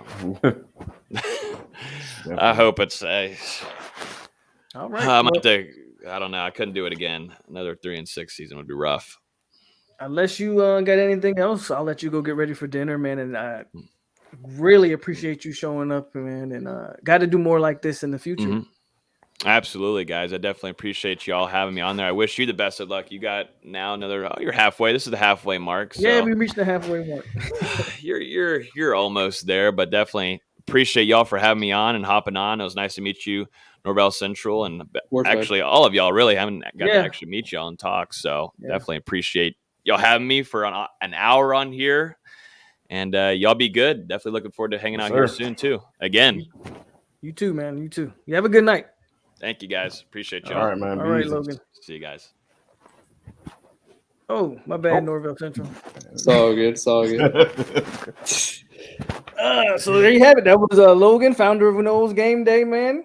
All that optimism y'all wanted, and he came in here and said 6-6, and we losing. 6-6, bro. Yo.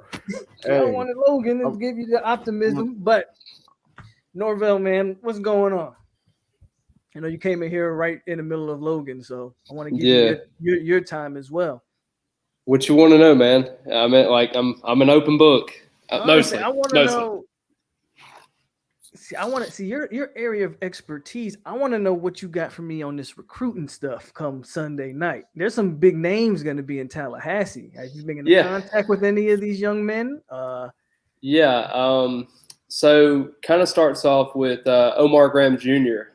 From Stranahan High School in Fort Lauderdale. The interesting thing there is he is actually bringing his teammate, Hakeem Williams, the 4-star receiver in the class of 23. And this is such a pivotal part for the Noles kind of going forward because his family, Hakeem's family, is actually Miami fans. They're, diehard Miami fans going down to that area. His high school coaches have been kind of pushing a little bit towards the Noles in that point. He did visit over the summer. So, I mean, there was an opportunity where Hakeem Williams talked to Mike Norvell and, he kind of shared his vision, shared everything kind of going on with the situation. He really liked the visit. He's supposedly going to be dropping a top schools list coming soon. Can't tell when that is or anything, but I do have a really good feeling about FSU going forward with that one.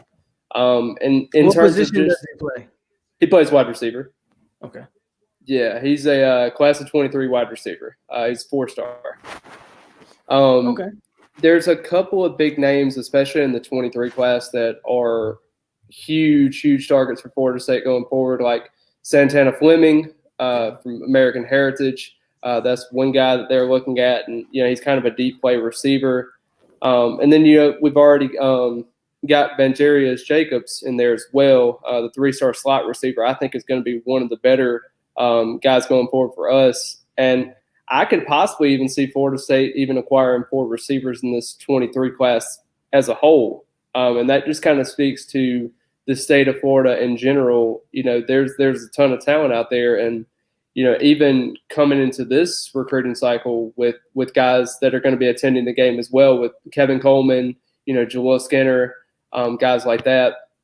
I did focus on an article, I think it was a couple of days ago, about Jaleel Skinner. There was actually a podcast with Steve Wilfong.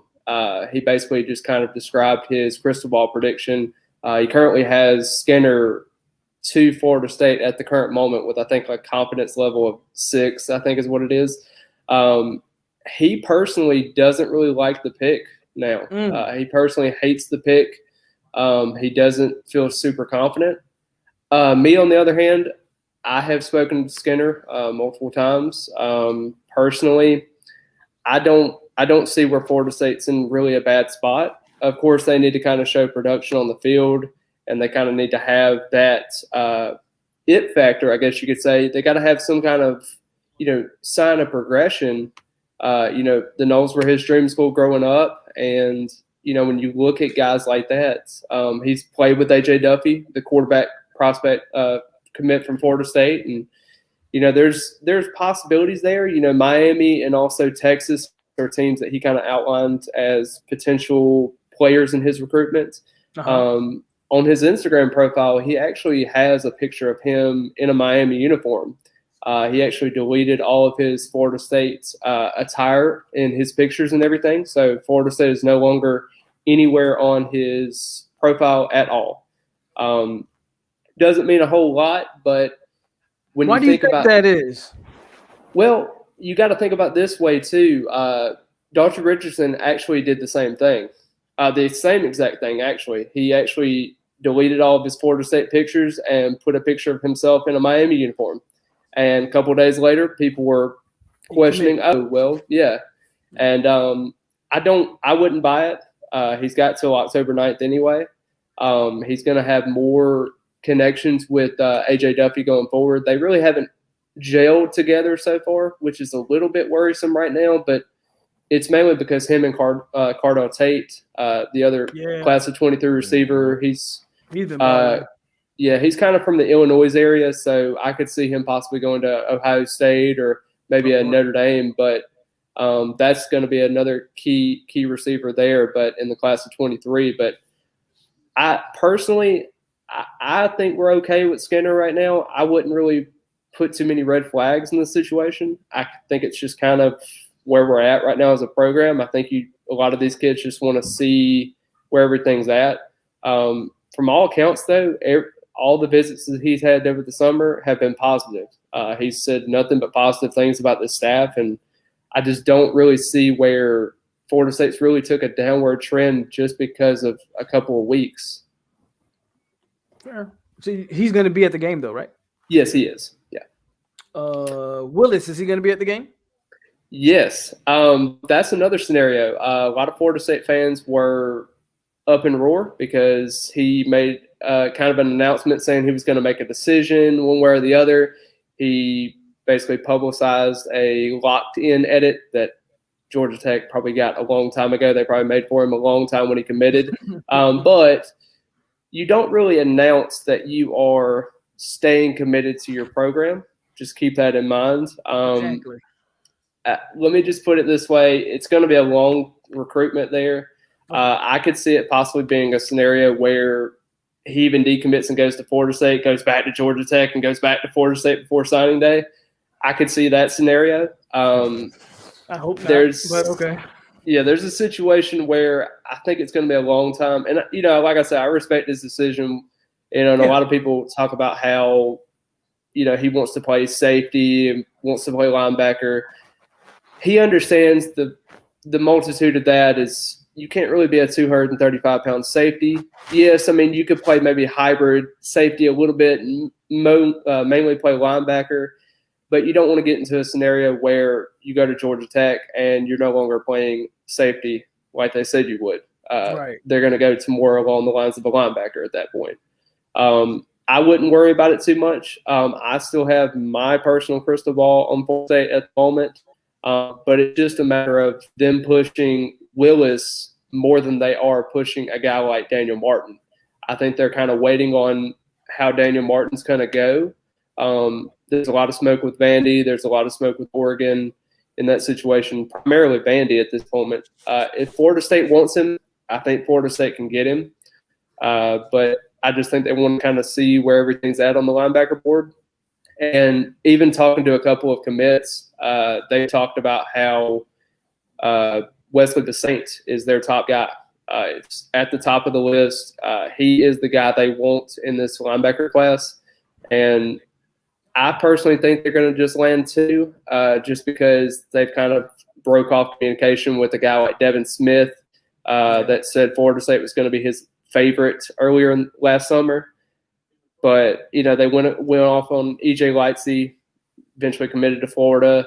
There's a couple of guys there that they're looking at the linebacker room, but it's just all a matter of fact of if they really are wanting Daniel Martin. I think he's kind of the wild card in this situation. I know they really want Willis because of the Quayshawn Sapp connection there.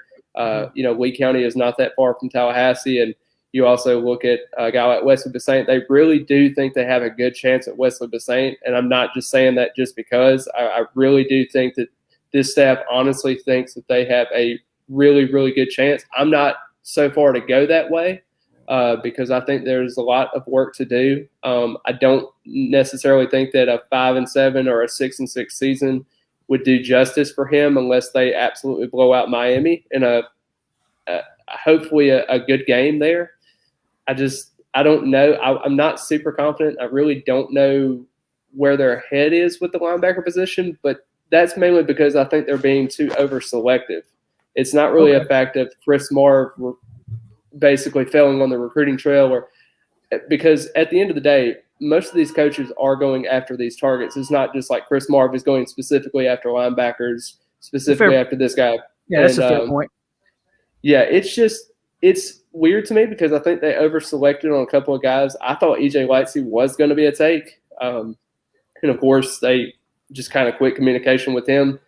But it's really odd to me. I don't really know the whole situation there. The Daniel Martin situation is weird to me too. I don't know to the extent of how interested they are. And I think that that's actually a recruitment they can get into. I think that Willis should be a position that you should keep recruiting, whether or not it be anything else. Kind of like a guy like Jalen Glover, the running back from Lake Gibson. I don't think he's a recruit that you should put your whole stock into, but I do think Willis is that type of recruit that you need to put your eggs all in one basket. Same thing as Wesley Saint, but Willis I think is the most obtainable out of those guys. And I think that he is a guy that you could really, really hone into. You got to play past his games a little bit, though. That's the thing you got to watch out for. Yeah. But I think that is a target that Florida State needs to go after. And them even getting 2 linebackers in this class is a whole lot better because I am super high on Omar Graham Jr. I agree with that. What do you got? You got anything, Tay? No, man. I'm actually about to head up, man. You know, I got these wisdom teeth pulled, so I got to take that pain medicine after talking. Okay. But yeah, man, I'm gonna holler at y'all, man. Probably Sunday.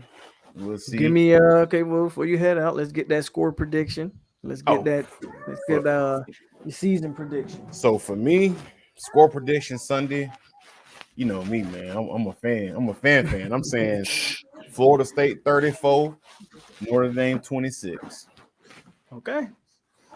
All right. Then for the season, man, that's why I've been looking at some of the games. Like looked at NC State last night just to see how they look. I wasn't really impressed with them. Looking at North Carolina right now, North Carolina's not looking good at all right now. Yeah, so I say we got potential. Me personally, Well, even before I seen these teams play, I did say we'll win 8, probably 8. So I feel between 7 and 8. Okay. That's how I feel. So I ain't saying no 6 and 6 because honestly, bro, 6 and 6, and the way these kids is now with recruiting, and it's some Walking the kids. thin line with 6 and 6. I Yeah, agree. it's some kids from around here that's that we have that some stuff sound good, far as I'm locked in and all that, but Yeah. Yeah. 6 and 6, The whole good tune luck. That's change. all I I'm gonna agree. say. Good I luck. So, agree. but I'm gonna holler at y'all boys later, man. Y'all boys be easy, and All right, man. good good luck on Sunday. We'll see. Have a good night, man. All right, man. All right. Just me and the GOAT. Oh shoot. So what are you thinking about this team as a whole? You optimistic about them, or are you kind of in a wait and see approach? It's more along the lines of they have to learn how to win at the end of the day. You're going into a situation where your offensive line is mainly back from last season. Even a couple of guys there, even having a guy like Bavion Johnson as a reserve, I think is going to be really key for this team. I kind of talked about my impact players for this game. And one guy I kind of singled out on the offensive line, not a lot of people agree with me. And I know we've talked about this in the chat a little bit, but Maurice Smith. And the only reason I say that is mainly because I don't think there's another guy on this team that can be able to snap the ball effectively. And, if you're not able to snap the ball effectively and really be able to hone in on that skill and, get those obvious, like I said, getting good yardage on first down and second down, I think that comes with having a good snap placement, being able to have the interior offensive line really play a great thing. But I'm just excited about him. I think the 280 pounds thing really bothers me, but I do think that overall, I think he's going to be fine. But overall, I think this team is going to be okay. Offensively, I think they have a little bit of work to do, but I think that their identity is going to be running the ball. I think they're going to run the ball a ton. I don't think their receivers separate as much as you would like. And realistically, I say that because, Parchment is probably our most talented receiver, but in terms of a technique and skill standpoint, I think he's really good, but he has some mental lapses that you can really tell that, it's a little bit, he's not really super into everything, I guess you could say, because he would drop a pass, it would be a bad drop. It would be a wide open touchdown pass, and he would drop it in camp. And then you turn around, and he has a very good performance in, maybe having a go route, and, let's just say Jordan Travis just, throws it in there for a touchdown. And, Parchman makes a couple of great catches, and then he turns around and has something really bad happen. It's just all about, trying to kind of battle adversity there. And a guy like Kentron Portier is another guy I think about that, they've got there at the receiver position. They've really done a good job in making him feel a little bit better about himself, but he's got to get more consistent. Consistency is always the key. And I think probably the most consistent receiver on this team is probably going to be Keyshawn Helton. I know that doesn't seem like a lot. I know that Keyshawn Helton, you think Keyshawn Helton, you're like, man, I know last season what happened, and I know that he didn't perform to his expectations, but Keyshawn Helton is actually a guy that I think is going to be one of the most consistent, not in terms of being the most statistical receiver, because I do think Parchment is going to have a couple of breakout games here and there. But Helton, I think, is going to be the most consistent in terms of having, 50 yards a game, something in that range. He's going to be your primary slot receiver, and I think he's going to create enough separation for this team to keep him honest. And, he's now 2 years removed from a knee injury that kept him out all season. I think that is kind of the move that Florida State is going to, and I think he's going to be that guy. I think Malik McClain could be another guy like that, but I think overall, like consistency-wise, I think Helton is going to be that receiver that can really take off in this offense that we thought he would last year, but he never really panned out. I don't know. It's just going to be a really interesting thing because also Notre Dame is they have Kyle Hamilton and Houston Griffith, used to be a Florida State commit. But it's really odd to think about because you really don't know what to expect. And I know Notre Dame has that kid, I think it's Cam Hart from at cornerback, and he's okay, but this is his first ever start. So you have to take advantage of that. You have to, make him go to the perimeter, whoever the quarterback is, whether it be Jordan Travis or whether it be Mackenzie Milton. You have to throw the ball on the perimeter and hope that something goes right. But, you're hoping that last season was just kind of a test year and year zero, and you're hoping that these receivers can kind of get open and make this offense at least functional. I think, if you're able to consistently get, third down conversions every once in a while, making sure you're not in third and longs, making sure they don't pin their ears back on what is to be an experienced offensive line, I think that that's a really big key for this team going forward and trying to build some confidence on a team that's probably going to run the ball a ton with a guy, I think, Jayshon Corbin, is going to be one of the better backs that we have. I think, Lawrence Toafili is going to get some burn. I think he's going to have slot receiver capabilities. And kind of like Logan was talking about, he's got to get a little bit bigger durability-wise. I think he doesn't really hold up last season. Trayshawn Ward is another guy I think is going to be really explosive. DJ Williams, even a guy like Ja'Kai Douglas, I think could be a gadget player, but I don't know. It's just going to be a really odd thing. Even CJ Campbell, a walk-on that they really liked at some point. That's a DB, right? He's a running back. He's from Bay High School in Panama City. Who's the DB that they got from like Winter Haven? He's like a walk-on too. I think he played at Colorado State or Colorado. I know they had Joe Lang, I think is what his name is. I remember Joe Lang. Yeah. Yeah. And they had another guy too. Yeah, they got another guy who I'm kind of interested to see if he works his way in there. But shout out to Miami Flow with the $4.99 donation. He says, good luck Sunday. Hit the like button and keep grinding. Hey, I appreciate the support as always, man. Clickety clank, the money goes into my piggy bank.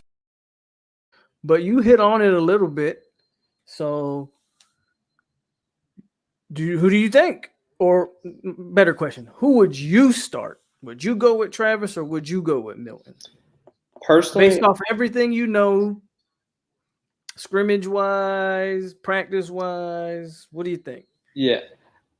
I don't want to say too much of what I've collected through scrimmages and through camp, but I will say that I think at this moment I do believe that Travis is going to be the starter, mainly because I think he's made significant strides as a downfield passer.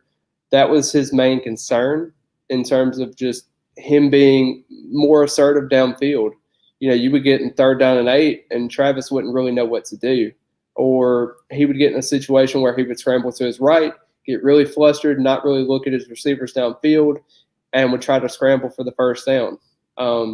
This is basically an adjustment for him, and he's doing a nice job in being able to, locate his receivers downfield and getting those receivers an opportunity to catch the football. Last season, he would just tuck it and run. I think that durability is going to be an issue with Travis. Right. I've always said that, but I do think that if he's able to kind of stay healthy, I do think that this offense has the most potential with him at quarterback over Mackenzie Milton, that you really don't know what you do know what you're getting in terms of just it being a experienced quarterback. But I'm super excited to see both quarterbacks because I do think both of them will play at Notre Dame or, in Notre Dame. And I'm curious to see how they utilize both. I don't really think 2 quarterback systems work as much in terms of that. I don't believe in, hot hands. If Jordan Travis has completed 5 for 5 and, a touchdown, do you really put in Mackenzie Milton at that point to ruin the momentum, or do you kind of keep him in and kind of see where that goes? Okay, fair point. What's up, Sam? This is Sam from the Listen Up podcast. How you doing, man? Can you hear me? Yeah, man. I'm sorry about. Yeah. Can you hear me? Yeah. You good? Okay. Yeah, man. I'm sorry about that. I got caught up, man, and got kind of busy. I totally forgot, and then I got the notification, man. So it's all good. What's going on, people? How you doing, bro? How's it going? Good, man. Good, man. How's the show going, man? Everybody excited? Well, we halfway through, and yeah, man, we doing good. We doing good. Yeah, that's what's up. We That's doing what's good. up. How you? Go ahead. I think I'm the only one that picked Florida State to beat Notre Dame, right? Let me think. No, well, yeah, no. Yes, Smoke said Notre Dame. Logan said Notre Dame. Yeah, you might be the only one. Oh, and, No, I thought Tay did. Tay did. Yeah, Tay. I haven't asked Norvell yet. Norvell Central, my bad. I haven't asked him yet. But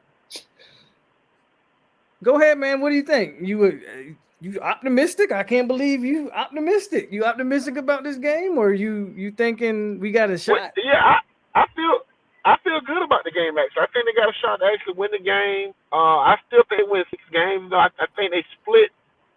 I think they split between Georgia Tech and Notre Dame. Is my thoughts because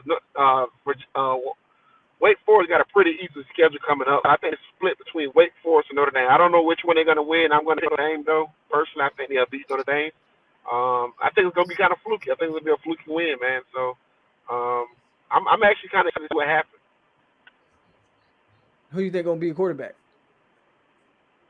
It's Jordan Travis, right? I mean, it's pretty simple. I don't right? know. I'm asking. Some people think it's still going to be. Yeah. I think Freddie came on. Freddie said he think it's gonna be. Who did Freddie say? I think Freddie said McKenzie's gonna play, but he also picked Notre Dame to win. So most people picking Notre Dame. Yeah, I think Jordan Travis will be the quarterback. I think he's the quarterback. I think he takes most of the reps in the game. I think they get a special team touchdown. I think they score 28 points, and I think they beat Notre Dame 28-24. Oh wow, he gave his predictions already. I like it. Yeah. Are you going to the game, or are you Nah, man, I'm a little Delta scared, man. I'm a little Delta scared right now. Yeah, I can't be around crowds. I don't blame you. Yeah, but I feel pretty good about it. I'm just curious I'm more curious what we got in defense this year. I think Norvell will put up points this year. I'm not concerned about points. I think he will put up points. The defense scares the shit out of me. I mean, I'm sorry, I don't want to curse on your pod, but the defense scares me. So that's my biggest concern right now. Do you think pass rush? You think pass rush will improve any? I think if the pass rush improves, you don't. I mean, No, it's hard I don't not think to the improve. That's I don't think the D-line takes as big of a step as everybody thinks. I think they're better against the run this year than what they was last year. But I think if Jermaine Johnson is as good as we think he is, I think he'll see a lot of doubles, a lot of chips. And I don't know if we have anybody on the other side that can create the same pressure in one-on-one situations. I don't know if we have those type of guys, pass rush speed guys that can create a type of sacks and things. I'm kind of concerned about that. But, I mean, I think early on you might see some sacks for Jermaine, but I think later on as the season goes on, people will double him and do different things to him. I don't think the pass rush would be that much different than what we got last year. I think we're better against the run, though. Okay. What else? Let me think. You said you think it's gonna be Travis. You got any faith in this receiving group? Personally, I don't. Well, I'm gonna say this. I think Helton coming back is gonna be better. I think Ontario Wilson was a decent number 2 and 3 wide receiver last year. I don't think he's terrible. I just think they don't have a true number 1. But I think McClain can be the true number 1 by game 5, right? So Can you create enough offense for the first 4 games and he get it set, and hopefully by game 4 or game 5, McClain starts taking on, Parchment starts playing better, and I think if you can make that happen, man, I don't see why they can't. I think they will be better than they was last year. I don't know how much better. I don't know how significantly better they can be than what they was last year. You mean the receiving group as a whole or the team? as a whole, the receiver group as a whole. Like Well, they they had a got no choice lot but of to be better drops. than they were Yeah. last. Yeah, last year they dropped Yeah, I know what everything. I'm saying. They had a lot of drops. Yeah, they had a So lot if of that, drops. if that And, don't improve, then you got to start looking at Coach Dugans as what's really going on here. But well, you know my thoughts on Dugan, so you know my thoughts on Dugan. I think he's a damn good recruiter, though. I think he's a damn he good is recruiter, a man. But his receivers, man, it's not just a Florida State thing, man. Even at Miami, they dropped a lot of footballs. You know, so I mean, until yeah. his receivers start to catch the football, I mean, we're gonna keep having these same conversations. I think about, you know, if we get enough out of that position group, you know. But overall, you would say that are you optimistic about the team, or do you know what? I guess what are some things that you go ahead. I think. See, my thing is this. I think there's not a lot of depth on the team, right? So we can't sustain a lot of injuries. And in any football season, you're gonna have a lot of injuries, right?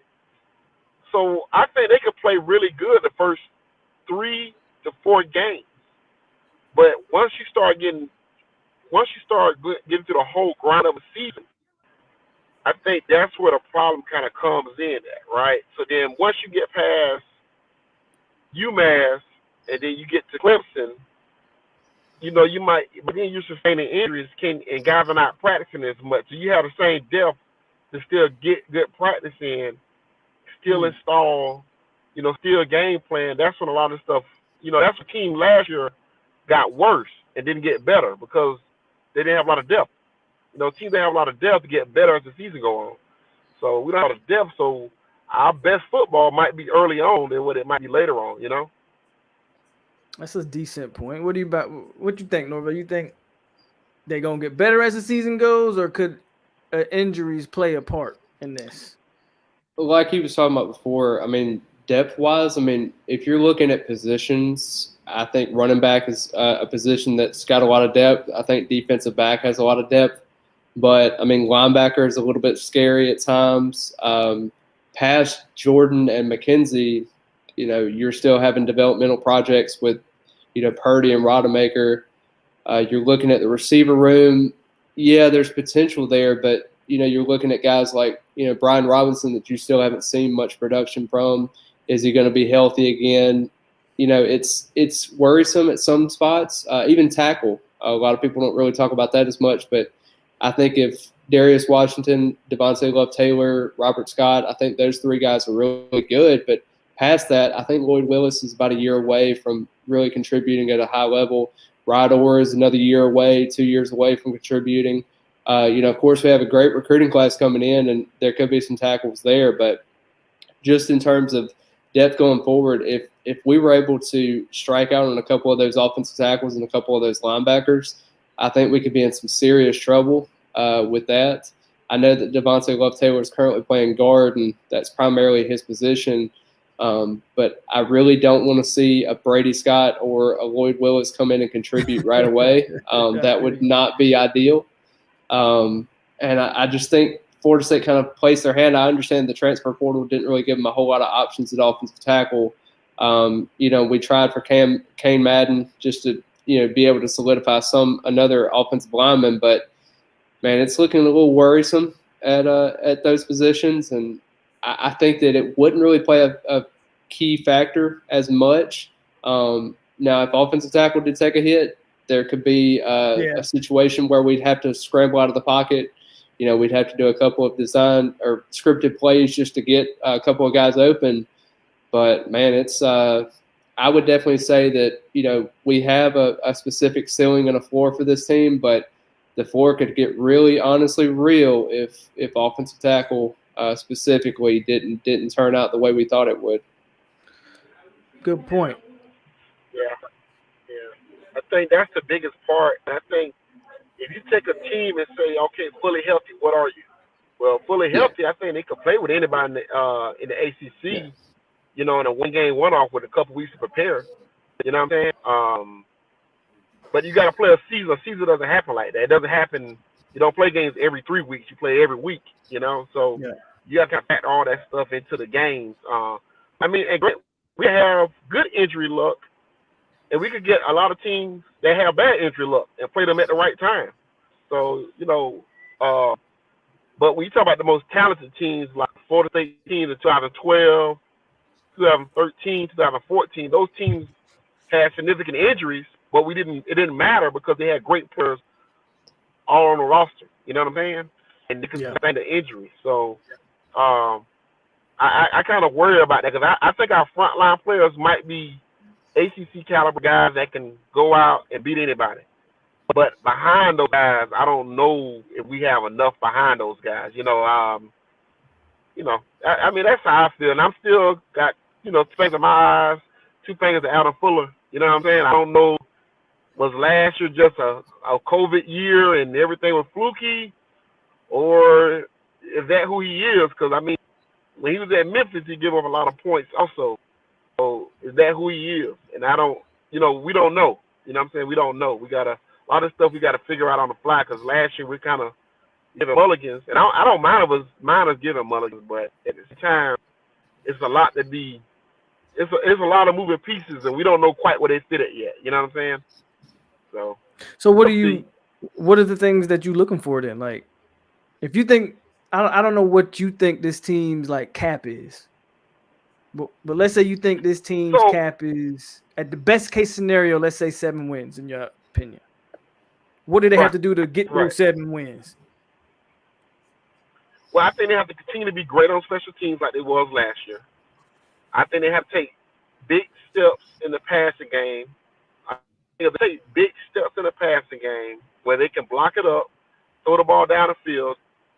Then I think you could realistically look at them and say, okay, they can win 7 games, right? I mean, that's not crazy because you got to be good in 2 aspects of a football game to give yourself a chance to win. Some teams are good on offense, defense, and not that good on special teams. Some teams are great on special teams, great on defense, and they win games that way.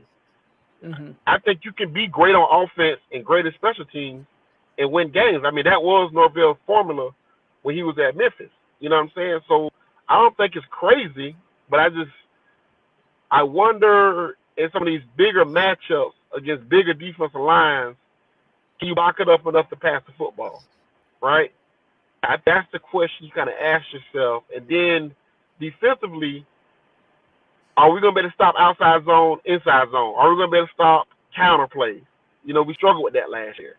So we do that, and I think you go into games wondering, can you do that? If you can't stop basic things, then it's kind of hard for me to project you to win against Louisville, win against Wake, win against NC State, because they will outside zone you and outside counter you all night long until the end of the game. You know what I'm saying? So I think that's the big thing for me. It's going to take some injury luck, I think. But like I said, you have 4 weeks to prepare Notre Dame. You played great on Spain last year when you played the game. You played pretty good on offense last year. So it's not crazy to say you could do the same thing but put a full passing game together for 1 game. Just for 1 game. We ask you to do it every week. So I think this is how teams pull off upsets. I mean, we're looking at North Carolina in a dogfight against Virginia Tech. Who would have thought that before the season? Nobody. So I don't think it's. I don't think ain't it's really crazy, even a dogfight. Virginia Tech handling them. Yeah. Yeah, they are. They're getting. That's what I'm saying. It's not. And then even like last night, Ohio State and Minnesota. So Minnesota wasn't blown off the field against Ohio State. I mean, that was a good game. Yeah, but Fleck is a damn good coach. I don't think it's crazy. Yeah, I mean, we're saying that Norvell is a good coach, that fan heading in the right direction. So I don't think it's crazy to be in that game and to have a chance to win that game. I just don't. I agree with you. I don't think it's crazy. And I mean, he gave Marcus Freeman a lot of problems when he was at Memphis when he played against Cincinnati's defense. So I think it's a matchup problem. I get that, but for 1 game, I think you go all that stuff out the window because. Notre Dame got a lot of movement. They got true freshmen on the offensive line. They got a new quarterback also. They bring it in a new defensive staff. I mean, they got a lot of moving pieces too, man. And it's just 1 game, and it's at home. I don't think it's insane. I really don't. All right. I agree though. I agree, man. And you know me, I wouldn't say it unless I believed it. You know me. I feel yeah, no, I would trash it if I. absolutely. Yeah. Absolutely. So, What you but what you got I going came on in. I tonight, came man? in. Man, I gotta get in here. I'm about to get off here now with y'all guys. I just want to stop through, man, because I had totally forgot. I felt bad about that, but I just want to pop in, man. Appreciate what you're doing, man. Keep rocking, and I definitely got to get you on Listen Up podcast for the live show, man. I got a couple former players gonna be in it. It's gonna be kind of crazy. Hey man, I appreciate you for coming through, even though I know you're busy, man. But I appreciate you. Thank you. All And yeah, right, man. whenever You you be want me good, over folks. there, just let me know. Oh yeah, definitely. All right, man. Have a good one. All right, man. All right. That was Sam from the Listen Up podcast. You guys can go check him out. And back here with the GOAT again. We still going strong, man. Man, yeah, man. So what's on your mind? You got any questions for me? I've been asking all the questions for the last 4 hours. I feel like I need to be interviewed. Yeah, I got you. So here's the gist that I was going to ask you a little bit earlier. So with Notre Dame's linebackers, we got Maurice Lufala, I guess how you pronounce his name, is got a season-ending injury. He's going to be out for the rest of the season. How do you think that plays a factor in Florida State being able to run the football, to be able to get slant routes going, getting some more passing game going, getting to the second level of the defense? Man, that's a great question. And even before that injury, I thought, first of all, if you just look at the Florida State side of the football, probably the strength of your offensive line is the interior part of it, right? Mm-hmm. So my whole thought process was off the jump. Let's line up and run it at them. Now they're top linebackers done for the year.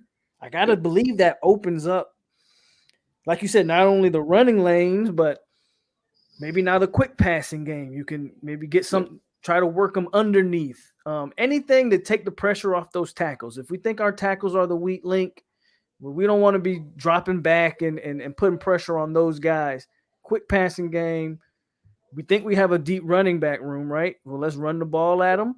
Let's wear them out. And then when we do need to pass, that defensive line may be a little gassed. We can maybe take some shots down the field. So I think that's the formula. I think that's what we're going to do.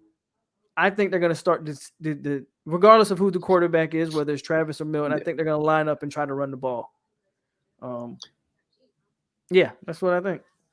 Yeah, and I think they're going to be starting because Awusa Karamoa, went to the Browns. He got drafted and everything.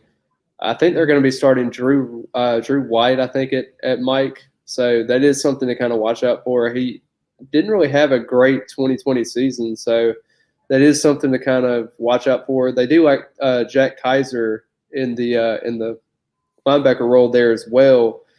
But I don't know about their linebackers. It kind of scares me a little bit for them, just because I think they're more of a weak link of this team. I think their defensive line is a little bit more talented and they're more experienced, I guess you could say, with them being grad transfers, a couple of them being juniors. Isaiah Folksky is one guy that I look at that they're super high on, but I don't know. I just, with that, I think they have Kyle Hamilton that's going to be kind of their do-it-all defensive back. How do you think he's going to play a factor in this game? Is that the safety, right? Yeah, it is. Yeah. Okay. I mean,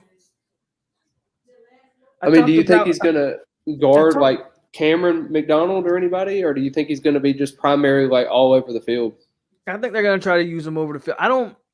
And if I was Notre Dame, personally, I don't think I would dedicate one player to any specific player. Quite frankly, FSU's got to earn my respect in that regard. I don't think Florida State has earned the respect in terms of like a playmaker that say we need to game plan around Cam McDonald. Yeah. So that's kind of probably how I would approach it. My thing about that safety that everybody's so high on, and he very well may be a good player. I don't remember him making very many plays against us last year. Yeah. I think it was pretty non-existent against us. So I'd be very interested to see how they attack him or try to avoid him. But I was listening to a Notre Dame well, not listening. I read something, and Notre Dame believes that they are like legit 2-3 deep at every position on the defensive line. They legit feel like Wow. they are like 3 deep at every position on the D line. So I'm Yeah. I'm interested to see if that's legit or if they're just talking. Yeah, I know they moved some of their defensive ends to defensive tackle, so I wonder how that's going to play out, like the speed factor of that. I know that we have a guy in Dennis Briggs that the staff is super confident about. Him being 285 or 80 pounds per se. Do you worry about him getting pushed inside a little bit more, or do you think he'll be fine? I think Briggs would be fine because I've seen him. Normally, sometimes when you talk about a guy that's that light at defensive tackle, you got to kind of see how they play, how they use their leverage in their hands. So because I've seen Briggs, I'm confident with him. Yeah. Plus all the things I'm hearing in camp or whatever. And I like whenever you have a guy that size, you want to pair him up with a guy that can eat up some blocks and eat up some space. And I think that's a good tactic to have him play alongside Coop or Lovett. So who do you those think guys are going to eat up the blocks, and then you kind of get Briggs. To me, kind of reminds me of DeMarcus Walker, an undersized guy. But if you remember DeMarcus Walker, he played defensive end, but he did his damage when they would move him inside. Yeah, because there wasn't a guard in the country that could block him. So I think similar comparison there. I'm not saying he's D-Walk. I'm not saying he gets 16 sacks, but I think you can get some success out of that. So I know the staff is super high on a guy like Joshua Farmer as well, playing more along the lines of that defensive tackle, because he was primarily a defensive end at one point, and he's going to be sliding inside. I don't know if he's going to play a factor in this game per se, but, I mean, they think that they really hit on, like Farmer in general. Even a guy like Chambray Jackson, he's going to be sliding inside and out a little bit more. How do you think those two freshmen are going to be this season, or just in their careers at Florida State? I think they both have bright careers. See, I'm okay with them. Like they have a vision for Farmer and Jackson, and they say, okay, we're gonna move you inside and as a freshman, and now we're gonna use these. Now Farmer might play some. From what I hear, Farmer's really impressive, which is great to hear. And he's like 290, which is 290. I don't have a problem with it, defensive tackle, especially if he's using more of a speed rush type of guy. But I don't like is when you switch a guy in his second or third year from DN and say, well, now we're going to try to move you into defensive tackle. If you're going to do that move should be done as a freshman so he can adequately not only get used to the position, but get his body. That's different. Those are two different body types, DN, especially when you're talking rush DN and defensive tackle. So I think both guys have bright futures. I expect to see more Farmer. For Chambray didn't get the spring, so I think they're going to need more time to work Chambray into the mix. But we could see Farmer quite early. Again, I don't know. Like you said, I don't know how much he'll play against Notre Dame, but I do expect to see Chambray Jackson get some quality minute. Not Chambray, I'm sorry. Joshua Farmer get some quality minutes this year. Yeah, and then you kind of talked about how like going from speed DN to just more defensive tackle is not the greatest formula in the world when it comes to converting inside later on in your career. But going more to like the defensive ends they've already got in this class from last time, it was George Wilson, Byron Turner, Patrick Payton. A lot of people were concerned about George Wilson because he showed up to camp and he was like 189. Now he's up to about 220, 225 now. But I think personally, how do you think any of those guys play? I know a lot of people are kind of high on Byron Turner because of I think he had 17 sacks one season in high school, and he's quote unquote the sack monster. Do you think that plays any of those freshmen have any burn? I think we see Peyton situationally maybe. I think the reason people are so high on Turner is because when we talk about body, from what I heard, like Byron Turner came in looking the part. Like he was already like 250 pounds or whatever. I think most people, if you followed George Wilson, you knew he was a skinny kid already. So like me hearing that he was like 190 or 180 something, it wasn't a shock to me. And even with him putting on some weight, I don't think he needs to be rushed. I think you can sit him out, not only let him gain weight, but then let his strength match his weight that he's gaining. I would not rush George Wilson. I hear Patrick Payton's doing good, so if he can play, get him out there. But if I had to bank on one of those guys, say Byron Turner, probably plays sooner than the others. Yeah, I want to go to Jeff's question real quick because he talked about how offensive linemen, like with Notre Dame going to the NFL, because Notre Dame's, they lost 4 of their 5 offensive linemen. So you're looking at probably the most experienced guy there is their center, and Jarrett Patterson. I think he's got like 30 starts now. You bring in a guy like Kane Madden, he's bringing in about 20, 25 starts. And then you're also possibly even looking at a guy like Josh Lug at the right tackle position. He's played a couple of games but been super hurt. And then you bring in another guy, Zeke Correll. He's playing at guard in this game, and projected-wise, and he's normally played center. So I wonder how that transition is going to work out. And then you got Blake Fisher, a true freshman. He's very talented, but you wonder how that offensive line is going to gel. I know they're offensive line factory, but do you think with all of those question marks, I know they have 2, their interior is basically solidified per se, but their tackles are a bit scary to me as just an opposing fan, just looking at it from the outside looking in. Yeah. Do you think that plays a factor in Florida State being able to generate some kind of pass rush? Where you going? Okay. Did you eat the food? No, it's good. Okay. I'm my bad, man. Oh, you're good. You're good. My bad. But I know you're talking about the offensive line. I kind of had a question. You're asking me a question, but I kind of had a question about the O-line. Because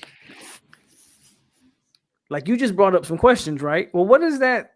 And don't get me wrong, I like Gibbons. But what does that say about Gibbons that maybe he couldn't find a spot on the O-line, given that they have some legit questions? Well, I think, because Gibbons came over, after the whole Kane Madden situation. So, we kind of had to go plan B with that situation. But overall, I like Zeke Correll. I think he's a really good player, and I think he's got a lot of experience at the center position. But I just think primarily he was in for a potential starting job, but I just don't think he, when he looked at all of the factors that he had, I think he's from the Tampa area, I believe. He's somewhere Clearwater. I think it's Clearwater. Yeah, Clearwater. Yeah, and it's just kind of looking at that home environment around a lot of family just makes a lot more sense for him. Kind of going into his redshirt junior year, he's going to have 2 seasons of eligibility left, so this is an opportunity for him to make sure he solidifies that starting job. I know that Dante Lucas per se hasn't been the greatest option for Florida State last season. He really took a step back, and I know a lot of people were really hesitant when they looked at that depth chart and said, well, Dante Lucas is a reserve now. He's still going to get some burn. I think that's a good thing. I think that's a great thing. I think the addition of Gibbons is an awesome thing for a kid like Dante. I think he can learn so much from Gibbons because we think Gibbons is going to be a solid player. But what I know just from listening to that kid is he is a solid human being. Yeah. And I think Dante Lucas can learn so much from Gibbons. And also, it makes Dante Lucas earn something, which I talked about this with, I think it was might have been Smoke. But I talked about this. Dante hasn't had to earn a starting spot since he's been on Florida State because the offensive line was in such terrible shape. They had to play him at necessity. And now he can kind of battle for a spot, earn something, learn behind a guy who's been there, done that. I love the addition of Gibbons, especially for a player like Dante Lucas. Dante Lucas will come out better from this next year. Oh, I totally agree. But do you think, just looking at just the offensive line commits that we have, do you think there's anybody in that class that can be a starter as a true freshman? Right now. So you're looking at Sapp, early Charlton, Mike. Early, Early Mike could, but let's see, because Love Taylor's going to be gone.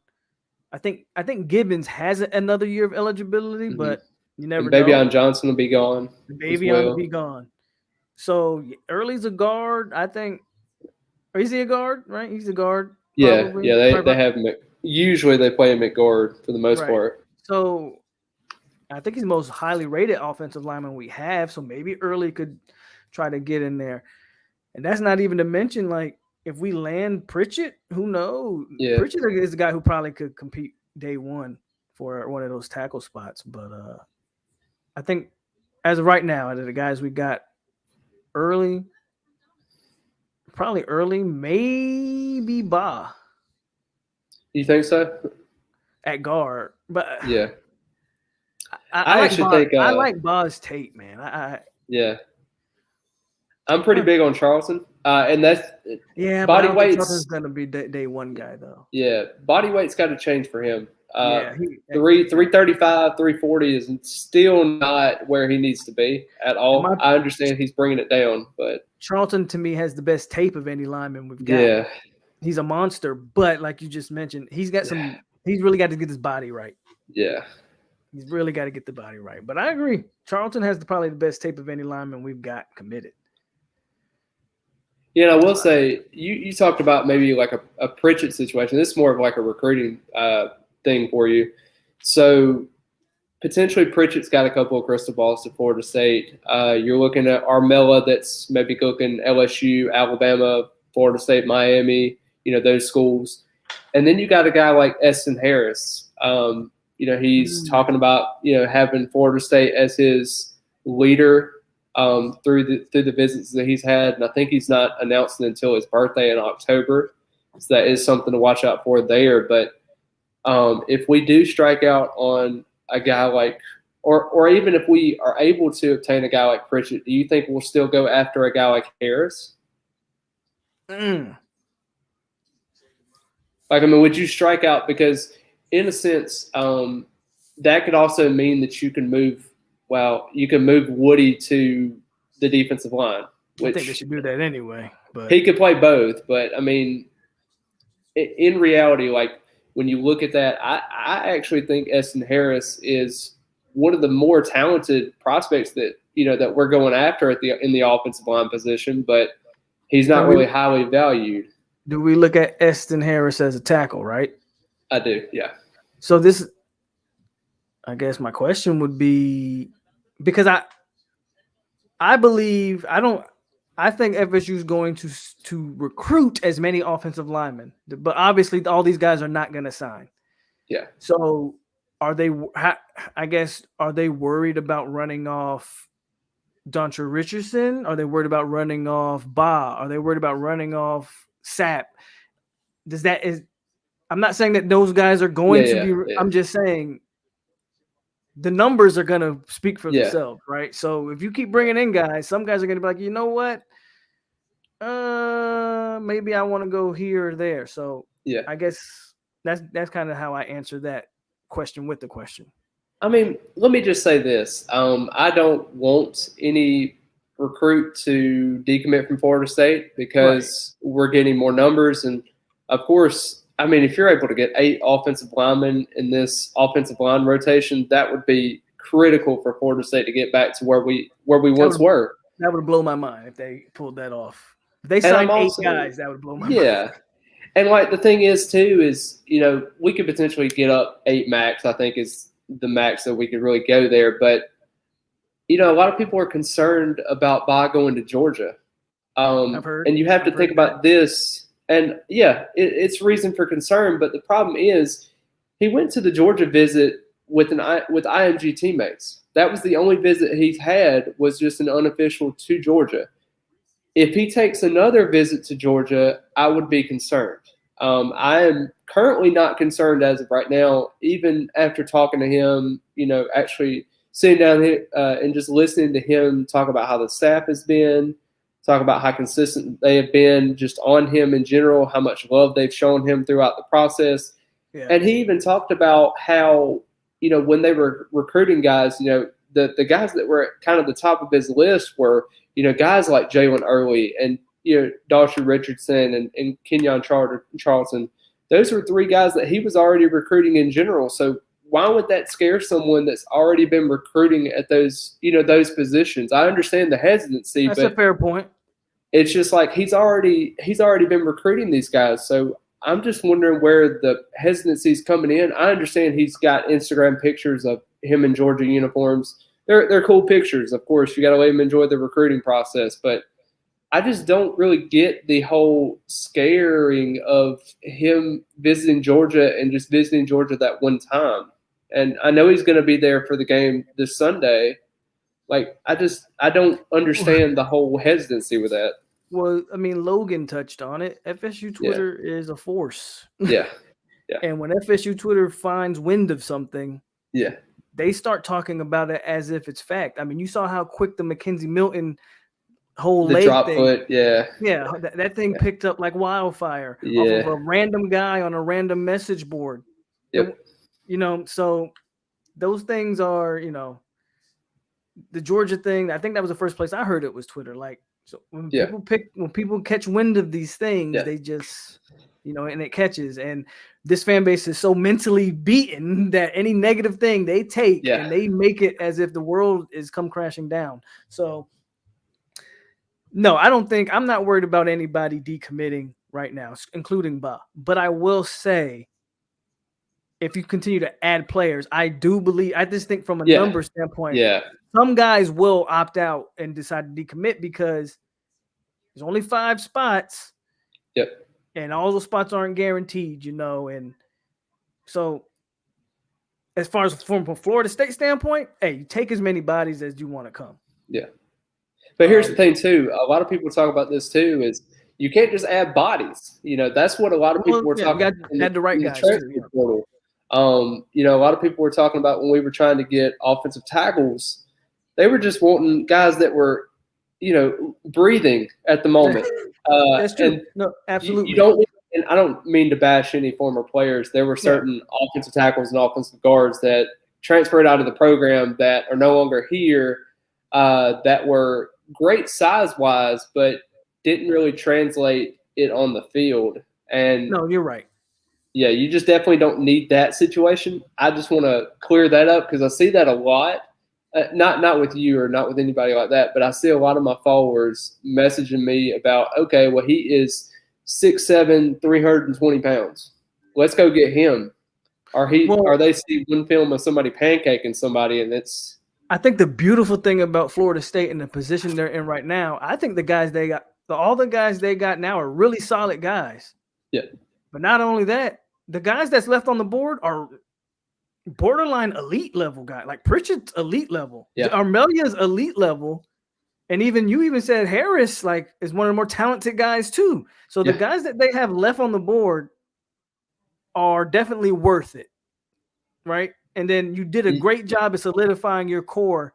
So even if you lose a guy, you're gonna potentially pick up a guy, So that's the beautiful thing about the way they've recruited is they've really found the guys that they really want, and I think everybody's pretty happy with the guys they have committed now. But then it's not like they're just adding numbers or adding bodies to add bodies. They're going after big time fish.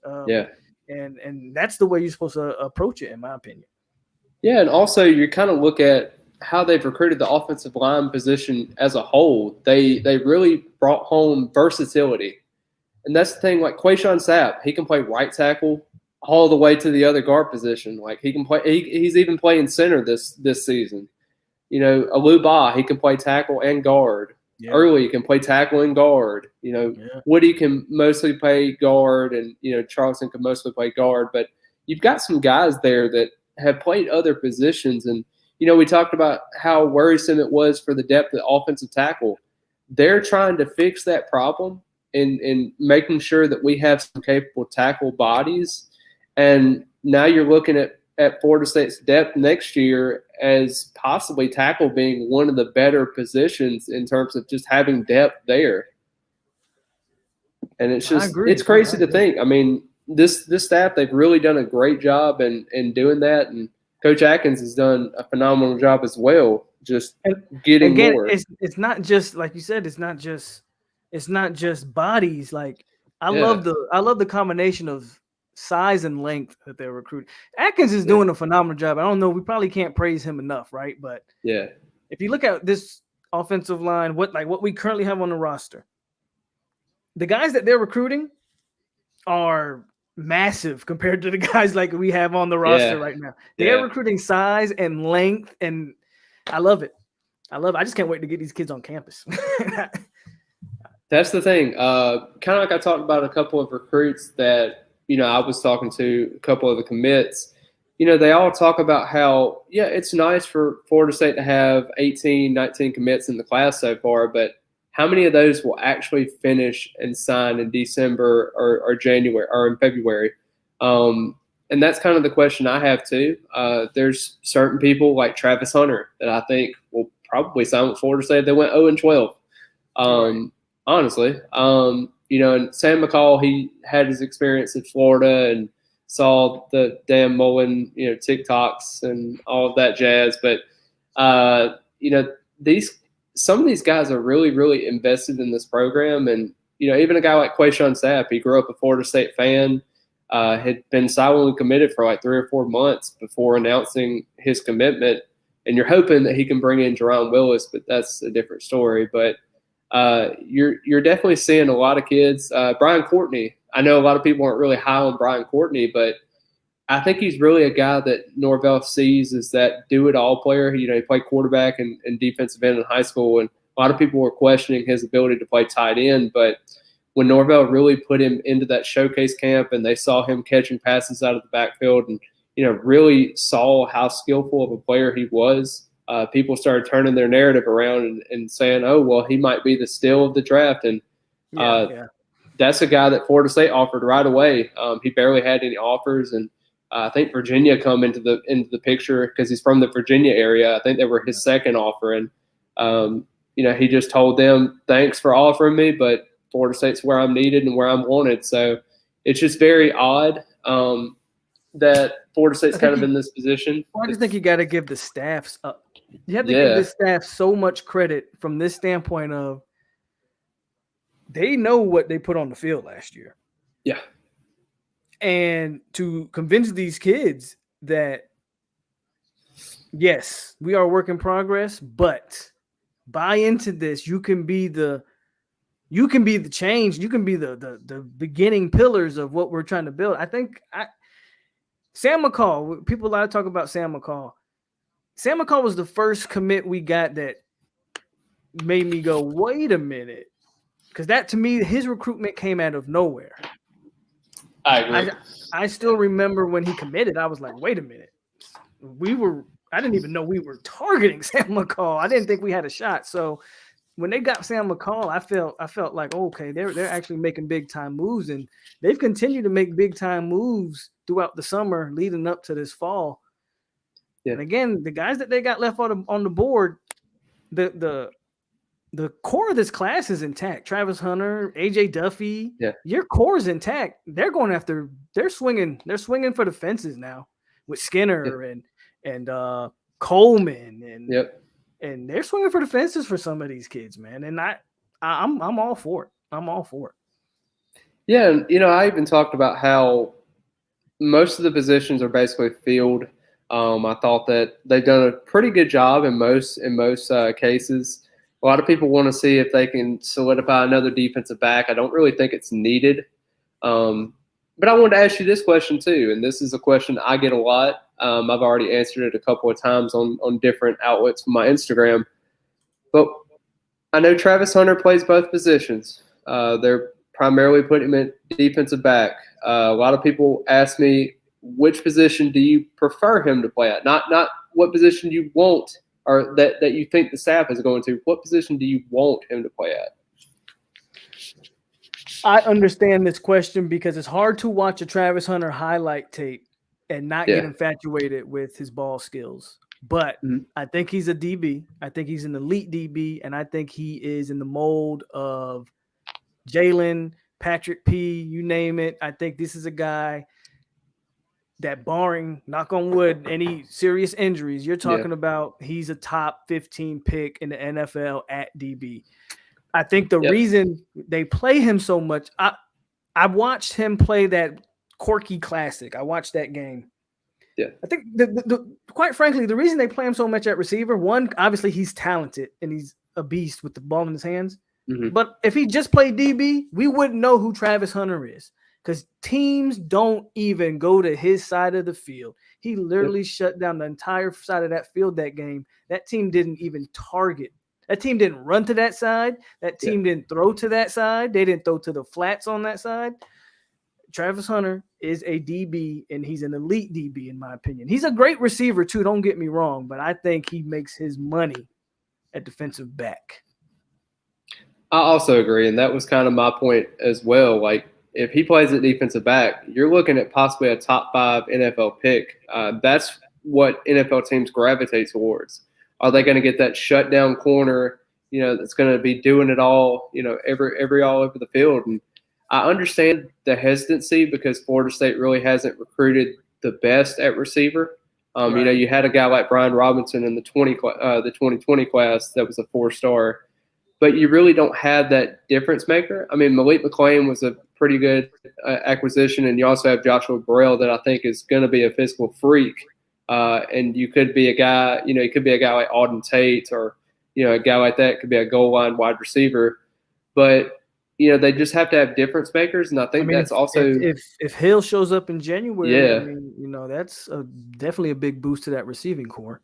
Yeah, and I definitely get a lot of questions about Hill too. I know. I get so many that I have to give up at some point. And it's definitely something because the wide receiver position is just so much out there, and you really don't know what it's going to be. I've had a couple of players that sent me pictures of them taping up David Hale's ACC wide receiver and tight end rankings on their wall and would just post it there for motivation because I think this team is an average unit. I don't think they're the worst unit in the ACC, but I do think that there is work because, like I said, it's on right now, but Duke is actually losing to Charlotte. So let that click in a little bit. I don't think that Florida State's wide receiving core / tight end core is worse. How do you feel about with tight ends? I know that we have a ton on the roster. I want to get your take on the tight end position as a whole. I'm so intrigued to see how they use Cam. So I agree with a lot of people's points about last year. I honestly think with lack of spring, and again, you're doing everything over Zoom. You couldn't see these kids in person. I get it. I do think that they just really kind of didn't know how to use certain guys. Yeah. So I'm very interested to see, do they throw Cam out wide? Do we use, because we talked about how there's really a lack of playmakers in the wide receiving core. Like Parchment's been inconsistent during the fall. We like McClain, but he's very young. Yep. I mean, I like Keyshawn Helton as much as the next guy, but your best receiver can't be 5'10" or 5'9" or whatever Keyshawn is, right? We need to create some mismatches and get.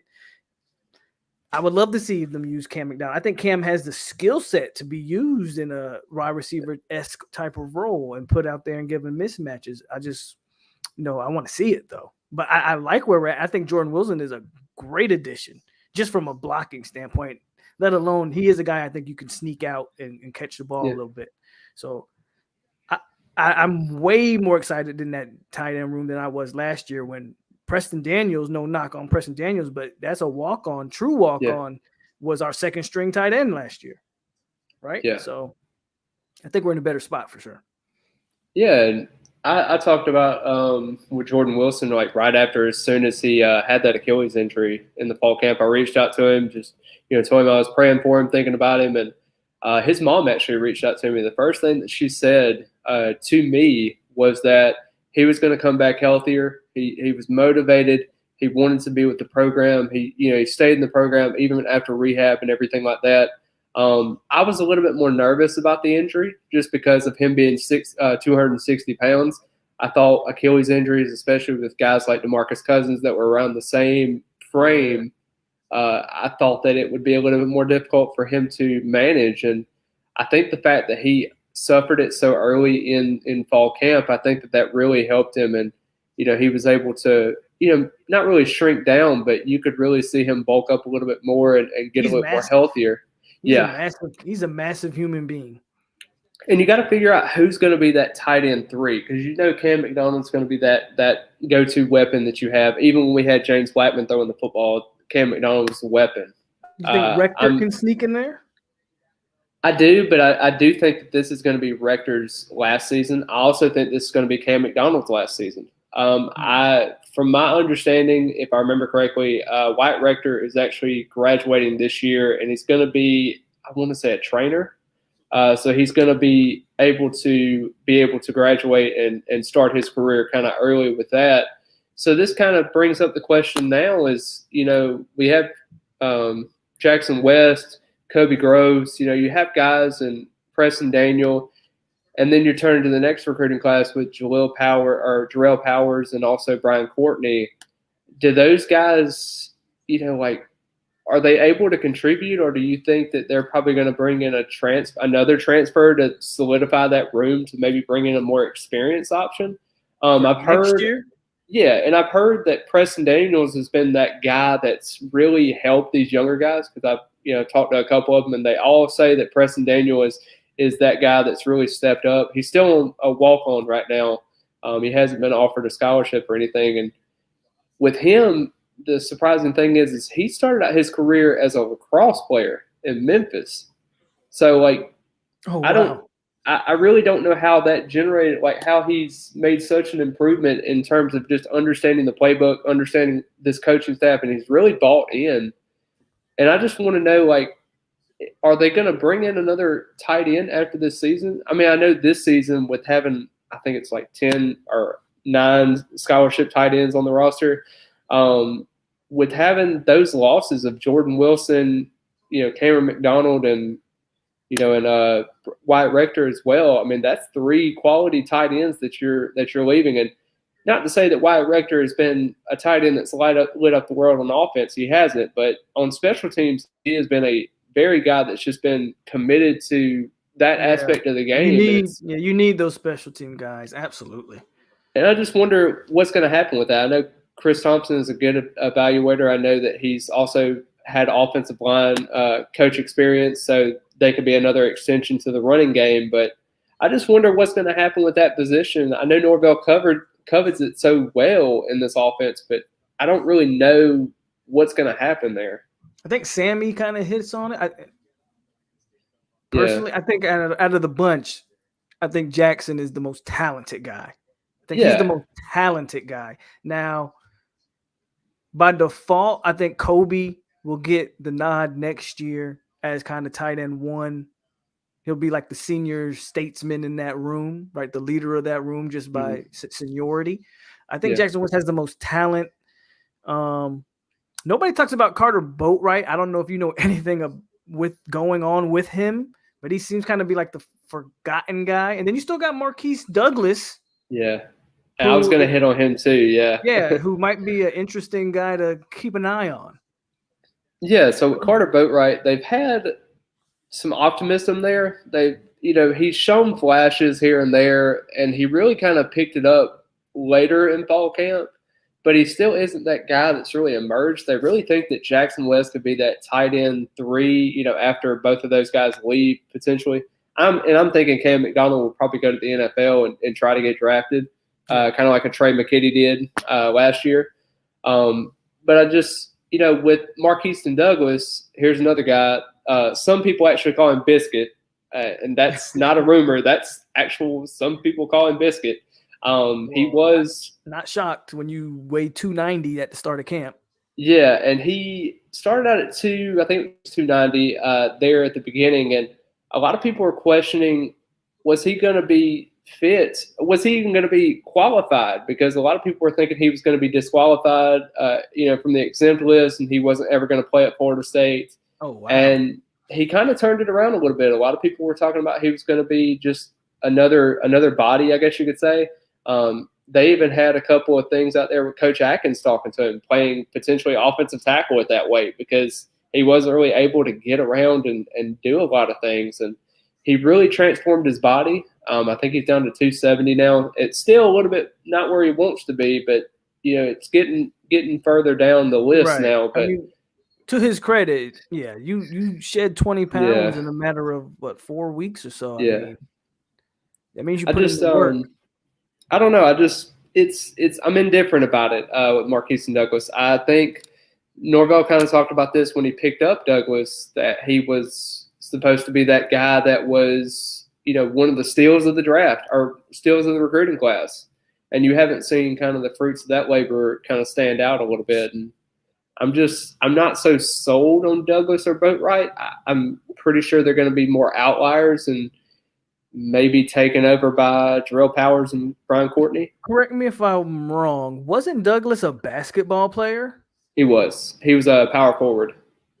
So he has some athleticism, obviously. I think this is a guy, if you can get him to commit to working hard, and if we can get him in that 250 range, you might have something to work with there, Yeah, he also played defense end in high school as well. So I don't know if that means I don't know if that means or translates to any defensive line for him, but I wouldn't think it would. But I don't know if we need him. Then I would prefer him maybe at offensive tackle if it didn't work out. But I think he's finally turning the corner, and the coaching staff I think kind of used their scare tactic, I guess you could say, with that. And I really do think that he's going to make that turn in what he should be.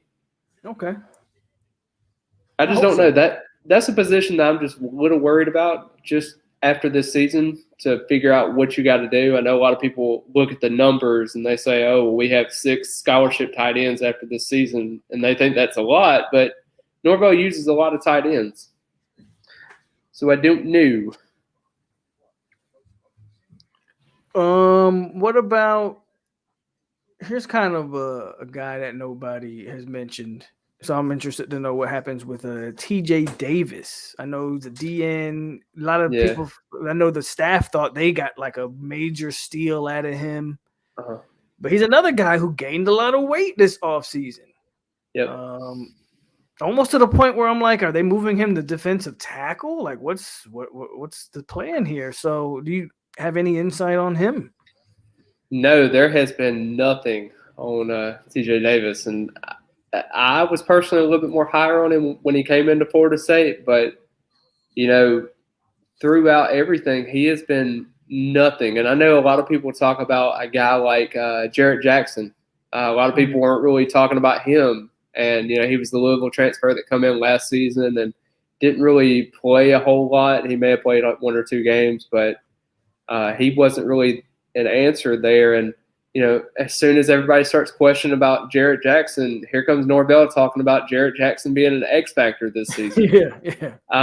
Really caught everybody off guard, and caught me off guard too, because he has been a guy that I have not heard. We need it. But it's really odd. I don't know what the strategy was with that one. I don't think he's personally an X factor. I think that Dennis Briggs is going to be your X factor there.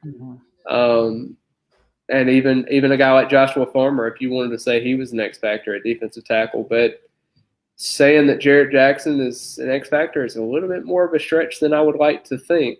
And TJ Davis, I don't even know if he's going to be – now, I hope he does stay on the roster, but I don't know if he's going to contribute anytime at Florida State.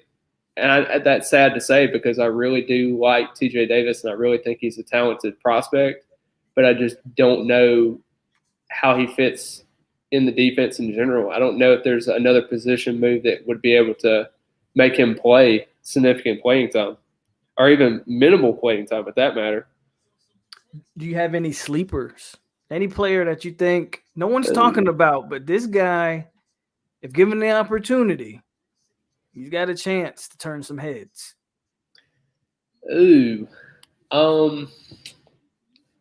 I would probably, because you got your Shaheem Browns, you got guys like that, but a guy that I really think is going to contribute a lot this year, and I talked about this a little bit earlier with Logan, was Cortez Andrews, the linebacker, Maryland walk-on. He's from Godby High School. I think that is a guy. He's got an opportunity there, and I know Coach Norvell spoke very highly of him, but I do think that he's going to be that run stopper that Florida State needs, and it's a guy that, I think Florida State really needs to step up. And I think, like Tyler was saying, Trayshawn Ward is another guy that's a really good sleeper. I would even go a step further, and I talked about this walk-on a little bit earlier, C.J. Campbell. Watch out for him. Very productive at Bay High School in Panama City. He finished, I think, with 2,832 yards of all-purpose yards in high school, and he's very, very talented. He was actually the scout team. Kyron Williams was part of who he was kind of mimicking. So This guy, he's very talented. I think he's a couple of years away, but maybe as his junior or maybe even senior season, could be a guy that could step up. And maybe in this year, if a couple of bodies don't really pan out in the running back room, maybe he might get some burn. Do you have anybody that's catching your eye with anybody? I don't know if anybody's catching my eye, but I have some players that I kind of hope or I want to see. I'm looking at this wide receiver room, and I'm seeing so much players, like there's bodies there. Now, how good are they? I don't know. But a guy like is it Williamson Darian Williamson? Mm-hmm. I would love to see if they can use, 6'3" frame. I got to believe you can kind of use them and get them. I would love for him. I do think a guy that we're all kind of just overlooking is Ja'Kai Douglas. I think Ja'Kai Douglas has a chance to really make an impact this year. And I've been guilty of overlooking him as well. But them using him in the slot and in space, I'm excited to see Ja'Kai. I just kind of want a playmaker to emerge. So that's kind of the positions I'm looking at. Yeah, and you even spoke about it a little bit earlier about Williamson. With him, he actually suffered a torn ACL in high school. I think it was his senior year, and coming in as a true freshman in a 2020 COVID year, you weren't expecting him to play or have any meaningful snaps. You were hoping that maybe he could rest up and redshirt and have this year to kind of develop. And you're starting to see some flashes from him and Kentron Portier as maybe two guys that can emerge. I really do like your Williamson pick, and I do think, like I talked about with Logan, and also with Tay as well, because he commented about Ja'Kai Douglas being more so a halfback, but he is more of a tailback now. But getting him in space in the slot receiver, I think if you utilize him like you did against Duke, I think that could be something really, really dangerous. Maybe even a kickoff return if he's able to break free a couple of times there. How nice would it be for Florida State to finally get a punt return for a touchdown? When have you seen – legitimately, the last time I've been in Doak Campbell Stadium and I saw a special teams touchdown was probably Travis Rudolph against Syracuse back in 2015. It's been a while. And I just want to see that again. And I know it's been a minute since we've seen that. And you thought with not really with Norvell's emphasis on special teams, but you thought that Willie kind of preached about, and I'm not going to bring up Willie too much, but with his emphasis on, bringing out special teams and really honing in on bringing those war daddies back and scoring long touchdowns. And you really just didn't see that. And you haven't seen that as a Florida State fan. And I had to bring back a 2015 reference just to even think of the last time I think DJ had one against Miami that year that Miami came back on us. I think DJ had a punt return. That in 17, right? But that year we went up on Miami, but they came back. Yeah. I was there. I think he had that one. I think. Yeah, I don't want to think too much about that game. That was pretty bad. But talking about fake momentum for a second, how do you think that game's going to plan out this season? I know Derek King has been he says he's 100% healthy from the torn ACL, but do you really buy the hype? I hope that Alabama beats them by 700 tomorrow, but we'll see. My whole thing with Miami is how do they bounce back from – look, if they win, cool. I don't think anyone's expecting them to win. Yeah. How bad do they lose to Alabama, and do they let that game define them? Because if they let that game define them, then they'll have a. But their schedule isn't hard. Appalachian State could be a sneaky game for them. They look kind of good yesterday. Yeah, they look kind of good yesterday. But honestly, ultimately, I don't. Leading up to the game, I don't think they have too many really. This North Carolina team isn't looking too hot, but we'll see what happens with that. If I'm not mistaken, North Carolina, they play North Carolina after like a week after us, maybe.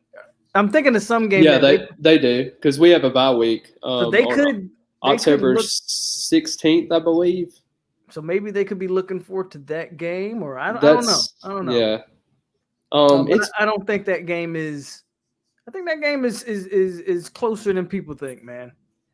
Obviously, I want to see how we look before I say anything too crazy, but sorry if I'm not all on the Miami hype train. Oh no, I mean I'm not either, but it's just very odd for me because I could see that game going a multitude of ways, because Miami could go into Florida State and be 6-4, and they could think, oh well, this game doesn't really matter. Let's just throw in the towel and Florida State will win.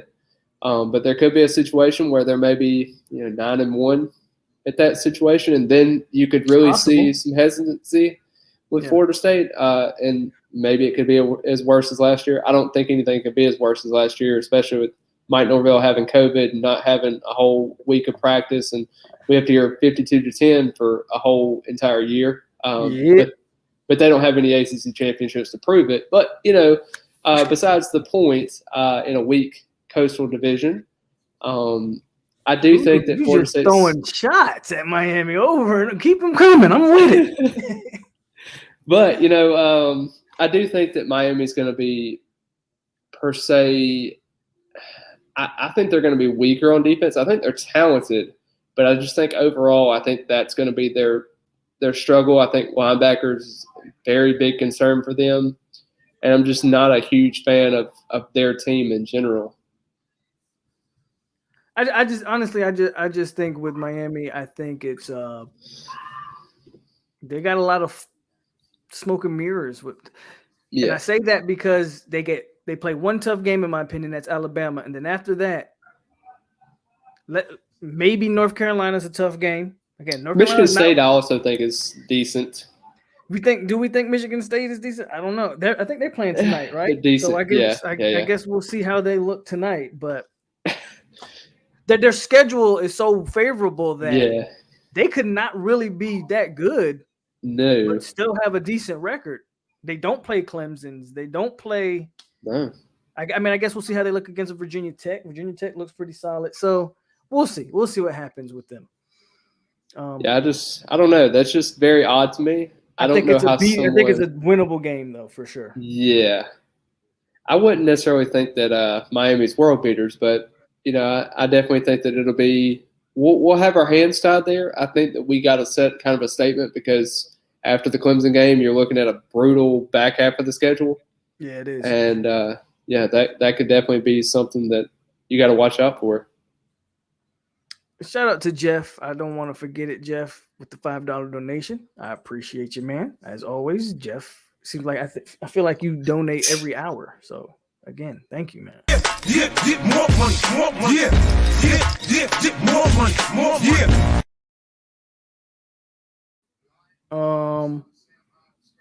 Okay, so you kind of brought up like the Miami thing. So out of the big, I guess it's like the big 5 games: the Clemson, Miami, North Carolina, Notre Dame, and Florida. What are your most likely upsets out of those 5? Personally, I do think that Notre Dame season opening, that gives you the best chance just in terms of environments. You're most prepared. No injuries, because Mike Norvell even said in the press conference that, guys that he inspected in the camp were, at the camp and were mostly healthy. It wasn't like a situation last year where everybody seemed to be, losing left and right. But I think Notre Dame is your best chance in terms of an upset. I think you're least likely, if you're excluding Clemson, I think it's Florida. I think it sits in a bad spot. I don't think Emory Jones is a good quarterback, and I don't even think he finishes the year as the starter. I actually think Anthony Richardson is going to be the starter there. I think Dan Mullen is a really good X's and O's coach, not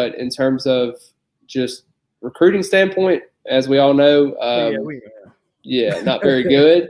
And even Florida fans know that, so it's not really much of a shot there. But I do think that he develops quarterbacks really well, but I just don't know to the point of how much you can get out of Emory Jones. I know Emory Jones played in kind of a reserve role, running back, running here and there, but I just think Anthony Richardson is going to be that guy for Florida, and I think it's going to be really difficult for Florida State to go into that environment if Florida is let's just say a 9-2, and Florida State may be fighting for bowl eligibility at that point. I could see that really being a bad situation for Florida State. And other than Clemson, I think that could probably be the toughest road environment.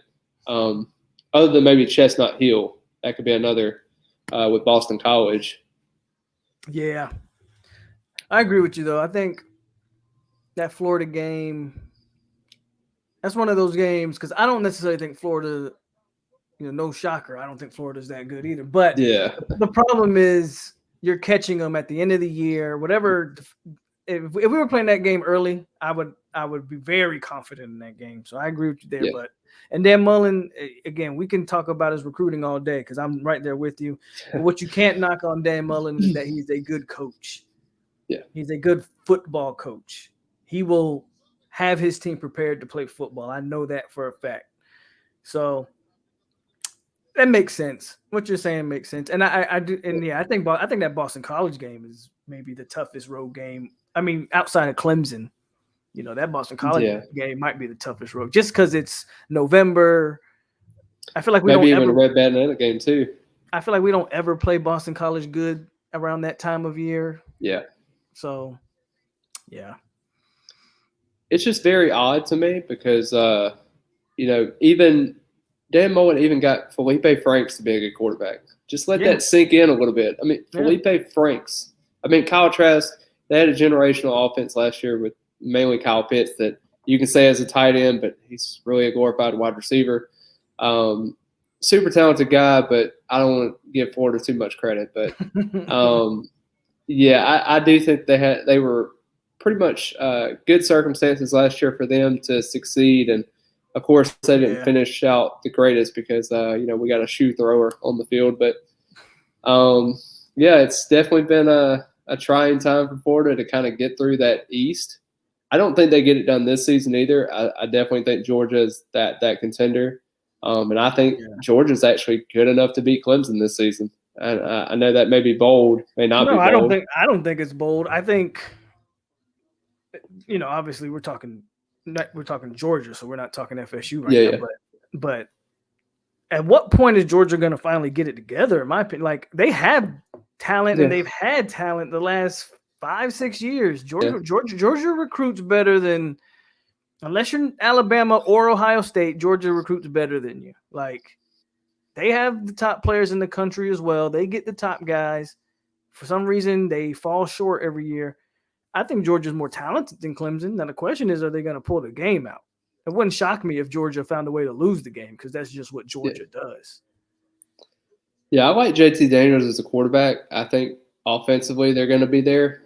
Defensively, they still have a little bit of concerns. But, I mean, them playing in a neutral site game is a lot better than playing at Clemson, even though I don't think the number one tradition is running down a hill and touching a rock. But, that's beside the fact. Recency bias is a real thing, man. Yeah, I mean, if you go to Doak Campbell Stadium and you watch Chief Osceola plant the spirit midfield, I think you'll change your tune a little bit and maybe even know the spear acquisition to the tunnel. That looks so cool. Tunnel. Yeah, that looks. So I wonder how it's going to be lit up. I don't know what's going to go on with that. But I think it's going to be a good time. I definitely think that.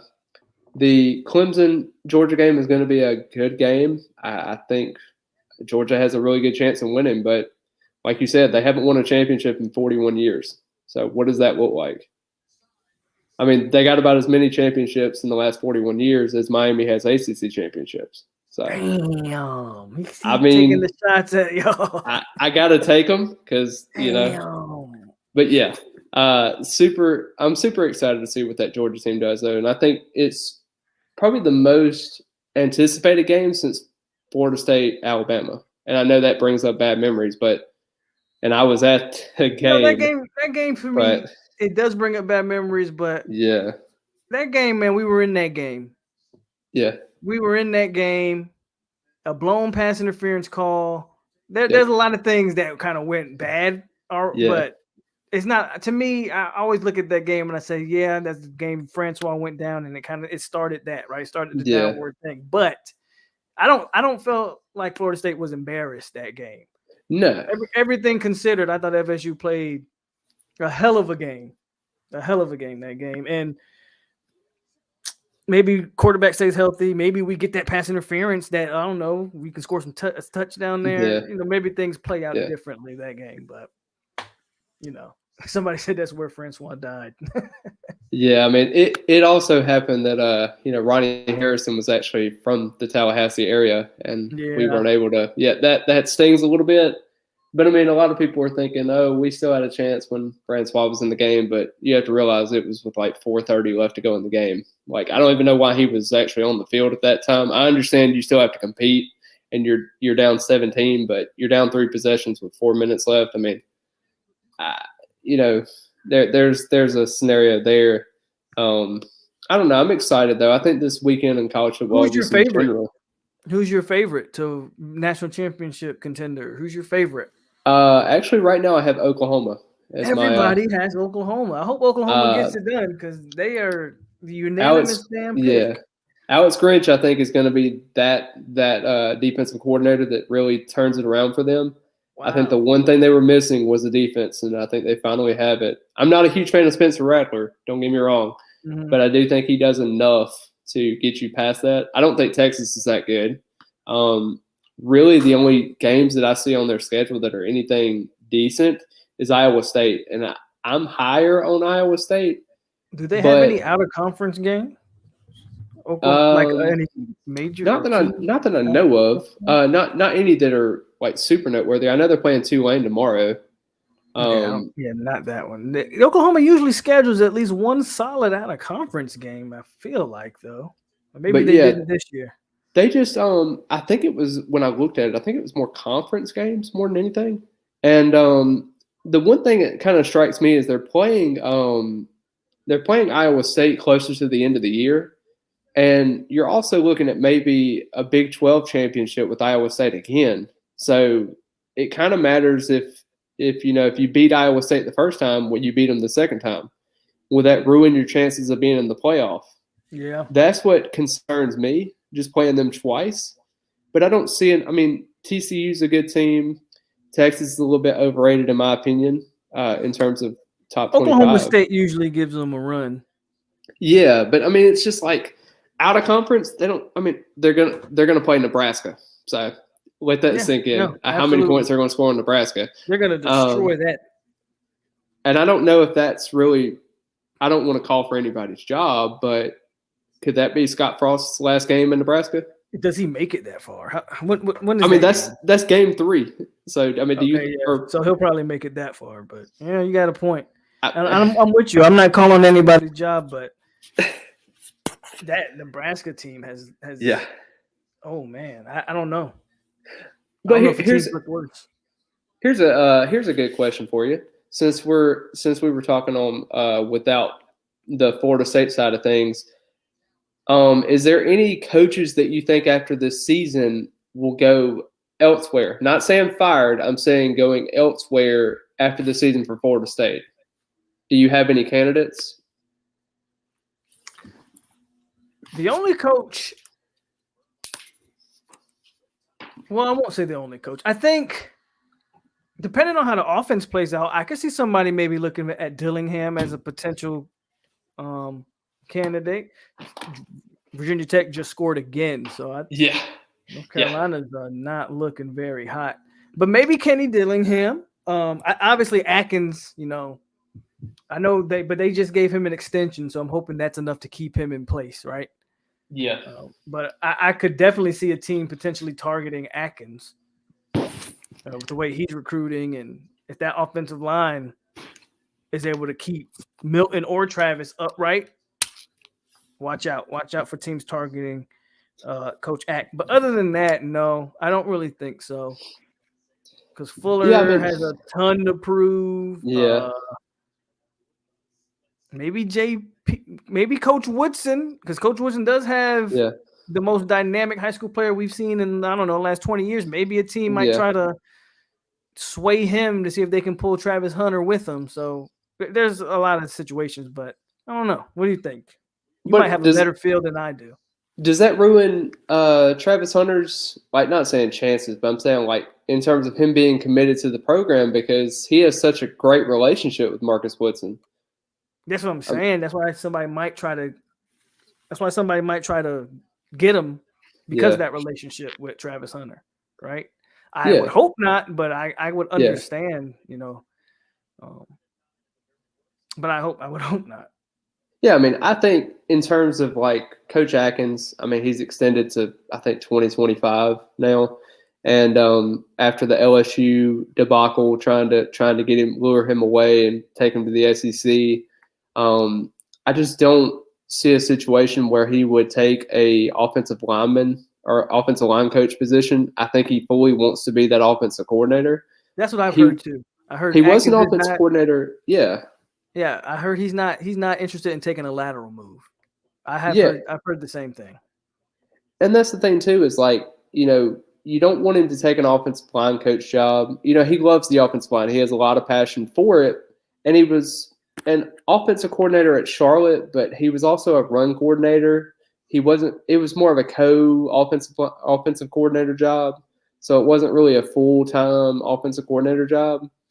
And I think that it could set up nicely for maybe Dillingham if he wanted to get a head coaching job somewhere, for Alex Atkins to step up to the offensive coordinator position. That would be my move. Getting Chris Thompson instead of the tight ends coach, move him up to offensive line coach, because he's already been an offensive line coach at TCU. At TCU, yeah. And maybe moving a guy up to Cortez or whatever his name is, the offensive line, or he's a off the field coach at the time. I can't remember his name. I blanked on his name real quick. But there could be some situations where Florida State could bring a different tight end coach, I guess you could say. But it might even be just an off the field assistant getting promoted up to another role. That could be ideal for Florida State. But Dillingham and Norvell have been together for God knows how long, so you never know. Do you think do you foresee any teams targeting anybody on this staff? Who would be the candidates? In reality, maybe JP, like you said. I think that's a sneaky acquisition, because he is recruiting very well. Yeah, and I think he's a good recruiter. I think he's a really talented coach. He doesn't really have any ties with the staff. He just really likes them. Yeah. So I could see that possibly being a situation. They want to have consistency with their coaching staff, so I could see everybody probably staying after this year. But maybe not. But even we talked about Adam Fuller. With not firing him last season after basically year zero. I'm pretty high on him. I know you're indifferent about the situation, but I do think that is a situation where I think Florida State looks at that, and maybe not everybody was on board during year zero, and I think that there was a bit of disagreements there. But I think that if you bring him back, you get a top 50, top 55 defense, and you're able to remain consistent, because you're looking at a Florida State team that was, I think, finished last season at 107th in the country. One of the worst, probably since Bobby has got here on defense, it feels like. I just think that you give Fuller another chance. I think Fuller is going to be a really talented defensive coordinator. I think he's going to get the team that he really wants, because you look at the stacked backfield. You look at how many turnovers he's forced at Memphis. You look at how many sacks he's generated at Memphis. what did he? I mean, like he had 10 sacks last season in total. He had 7 interceptions. So here's my thing. Here's my thing on Fuller, and I've come to this conclusion. Yeah. And I'm giving him a pass, so to speak. I do understand there's a lot of things. I guess I don't know if pass is the right word. Yeah. But I'm looking at last year and I'm saying, okay, I'm going to separate that from what I want to see this year. Because there is a lot of things last year that worked against him. Not only the pandemic, but it's been pretty well documented. And I know like Logan didn't want to speak on it. And I know other people didn't really want to speak on it that are in the know. I don't care. So I'll speak on a little bit. It's been pretty well documented. The players on that defensive line, some of the guys in that locker room and that defense last year were not bought in. And I guess, I don't know if the word sabotage is the right word, but they literally were on the field doing their own thing. Yeah. Right. I'll just talk about it. I will give him the pass on that. But this year for me, there are no excuses because from everything I've heard, everybody's bought in. You hit the transfer portal hard, and I love it. You brought in Jermaine and Kier and Cushney and DBs galore. So you've really changed the whole look of that defensive group, in my opinion. Hey, I just want to see. I want you to take these guys that are bought in, that's fitting what you want to run, and let's see it work. So I'm going to this year. I'm going to go into game 1 with Adam Fuller and somewhat of a blank slate. I just want to see how you look against Notre Dame. But Notre Dame can't put up 40 on us, or then we're back to square one with Adam Fuller. You know what I mean? Yeah, and I mean, you talk about even the quarterback from Notre Dame, Jack Cohn. You know, he completed, I think it was like 65% of his passes at Wisconsin. He had like 24 touchdowns. I think it was like 5 picks. He was very conservative with the football. He didn't really run a whole lot. I think he had like, I think it was 60 carries for like 20 yards. So, I mean, it wasn't like he's basically a statue back there. Pretty much. And, yeah, if he has to run and get 1 or 2 yards, okay. But he's not going to wow you with his feet. It's not going to be an impressive. And Ian Book could actually move last year. Yes. So, again, a lot of things are kind of going in. It's projecting in the right way for Fuller this game. New O-line. Okay, let's match up our most talented pass rusher against their freshman. Yeah. You got a quarterback that doesn't necessarily move. He's more of a game manager. He won't really take any shots deep, really. So, hey, man, game plan it. Let me see what you got, coach. That's all I'm saying. I'm optimistic, man. Believe it or not. I want to see it. I want to see it. I definitely think the first drive of the Notre Dame game, I think it's going to be a really pivotal point for this program. And if I were to win that kickoff, I would defer, and I would let my defense go out there first, make a stand, let Jermaine Johnson go and get an early sack against Blake Fisher, see how they respond to that. Maybe they chip block, maybe they double team, whatever the case may be. Let Keir Thomas get into the mix after they've gotten double teamed on him, see how he works, and kind of just be able to stack the box. You got a couple of run stoppers at the linebacker position. So I don't know. I'm really optimistic to see how the defense responds, but I'm also cautiously optimistic because I understand that last season didn't really go to what, we expect a Florida State defense to react. I know this coaching staff is ready for everything and anything, but will they be able to stop the run and force him to throw downfield? That's the two things. Yeah, that'd be the key. If you can stop, yeah, I agree.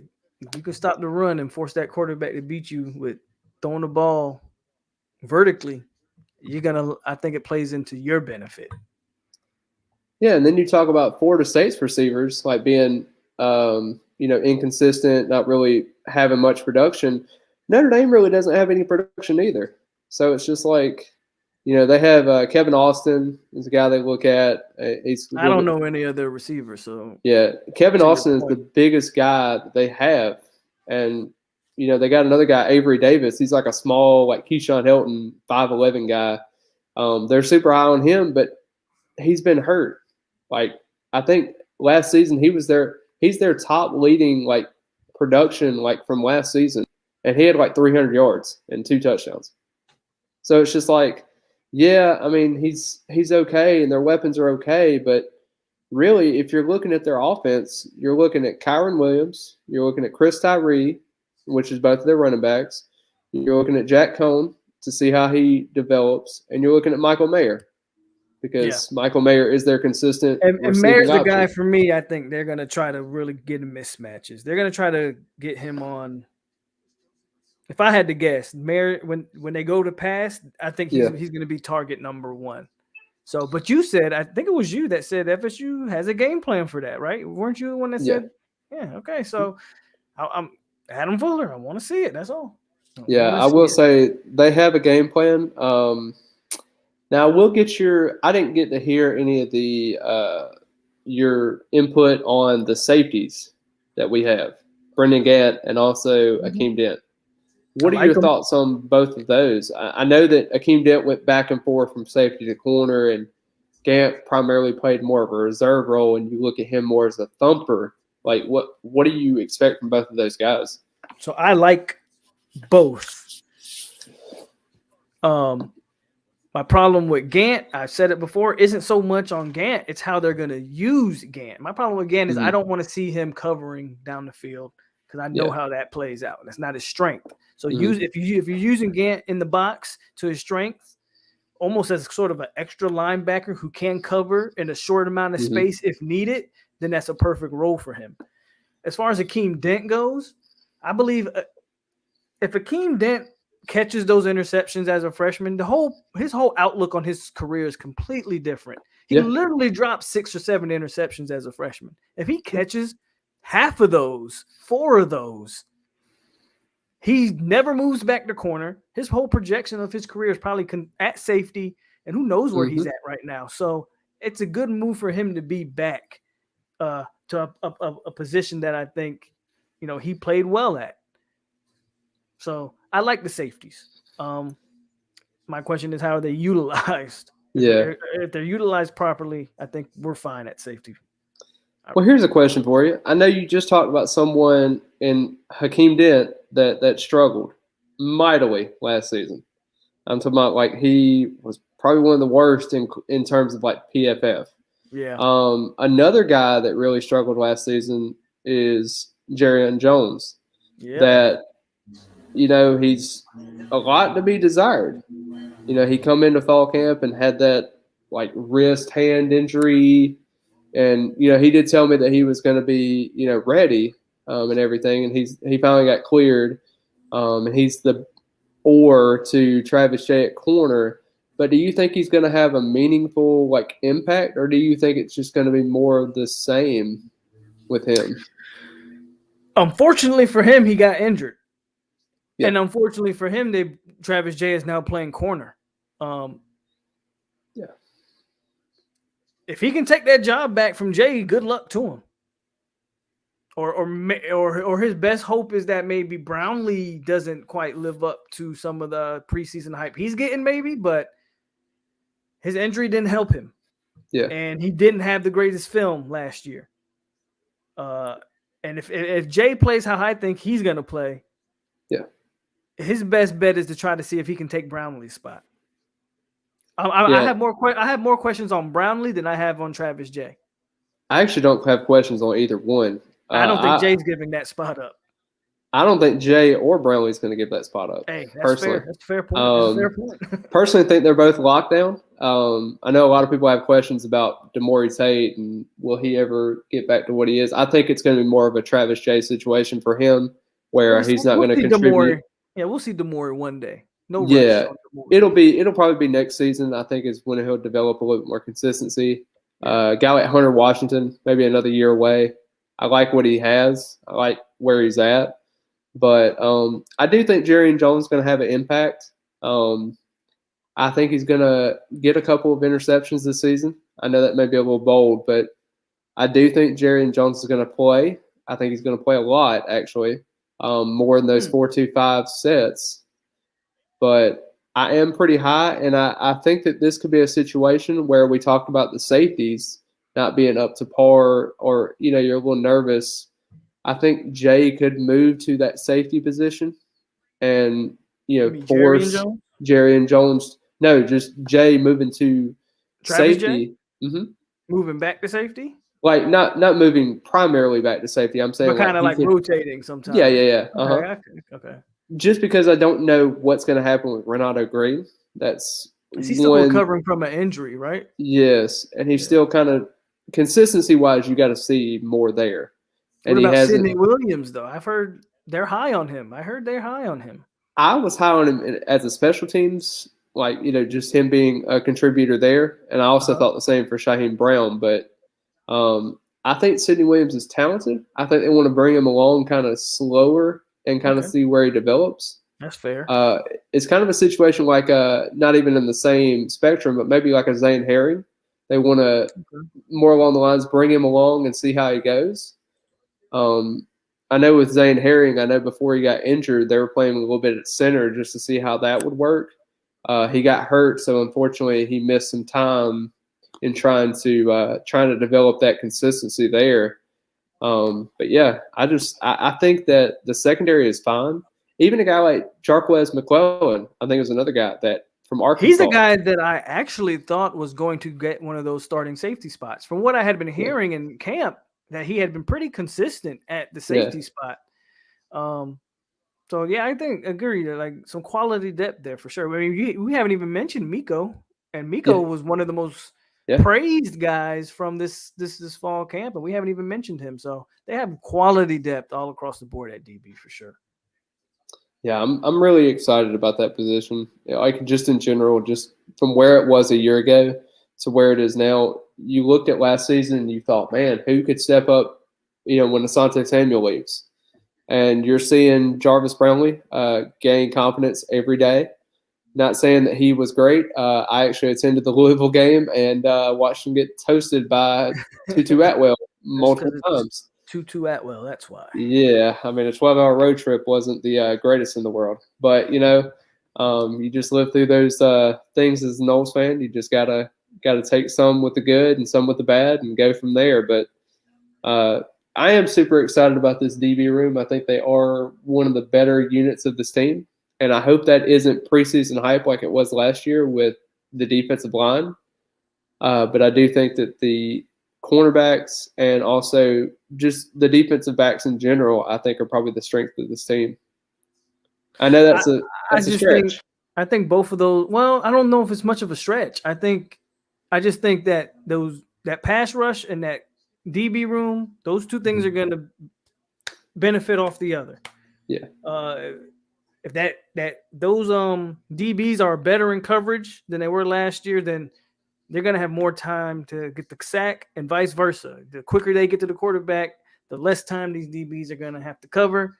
Could lead to some interceptions. So if we can see improvement in both of those, I might be praising Adam Fuller's. I might be sitting up here telling you guys, hey, we should keep Adam Fuller for the long term. You never know. But I think I'm very optimistic because I think we improved in both of those spots. I think they made great changes in the DB room. And I think Jermaine Johnson is marketably better than either Kane Doe or Janoris Robinson. Jermaine Johnson might be the best pass rushing DN, and we ain't even seen him play a game in Florida State uniform yet. But I'm pretty confident when I say he's probably the best guy we've had since Burns at DN. So I will say this though, and I have watched this specific player twice at his old college in Marcus Cushney when he was playing at Alabama A&M. Mm-hmm. He is the real deal. Let me just say it now. You may not think that Marcus Cushney will get significant playing time. This kid is ready to go to the NFL. I like him. I like him. I'm looking for big things from him. Just because he's second behind Jermaine Johnson doesn't mean anything. This kid will get in on third downs, and he will get after the quarterback whenever. I don't, really forecast him getting like 7 or 8 sacks, but I mean 5 or 6 could be a reasonable goal for him. just kind of getting. If he's getting more 5 in or that. 6 as a backup, Yeah, I mean, and I wouldn't even call him a backup. Yeah, we got 10 as a whole last year as a team. Yeah. If he can get 5 or 6 on his own, hey. I just don't know what Keir Thomas is going to do. That's the problem. Well, I know what he's going to be. I know he's going to be a consistent defensive lineman that can be at defensive end or at defensive tackle. Right. But I don't think he's going to generate enough sacks per se. I think it's going to be more along the lines of Jermaine Johnson may get 6, Cushney may get 5 or 6, and then you're looking at maybe a Kalen DeLoach gets 1 or 2, Amari Gaynor gets 1 or 2, I think Lovett and Briggs are going to make some penetration up the middle. Yeah. It wouldn't shock me if Briggs was able to finish the season with 3 or 4 sacks. Yeah. I mean, as a whole, I think they're going to probably double their sack total from last season. 18, maybe great. 20. Yeah. And that's not even good. That's not even a good number. I mean, you're looking at maybe but that's how bad they were last year, though. So, I mean, we'll take 18 to 20, Yeah, I mean, if you're getting 2.5 sacks per game, like at the end of the year, I would definitely take that. Like just an average 2 sacks a game. Like you're looking at 24 sacks. That would be fantastic. I completely agree with you. But I don't know. It's weird because you don't really know what to expect. You're looking at so many question marks and just where everything's at. Do you think we see any of those? Well, I hope we don't. But if we were to see one of the younger offensive linemen, who do you think would get the nod? Like if they had to play like a Estes or a Schrader or Herring or Ira Henry, Lloyd Willis, Rob Orr, who do you think the staff would be more comfortable with putting out there? Well, I don't want to speak too much on injuries, but I will say with Schrader, with Norvell saying Schrader was going to be out for an extended period of time, I don't think Schrader is going to contribute much this season. But I do think a guy like Lloyd Willis, if given the opportunity, I told you about the offensive tackle depth not being the greatest in the world. I think he could be, a starter if, Robert Scott were to go down or somebody like that. But overall, I don't really see Zane Herring being a guy that starts really early. I still think he's a couple of years away. Still a work in progress. Fair enough. The injury kind of slowed him down a little bit. Yeah. They had potential for him, though, snapping the ball and getting there. But just him as a player, I think, is going to be really good. But I don't know how that's going to play into, like, if he's going to be a contributor after this recruiting class goes through, because they have so many bodies coming in at, like, guard. A guy like Ira Henry, he's going to be on the outside looking in for sure. Yeah. And Brady Scott would be too. He can't even crack the rotation now. Yeah. You think Brady? I mean, I think I look at Brady as a veteran presence, but I would agree. Like Brady's probably on the outside looking in too after this year. Yeah, and I think if I remember correctly, I think Estes, Devontae Love Taylor, and I think Dylan Gibbons are all roommates. So I think there could be a possibility of maybe teaching Estes a little bit more. I know he played a little bit of center.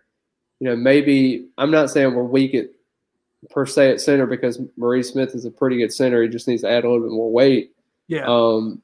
But I mean, I think that he could be a solid contributor in what we need at that backup center. If something were to happen to Maurice Smith or anything like that, he could be that guy that steps in.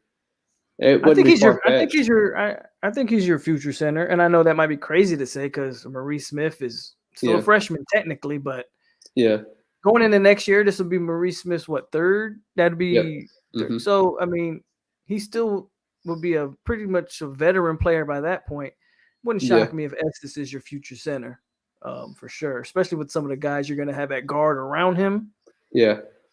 I think Estes probably fits the mold there. That a guy that you probably at this point should start grooming to be in a couple years, maybe 2 or 3 years, the center.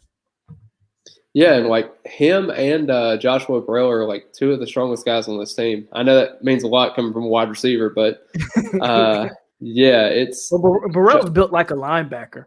Yeah, he is the real deal. And Estes is no slouch either. That kid can lift some serious weights. And it's not all about lifting weights, of course. You know, you can lift all the weights in the world and you're not able to push or gain any traction with your Someone's hand got a placements or anything. someone got a question for you. I don't know if you What's have the up? answer for him, Mhm. but he wants to know, do you have any insight on Josh Griffiths' situation? I do, but funny story is, and I won't say the reason why that happened because it was a scenario that happened that I don't really want to bring up and get that started. But I will say a thing come up. It was when I reported that one of the sites were reporting that he was, I think it was Nolecast, I think was what it was, on Twitter. They had Nocast reported was the first people that I saw broke that he was off the team. yes. That was they were the first ones that broke it. Basically, I put in a report, or I put in a post that said that Nolecast had reported it. According to them, I actually got a message from Griffiths saying that it wasn't true. Oh wow. So I, of course, I deleted it. I made sure that everything was good. Next thing I know, his name was taken off the roster, and it was a just weird situation. And of course, he's going to Kansas now to be at Gardner Community College, I think. And we all know about his mom with Brendan Sinone, Knowles 24/7, reported the issue, and she basically stated that. And I hate that because there was a spokesperson from Florida State that reported the news, and a parent did not find out before the media found out. And I hate to hear that because that's a bad situation.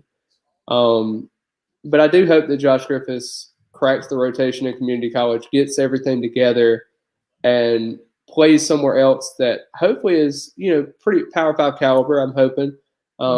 You're hoping for the best, but I'm definitely hoping and praying for him because he was a special talent. I know he was a Florida commit at one point, then he was a Louisville commit, and there was a couple of things there, and he was deciding between Louisville and Florida State at the end. But I'm glad that he was able to be chosen for the Seminoles. But man, it was just a rough way to go out. Okay. I will say, don't believe anything you have on the Griffith situation. I hear a lot of anti-vax and different stuff like that. I don't want to get anybody's head about that, but hearing a lot of rumblings.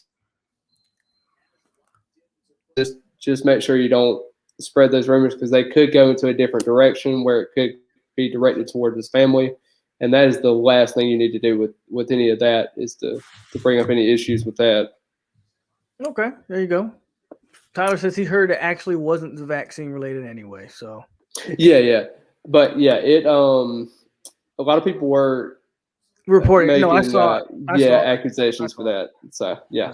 I will say that some of those rumors true with that. Okay. Speaking of the vaccine, though, I don't know if you were privy to this, but do you know if FSU has hit their mark on the 85% or whatever it's supposed to be? Yeah. Or so how far are they from hitting that mark? I hear they're confident that they're going to hit it. Yes. So with HIPAA, you can't really do a whole lot. I mean, you can say numbers. You can't say who's vaccinated, who hasn't. I know of a couple of people on the team that have been fully vaccinated, but of course, with that, he talked about the numbers. They were at about 70%, 75, in between the 70 to 75 mark.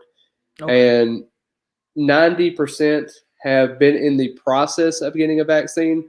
Now, whether that means – see, that's coach speak for – I think they've had discussions about getting the vaccine, I think is 90%. Now, what most people want to think it means is that they've already got their first vaccine. 90% of people have.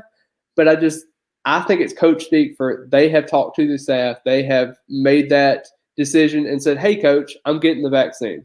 That's to the point of that report, basically. Are you concerned that FSU might have to forfeit a game due to COVID? You don't think that? I don't think that's in the mix. You think the staff nips that in the bud? Yes, but I do think also I think that some of these conferences are doing it as a quote unquote scare factor. Yeah, I agree with so it could be a situation where they want teams to more along the lines just get vaccinated. And I can't tell you whether to get vaccinated or not get vaccinated. You make your own choice. You do your own thing. But at the end of the day, Florida State's at about they haven't hit that 85 mark, but they have had 90% of the players at least acknowledge that they would like to get the vaccine in some form or fashion. Good. I just was curious because I know the ACC is trying to make that kind of a big deal, and they're threatening forfeits and whatnot. So I know Florida State fans are kind of curious. I'm kind of curious about it. So and on topic of that too, just because I know the Delta variants is like all over the place now, and a lot of people are going to be traveling to Doak Campbell Stadium, and you're going to have a packed house and everything. I just hope everyone is safe going to the game, and hope everybody has a safe trip up there, because the last thing we need to do is to have a whole outbreak. Yes, I am. You'll be there. Yeah, nice. I will be there. Nice. It's going to be an electric environment. I'm going to be having a lot of videos on my page. I'm going to potentially have a couple of live videos featuring a couple, just of the environment itself, because a lot of people aren't blessed to have the opportunity. Some people financial-wise, some people distance-wise. So I just want to bring everybody together, have that situation where we can go live, kind of share in that moment. I'll be tuned in. You go. There you go. Once you go live, I'll be tuned in for sure. But I just wanted to give that opportunity for other people, because I know some people don't have that opportunity. I've been a season ticket holder since, good God, 2009 was Bobby's last year. So I've been a season ticket holder for a while now. Nice. So been a very good experience. I will say there have been some good games at Doak, and there have also been some very questionable ones. One that comes to mind is, let's see, I was thinking about this. BJ Daniels back at South Florida when they defeated us. It was one of the first years that Jimbo was there. I remember. It was pretty rough. I think Ponder was the starter.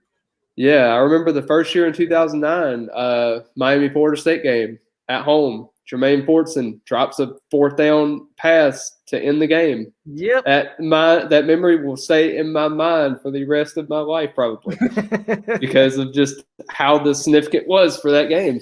You don't really forget losing to Miami, but there it is with Ja'Cory Harris at quarterback. Oh, man. Yeah, it's memorable times. There were also looks some like bad North Carolina just lost. I saw that. Yeah, I'm watching it now. Sam Howell threw a late interception. I think was that 3? Did he throw 3 this game? Yeah. Wow. It's that defense has never been a strong point for that team, but I thought that it would be decent. I'll go ahead and get to my prediction, or for my I guess. Go ahead. I'll do a schedule prediction first, because I alluded to this a little bit earlier in one of my other posts. I got us going 7-5.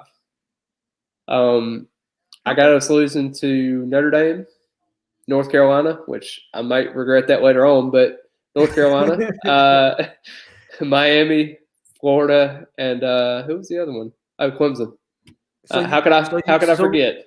So we're gonna lose the Big 5, but you think we'll cover everything else? Yeah, I'm a little bit concerned about just us in general. I'm not as concerned about the Wake Forest game. I think it's going to be a shootout, but I do think we're going to kind of prevail in that game.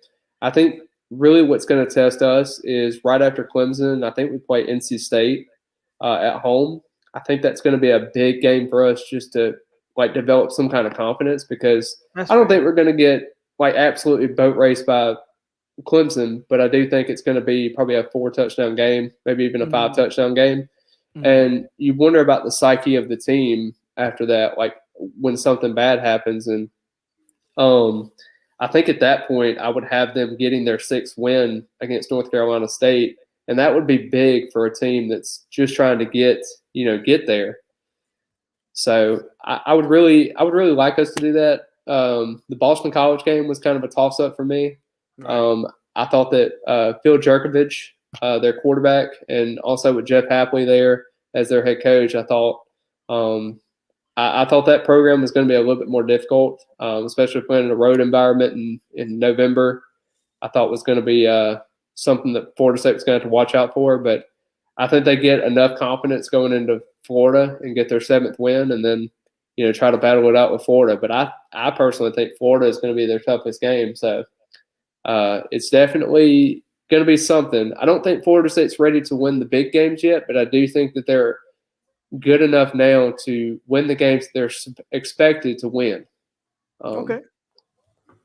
And as for a score prediction, like I said, I have us losing to Notre Dame. I think in terms of just defending Kyron Williams and Chris Tyree, I think those are two guys that you're going to have to watch out for them. And then it's a rebuilding offensive line. I think Michael Mayer is going to be a problem, even though I think they have some matchup, contributions that they're going to have for him. And then defensive-wise, for Notre Dame, I just don't know what to expect. There's a lot of new faces. The back half of their defense is really experienced, but, it's just how it is. If Jordan Travis were named the starter, maybe you establish the running game and go from there. But personally, I have us losing 35-24. It'd be an 11-point game. I think that would be reasonable. I think what's going to happen is probably Notre Dame will go up by 28-24. We throw a turnover late in the fourth quarter, and then they score right at the end to kind of put the nail in the coffin. Oh man. I think it'll be that kind of situation. I want us to win. I really do. I don't really want to go to start the season 0-1, but that's what I kind of got so far. I don't think there's a situation where Florida State can – I don't see us dominating the game even if we were to win, but I do think that we match up pretty well with it being our first game. I think we'll be energized. I think the fans will be there. But Notre Dame's been there. They've got Jack Cohn that's been in environments like that. I just don't know how much the environment plays a factor as much as people think it would. That's a fair point. I do think you're dealing with an experienced squad. Yeah. A well-coached team, so I can get it. Dupree says you're killing me with the loss prediction, but he's ready for the kickoff. Yeah. Hey, man, I'll be chopping it up with you still. Don't worry. I'll be in Doak Campbell Stadium chopping it up. And if anybody wants to say, hey, I'll definitely be in the stadium, I'll definitely be around. So most definitely. Like I said, I always follow or I always post a lot of stuff on Instagram. I always try to get my feedback out there. A lot of stuff I try to work and do everything. So I'm kind of multitasking most of the day. So definitely going to be Instagram Live for those people that aren't able to attend. I know it's going to be an electric environment. Even though I don't think the environment's going to play as much of a factor, I still think that it's still going to be electric. I don't know if it's going to be as electric as, dare I say, the last time that we had a sellout crowd in 2018 against Virginia Tech. As long as it don't end up like that game, I'm completely fine with that. I'm just hoping that we can kind of go into the game. Recruits are going to be there. The experience is going to be there. Everything's going to be at a night atmosphere. But just excited to see where this program kind of ends up. But overall, I just think that it's better off for us to go maybe 4-1 into North Carolina, whether it be going 5-0 into North Carolina. And I think that's a little bit too much challenging right now. I think Florida State has to take baby steps. And I also think the fan base has to take baby steps. I'm not saying you have to say we're going to go 3-9, but I am saying you have to understand the limitations of this program, understand the limitations of just this coaching staff in general. They're still trying to get the feel of everybody. And I'm usually a positive person. I do think of myself as being more of a positive social media platform, but I do think that this team has a little bit ways to go. They got some work to do, right? Yeah, but I am confident in where we are and where we're going to go. I just think that the next season in 2022 would be a really pivotal year. You can start off 1-0 against Duquesne and go straight into LSU. I think that could be a situation where you can gain a little bit more confidence. I don't know how you feel about LSU this year, but I actually think UCLA actually has a good chance to beat them their week 1, UCLA's week 2. I don't know. I want to see it. When I look at LSU last year, I kind of look at it like they had a lot of opt-outs and stuff. So I don't know. Yeah. I want to see how they look. Speaking to a friend of mine who's an LSU fan, he's confident that LSU is going to be very good. So we'll see. Yeah, they're definitely just a boom or bust program at this point. You really don't know what to get after they won the championship in 2019. So very, very weird with everything. But yeah, man. I appreciate you for coming on here, man. You stayed on here a long time, so I appreciate you. Yeah, man. Got a little bit of a drive coming up. So. Oh yeah, definitely get some rest or. Yeah, man. But it was definitely a pleasure getting on here and talking to you. This is kind of the first time we've interacted through, video chat and everything like that. So that was pretty cool to kind of get in here and kind of see your perspective, see how your followers are doing, like comment wise, see how everything's going. I pop into your YouTube streams every once in a while just to say hey, just to see how you're doing. I always appreciate it. But yeah, man, I got some of my Instagram followers to kind of get over here. So hopefully you gained a little bit more support going through there. And I know, I don't know if you remember speaking about Sporadics a little bit earlier too. Yeah, I'm going to check them out. They DM'd me some stuff on Instagram. Cool. And if you've been following me for any amount of time, I've been all about trying to make this FSU community, this YouTube community, like a real thing, so people can come over here and not just listen to my opinion all the time, right? There's other people out here with other takes and people that know more than me. So I've been all about building this thing from day one. So that's what we're going to continue to do. So I'm definitely going to check those guys out, and you might see something from 863 Seminole TV and Sporadics in the future. Yeah, all these other guys, man. I've definitely done. I think the last week and a half or 2 weeks. I've done 2 podcasts with him recently. Pretty nice guy. Pretty overall pretty good brand. He's growing a little bit more on Facebook, from what I can tell. I was recently on a Double Fries No Slaw. I don't know if you know their platform, but yeah. I was on there probably about 2.5 weeks ago, 3 weeks ago. We kind of connected from that. So, he was one of the viewers that was on there. So it's just all about building connections. I always talk about whether you're on Knowles 24/7 or War Chant or any of these platforms, Knoll Game Day, kind of like Logan Robinson, whatever the case may be. At the end of the day, I just want everyone to be passionate about the Knowles. I want them to follow and support as many Knoll platforms as you can, kind of like you talked about before, whether it be your channel, whether it be my channel, whether it be somebody else's channel. If we can get the word out to as many FSU platforms as we can, that would be fantastic, because it means that we're actually having some engaging fans. We're building a positive discussion. We're getting the program back to where it needs to be and kind of going from there. I'm 100% behind that, man. So Norvell Central, man, I thank you. And I don't want to hold you up. I don't want to hold you up anymore. Yeah. Like you said, you got to drive. And I know man. It's pretty. What time is it over there? It's about. I am actually on Central Time. It's 8:25 over here, but it's so 9:25. It's not that late for you. No. But I do from my I got about a 4-hour drive to Tallahassee, so it's okay. Not too bad. I got to get some things prepped for tomorrow. Hopefully, see Miami lose by 7,000, and we'll see. We'll hopefully see Willie Taggart get a win too against Florida. That would be something, wouldn't it? I don't know how. I don't even know how I'd feel about that. With Perry at quarterback, I just don't know. That's a mess. It's gonna be a mess of the game, but we'll definitely enjoy every moment of it. Like I said, I'll definitely be doing some Instagram lives. We'll definitely stay in touch though.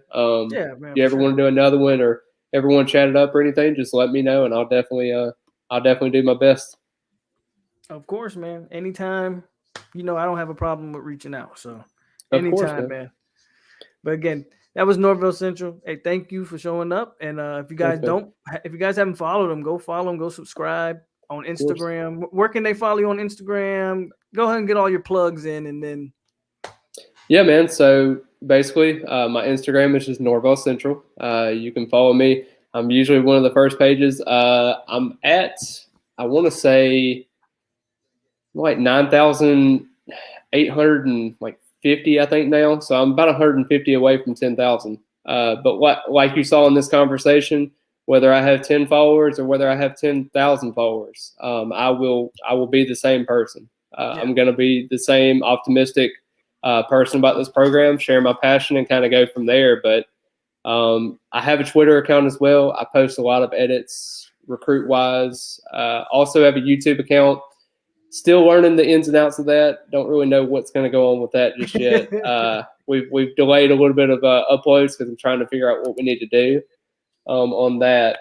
And that's about all I got so far. I don't have a Facebook page just yet, so haven't got to that level yet. Okay. But I really do appreciate your support, and I also appreciate a lot of your follower supports as well. So if anybody needs me for anything or has any questions, feel free to DM me on Instagram. That's where I'm mostly at most of the time. If you have a Twitter account, you can also DM me on Twitter. I'll try to respond to you pretty quickly on there as well. But super excited to have this conversation. Can't believe we're 2 days away from college football, or actually Florida State football. It's here. So, I mean, no longer are we in the wee hours of July. We're now here. So I'm definitely excited for this program going forward. Definitely excited for Sunday's matchup. No matter the outcome, I'm going to be chopping it up, whether we're down 100-0. Hope not. But super excited for this program, and we'll go from there. All right, man. Thank you, man. Yeah, man. Appreciate it, and hope everybody has a great night. Yeah, man. You too. Have a great night, and be good. We're 6 hours and 30 minutes into it. We're almost done here, guys. And Lake Gibson out here getting beat. Could Lake Gibson start the season 0-2? Holy cow. Lake Gibson out here getting beat. Lake Gibson got too much talent out there to be looking like that. I love the white helmets, though.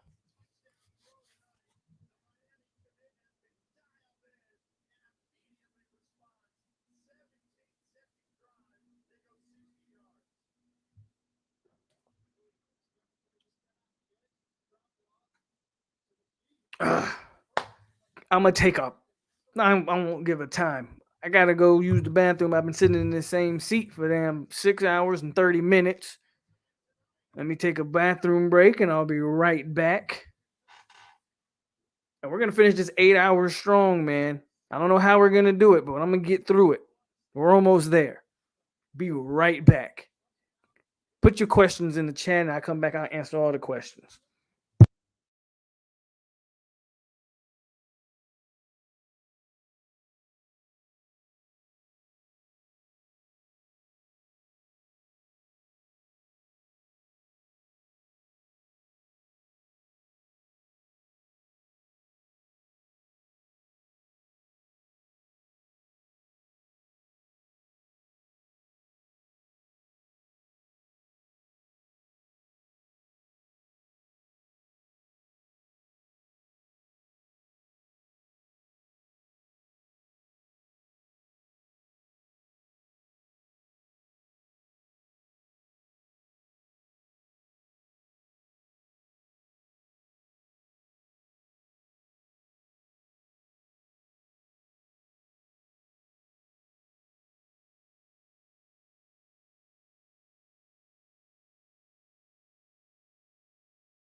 All right, man.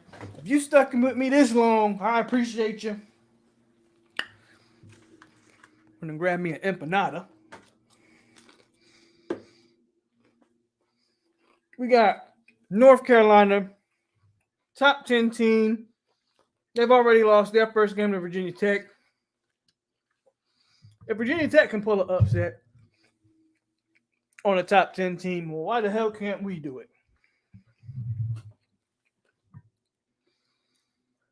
And now I'm sitting here watching Lake Gibson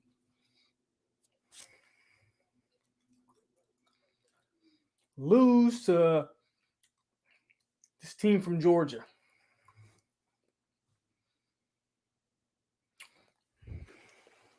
What you guys talking about in the chat?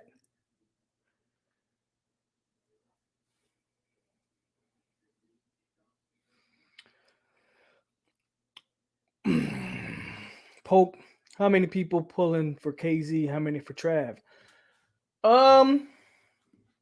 Most. Let me think. I think majority of the people. I don't have an exact number. I stopped keeping count. But I think most people think Travis is going to be the starter.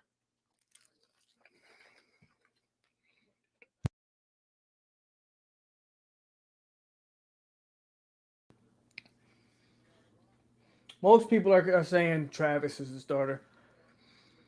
I'm still leaning towards McKenzie, man, but I'm also like, I don't know. Like a part of me wants to say Milton, but a part of me also believes that it's a very real chance that Travis takes the first snap of the game. We hang into, hey, we're almost there. We're almost there. How do I feel about Arby's? I don't eat it. Does anybody eat Arby's? Corbin Ingalls says we should talk about the running backs again. I missed that. What exactly about the running backs you want to talk about, man? You let me know. I'll eat Arby's every once in a while.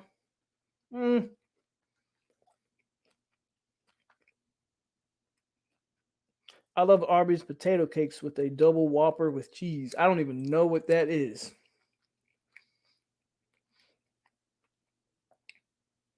Bruh, 6 hours and I got 2 more to go. Well, I got another hour and 30 minutes, man. 8 hours strong. It's not as easy as it sounds. Believe it or not, I didn't realize this was as hard sitting in this same seat for 8 hours. I think the first like 3 or 4 hours kind of flew by. But these last ones, shout out to Norvell Central, man. Because without my shout out to Norvell Central, shout out to Tay, Logan, Listen Up Podcast, everybody that came through the hot seat. Shout out to them, man. Because without them, I couldn't do this. I couldn't do this 8 hours. I couldn't do it. I just feel like Arby's gets a lot of unnecessary hate. I don't eat it. But I'll say this.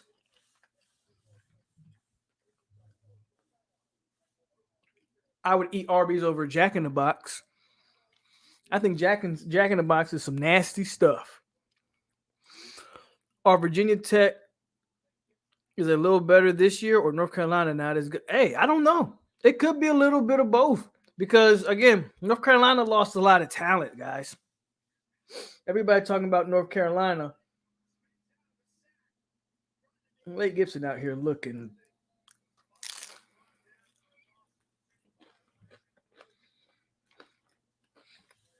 The same thing I say about Notre Dame, I'll say about North Carolina.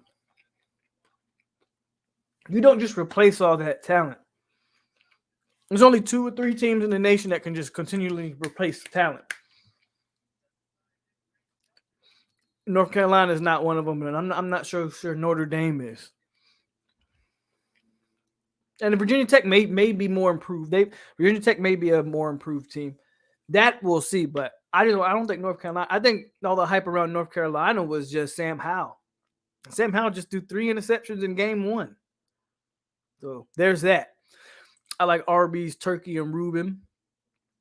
Don't sleep. I'm not sleeping on them. I'm a Lake Gibson alumni.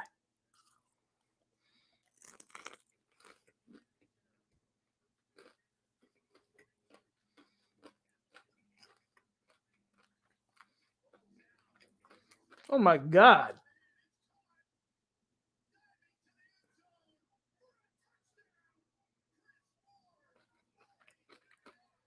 Quarterback got killed on that throw. But he got it to him.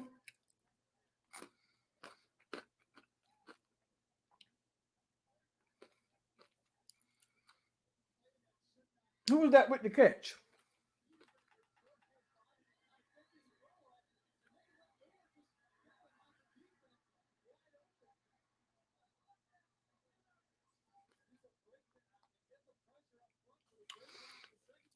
Arby's jalapeno poppers. Duke's legit horrible. Yeah, we know that. What's going on, Chad? Logan was great guest. You got to get him back on. Yeah, Logan was awesome. All my guests today were awesome, man. And I appreciate everybody for showing up. How are the backs going to be utilized? Who's looking good so far? So, hold on. Let's take a poll. Shout out to Irv got it with the $5. Can't forget that. I'll come back to you, Corbin. Give me a minute. But Irv paid for this one. Let's take a poll. Type 1 for KZ, type 2 for JT. By the way, hit me up with the PW. Gotcha. Yeah, get more money, more money. Yeah, get more money, more money. Yeah. One. Put a 1 for KZ, 2 for JT. Back to Corbin. I think all the running backs have looked solid from what I hear, but a lot of people are very high on Trayshawn Ward. I think the 3 backs that you're going to really see a lot of is Ward, Toafili, and Corbin. I expect Corbin to get the start. I expect Toafili to be kind of used out in space. Maybe DJ on some short yardage stuff, but the running back room is probably the one room on the offense I don't think anybody's really worried about. I don't know about y'all, but North Carolina looks suspect. It might be 2 in a row for FSU. Upsets happen all the time. Why not us? I think we're capable. That's my thoughts, Jeff. We just watched one. We just watched Virginia Tech, not ranked, upsetting number 10th ranked team in the nation. Why can't Florida State do it against the number 9th ranked team in the nation? We'll find out. Potato cakes are just hash browns. Oh, okay. Mind King says 1. 1 is for KZ. Tyler says, I want KZ, but it'll be JT. And it probably should be JT since he's been practicing. Peter's 1, Irv 1. I am 2. I graduated from Lake Gibson. All right. Jeff graduated from Lake Gibson. I graduated class of 07. Phil, your vote doesn't matter. You don't get a vote in this. Sorry. Brainsick says, do you guarantee FSU win? Me guaranteeing it doesn't mean anything. So I can't guarantee anything. I am predicting a win. By the end of this stream, you'll get my prediction. But I can't guarantee anything. Michigan State. Hold on. Chat jumped on me. I see a bunch of 1s. So everybody wants Travis. Everybody wants KZ. That's interesting. I thought we'd have more Jordan Travis guys in here. Jose thinks Michigan State going to give him some problems.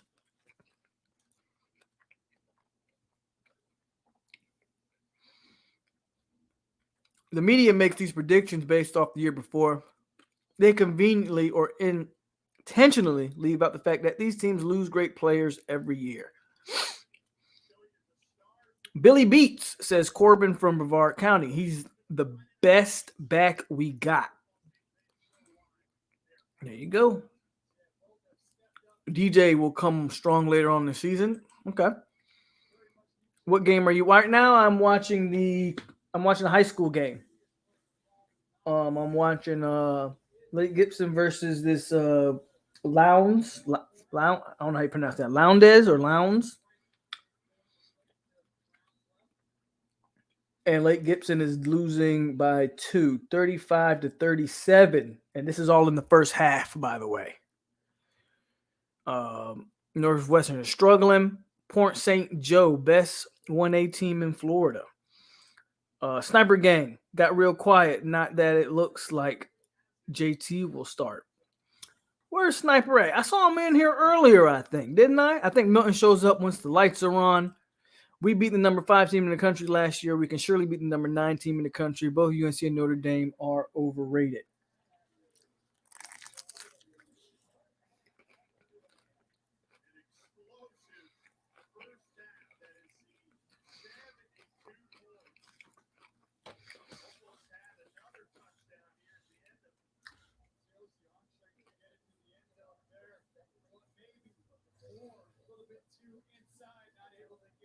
What number is Sam McCall for anybody that knows? Is he number 11?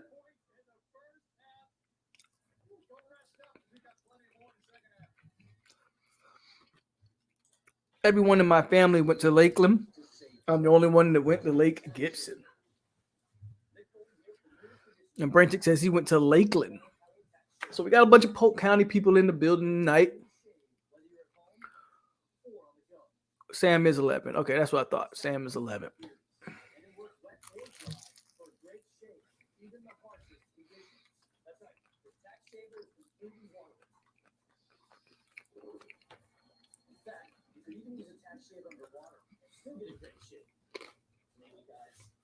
Shaver is $29.99, but act now and we'll take $10 off, so you get it for just $19.99. Purple Goblin says Hokies got a secondary. Or is Howell vastly overrated? $1 million question.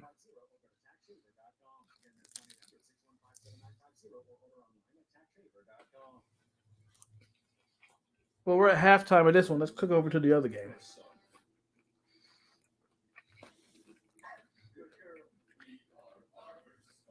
I gotta tell you, I'm excited for this season.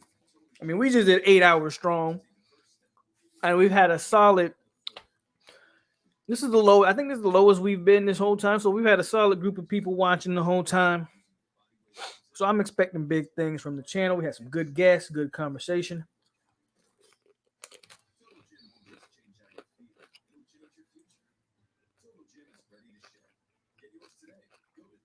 Yeah. That whole north side is it built up a lot around there.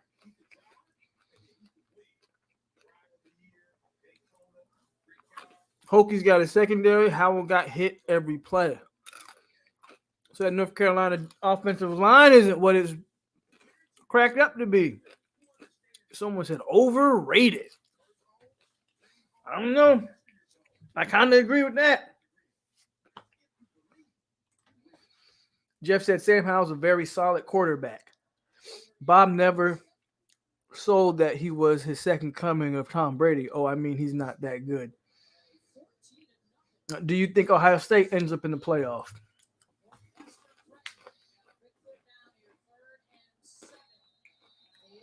Who's going to beat them? Who's going to beat them?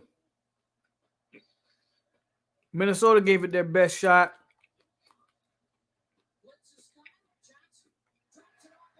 Obviously, Northwestern ain't going to get the job done. How good is Michigan State? When's the last time Michigan even dreamt of beating Ohio State? I don't know. Like, who's going to beat them? Who's going to beat them? That's my question. I need to see something from Malik McClain. Hey, he's a true freshman, Wayne, but I think we're going to see something from him. I think we are. UNC O-line might be worse than ours. It didn't look good in that game for sure.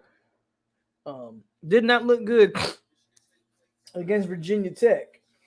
And then I used to play football with Josh Farmer. That's what's up.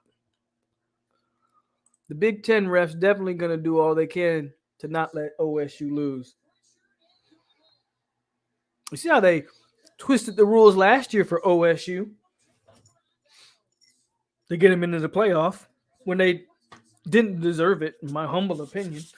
So, hey, That's a freshman quarterback at Ohio State, though. I mean, their house is talented, but I think they're gonna lose at least lose a game. Been on from work to home, bruh. I'm still going. We almost at the we almost about to get to this final hour, so we're almost there. But this was a fun thing. Again, you don't realize how long 8 hours is until you're sitting in front of a computer. The good thing about it is when you have the good conversation, sort of makes it go, makes the time fly a little bit. Penn State has the best shot. Do they though? This is that Penn State team we saw last year. But if we're using the excuse that it was a COVID year for everybody, then okay, that's fair. That's a little fair. That Penn State team we saw last year, but I feel you. But that VTech defense was playing fast, but they love Sam. I mean, Virginia Tech was playing good, but did you see the last interception Sam Howell threw? If you're the top quarterback or one of the top quarterbacks in the nation and you're trying to go to the NFL, that play can't happen. You just take the sack, young man. You don't get spun around and just throw the ball up for grabs. You just can't do stuff like that. Like, we can blame O-lines and secondaries and defenses, but at some point, you also got to look at the quarterback and say what's a smart decision and what's a boneheaded decision. And Sam had a boneheaded decision in a critical situation. And his team, top 10, lost. Henderson for Ohio State. Wow. In all honesty, this feels more like Norvell's first year. Last year just had too many distractions to feel like a normal year. Why didn't Northwestern just kick it? OSU always ends up in shootouts with some nobody. Peter Shields said, "We with you, bro." Wake up. Wake is playing a weak sister, but they look decent. Who's Wake playing? That pick was almost as stupid as the boys. Yeah, it was about the same quality. Honestly, it's about the same boneheaded decision. The Boise State quarterback from last night did the same boneheaded thing. And the Boise State quarterback actually probably was worse than Sam. At least in Sam's case, he was being sacked and he was just trying to maybe get the ball out so he didn't take the sack and run the clock. The Boise quarterback could have just simply ran for the first down or ran out of bounds if he didn't think he was going to make the first down. And he just tossed the ball. UNC is Fugazi. If we're improving and we win Sunday night and North Carolina keeps looking like they're looking right now, I don't feel so scared. Is Chris Olave Heisman material? We're going to see. We just saw the first wide receiver win the Heisman in like a gazillion years last year. So probably not, but we'll see. Very early to be talking about that. James Simmons says they will make excuse for him to keep him on top. That's crazy too. Old Dominion. Wake's playing Old Dominion. Okay, so I don't take much from Old Dominion. I'm sorry. I mean, they might look good. Don't get me wrong, but you're playing Old Dominion. Penn State running on air raid this year. Interesting. Are they? School of the deaf, dumb, and blind. And the Boise State QB threw the ball past the line of scrimmage, and he was a yard from the first down. Yeah, you're absolutely right. It was dumb. Absolutely dumb. And those type of decisions, again, should take you down a notch. I'm okay with Sam Howell throwing 3 interceptions if he's gunslinging it out and just guys are making plays on the ball, whatever case. But bad decisions, which is what Sam Howell showed me in the game, have to account for something. Ohio State usually messes up in the middle of the season on the road to somebody you wouldn't even imagine them losing to. It'll probably happen again this year. Will FSU have a good QB on Sunday? Will we have a good QB on Sunday? I'll say this. Well, I rather see Mackenzie Milton personally. I think regardless of who starts, I think we'll be okay. Travis brings a little bit of a dynamic that Milton doesn't.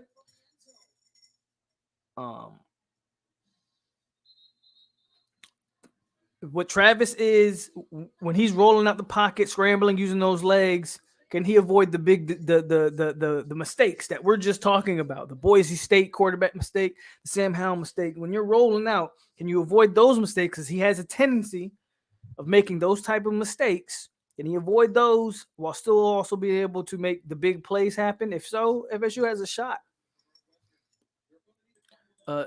John, I haven't even read this yet, John, so I hope it's not nothing stupid.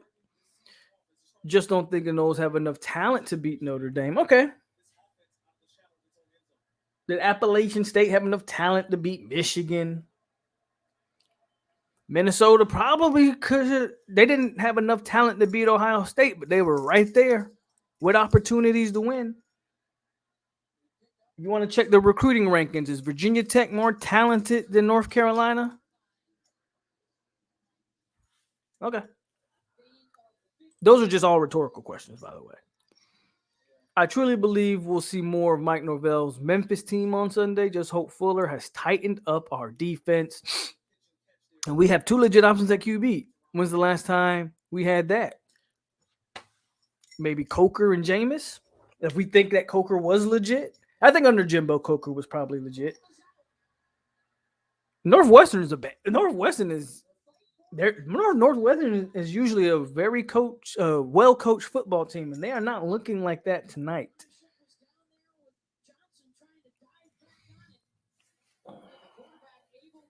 I can't believe UNC really just lost. I can, and I'm glad of that. Maybe we can shut up all the Sam Howell hype early now.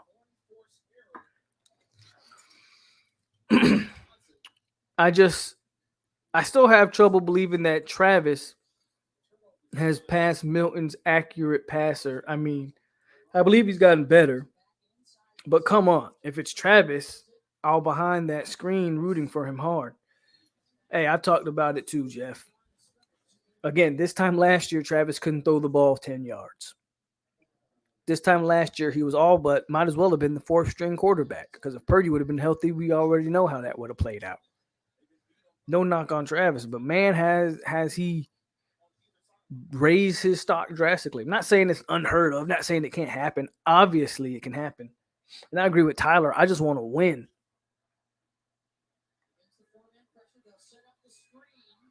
But hearing that it was more COVID related than actually his leg,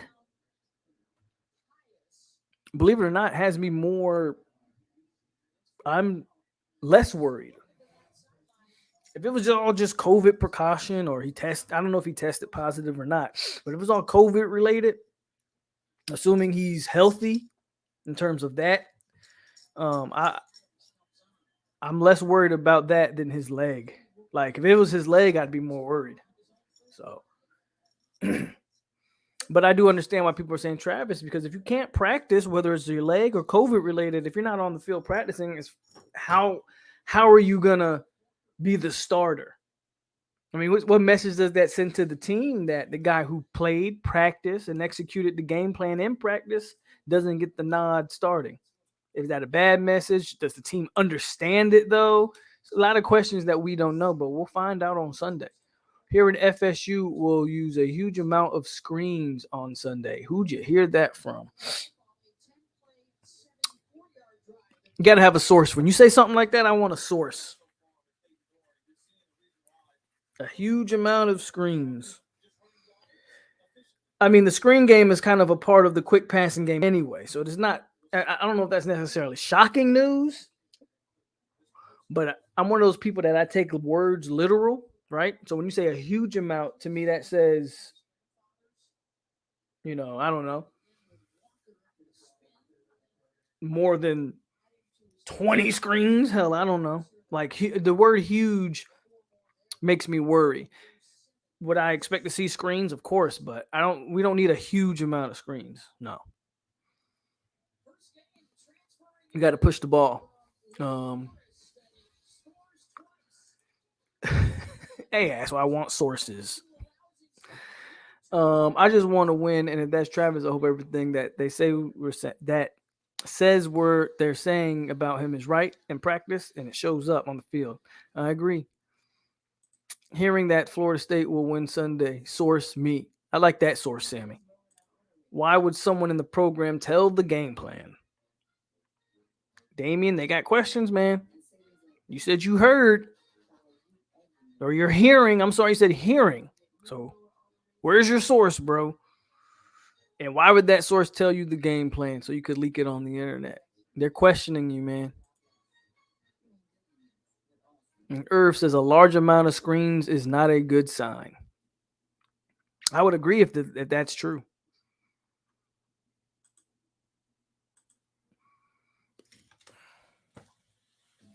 Let's see if the high school game's back on. I know they were at halftime.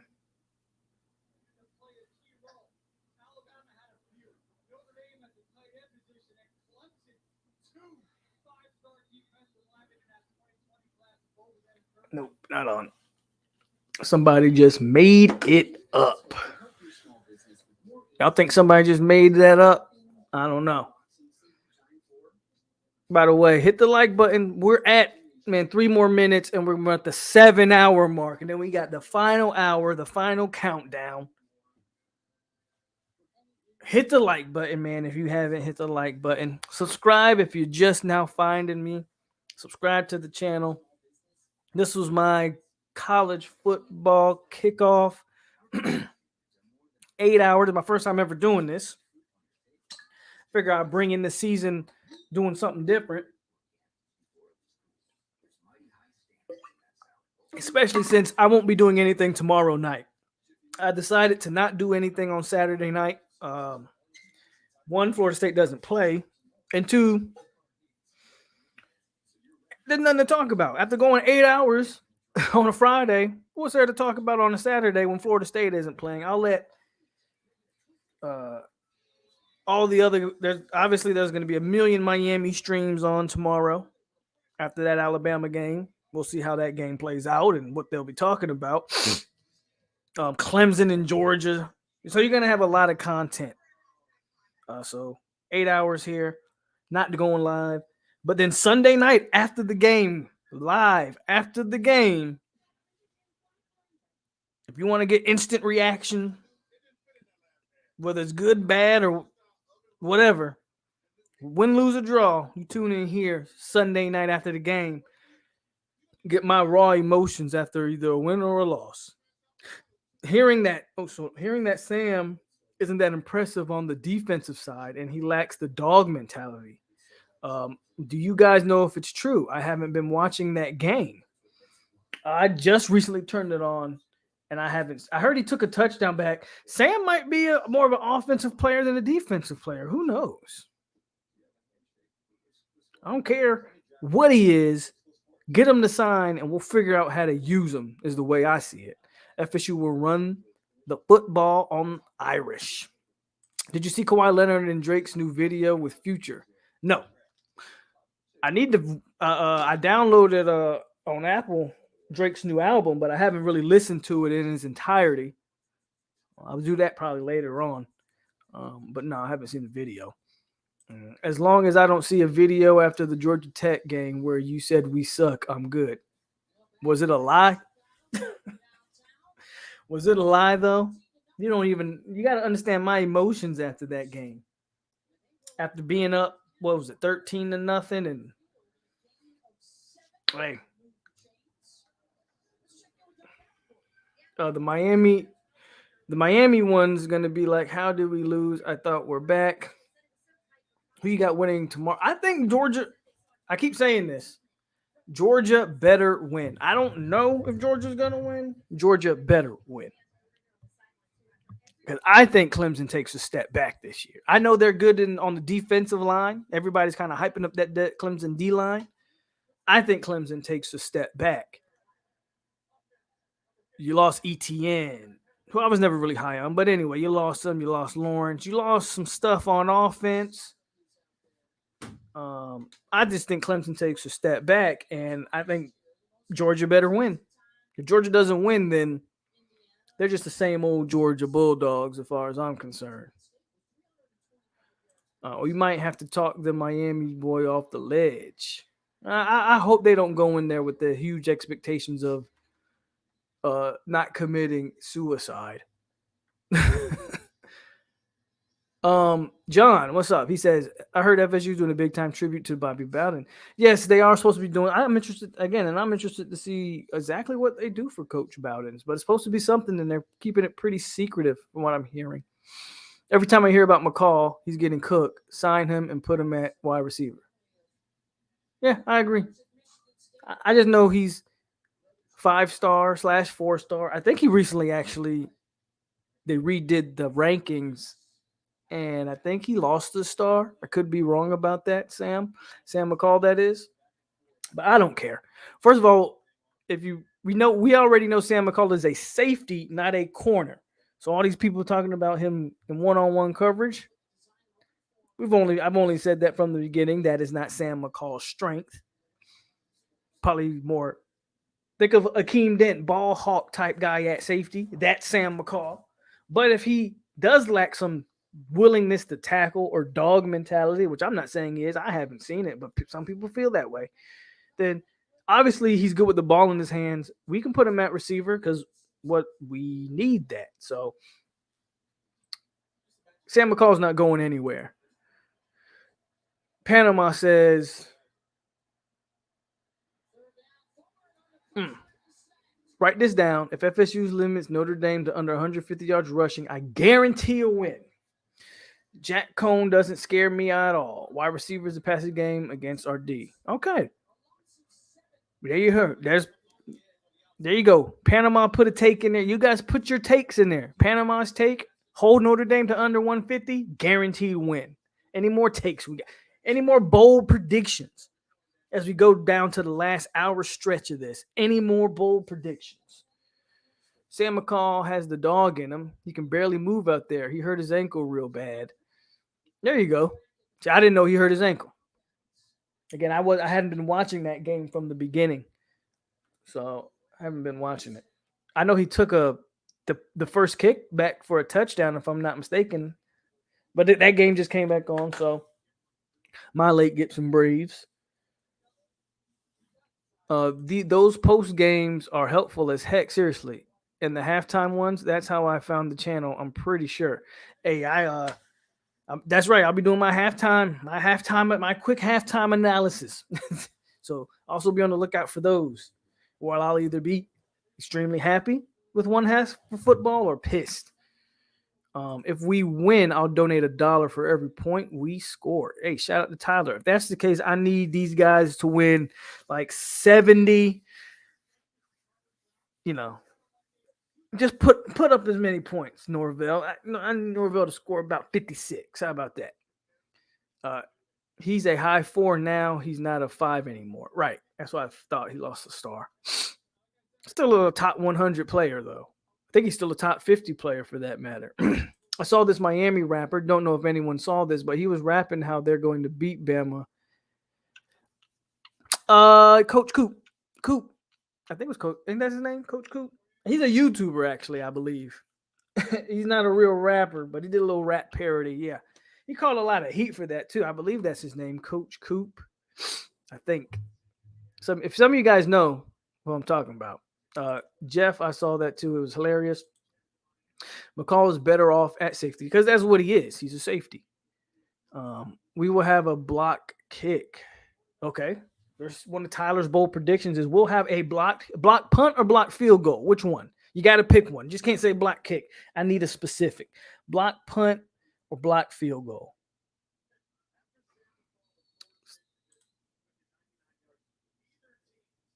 Stop running backs and pray to God the tight ends don't go crazy. We will win 27-24. Milton is QB1. Screens are usually called to combat defensive aggression like raw pass rushers and blitz. That's how I found the channel also. All right. Thanks, Peter. Coop is not a rapper. No, he's not. He's a YouTuber. Second half of the high school game is about to start. Yep.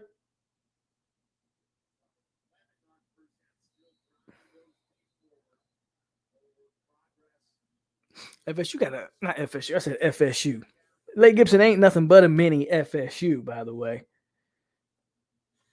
But Lake Gibson got to get the defense going. I just moved to Tallahassee in August. Any good eats? Somebody in Tallahassee, let them know. I don't live in Tallahassee. I live in Honolulu, baby. Waikiki. Jermaine gets 2.5. Okay. I can see either, but I think a field goal is more likely.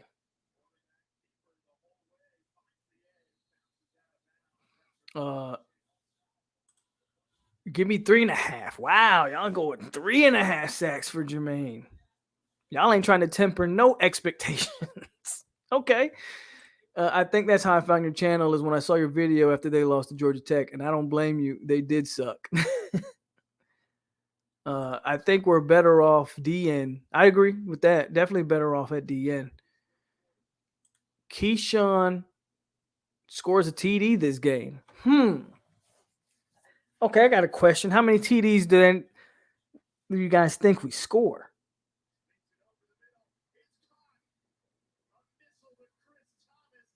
Man, that Lake Gibson defense is whack. Who is number 7? He's soft as hell. With that said, it's going to be a face mask on the receiver because he went for the stiff arm and grabbed the defender's face mask and wouldn't let go. So it's actually the right call. Face mask on the offensive player. But that defense looks completely uninterested. Jack Cohn, Wisconsin stats, high completion percentage. But they say he didn't push the ball down the field a lot. A lot of that was dink and dunk stuff.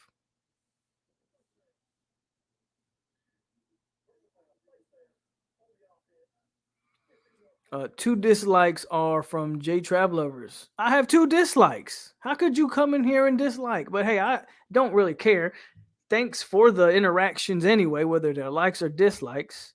One dislike is probably from one of those trolls that we put in timeout. If I had to guess, they probably gave me a dislike. So I would understand why.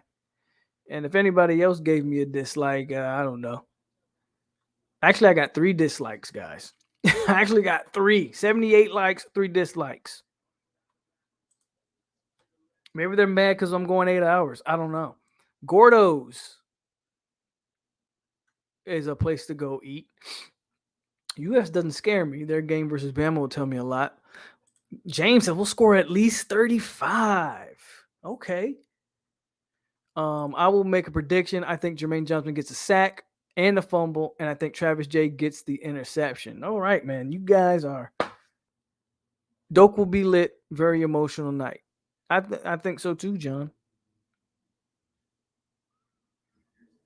Tell you, man, this Lake Gibson defense is whack. Whack. 3 TDs, 2 passing from Milton, 1 to McDonald, other one to Parchment or McLean. Corbin gets a rushing TD. Bro, Duke just took the 21-17 lead versus Charlotte. And what happened to turn tally? He hasn't been on YouTube in months. He hasn't been on YouTube since Florida State lost to Michigan in the basketball game. And unfortunately, I don't know. I don't have any communication, so I don't know what happened or what. I don't know if he's going to make his dramatic return come Sunday. Look at y'all watching this Lake Gibson defense, guys. It's ridiculous. This is ridiculous. But yeah, I don't know if he makes his dramatic comeback on Sunday or if he's just done with YouTube. I mean, he lives in Australia, so I don't know if something's going on over there with that. 21 in the first quarter. I don't know if I even believe it, but I have a feeling we come out hot and fast. I have a hard time believing that we go 21 in one quarter and just don't win the game. Man, they are not tackling. Did y'all see this dude just flop?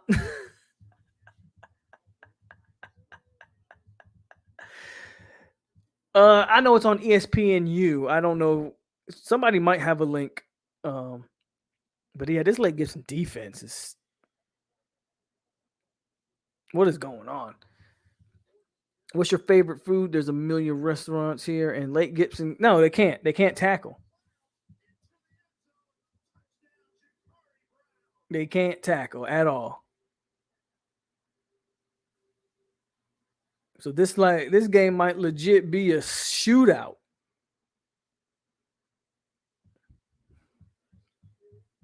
I give Notre Dame 27-34, and I give us 23-31. I'll say 28-34 Notre Dame. I think all the running backs are going to get into the game. All the running backs have unique talent. I'm sure they'll be utilized. How many times we come out fast and lost? Yeah, but did we ever score 21 in a quarter, though? But I hear you. Definitely, at least on that first drive, we usually came out looking competent. Y'all saw it, yeah, Rose. You saw the dude out there flopping, but I mean, we're almost there, and I'm gonna just say it. Obviously, you guys already know I'm picking Florida State to win it. Before I give my game prediction, I'll just go kind of how I kind of look at this season as a whole. I say we pull the upset and win with the last second score. Graduated from Lake Gibson. We're blessed because we're not Mulberry. Special teams is Norville's baby, so I say block an extra point or field goal this game. I've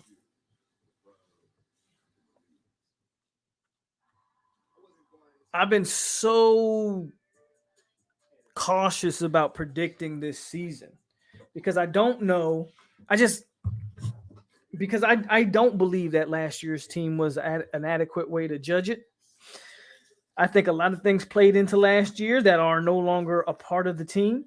And so because I believe that, I think you could really see a completely different team this year. With that said,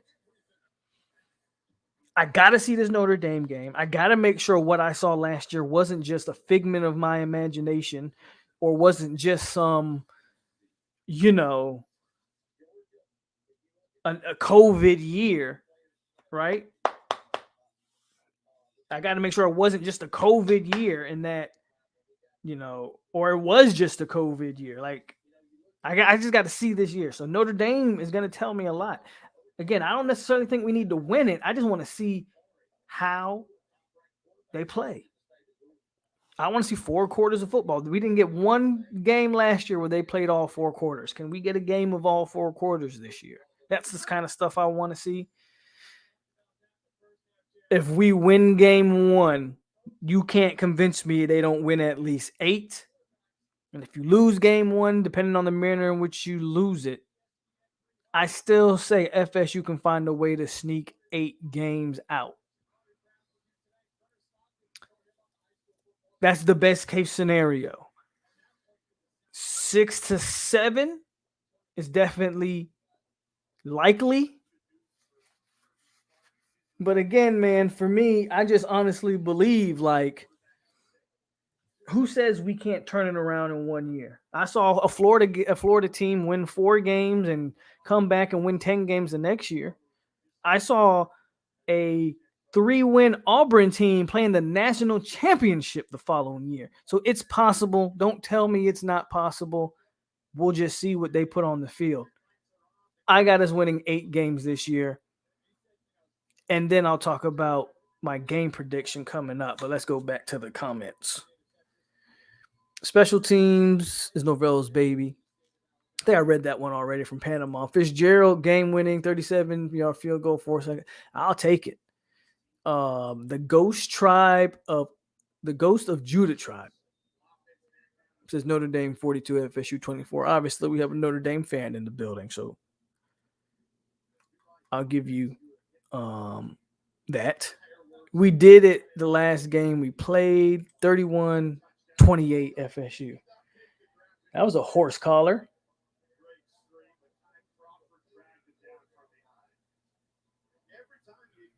See, Lake Gibson's got some good offensive players. Defense is just really lacking.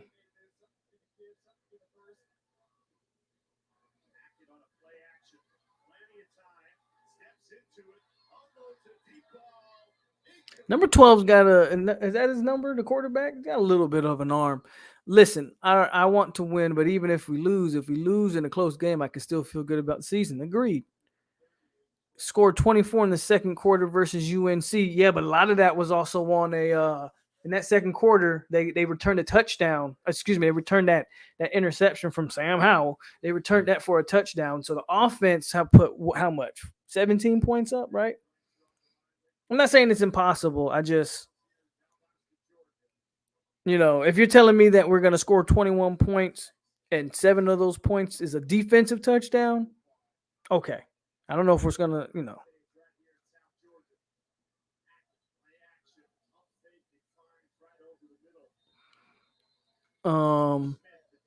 whatever we do Sunday night, we need to bury the surf swag. Honestly think we can beat UNC now. I never thought we couldn't beat them. I'm saying from the beginning of the year, they lost a lot of talent over there. Y'all keep listening to ESPN. Like if ESPN just let a team, a fake high school play football. Look at Jalen Glover out there. Oh, wow. Look at Glover. Utah got him a good one, man. He built like a little bowling ball, but he's got some breakaway speed. Man. Well, I mean, he's right there. It looked like he did. He hit the hole hard and fast. Yeah, but that was back then. We're talking now. Do y'all still believe in North Carolina? We never believed in North Carolina. We beat them. They the ones that put 60 on y'all head and ran for 500 yards. Do y'all believe in North Carolina? Don't ask us that. Don't worry about what we believe. We beat them. We knew what North Carolina was. Y'all the one that let them throw 60 on y'all. I found that a late Gibson game. Is this home or away? I think this is an away game. I'm pretty sure it's an away game. I think it's easier to turn around in 1 or 2 years for one reason, transfer portal. You still need to recruit from high school to develop. Obviously, you recruit in high school to develop a long-term approach. Right, Jeff. But again, you're right. The portal can help quicken the transition for sure. 20 Deloach will lead the game in tackles. I would be cool with that. Jamie will have a good game.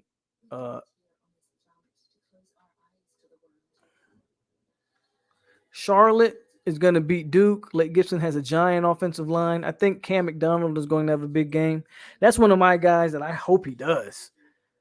Because I think if Cam's having a big game, I think the entire offense opens up if they can find a way to utilize that. I think we get a big turnover early, which turns into quick points. Okay, fair enough. Glover's balling. Yeah, he is, man. I think he just ran his 5th touchdown or 4th touchdown. Glover is a beast. Jalen's legit.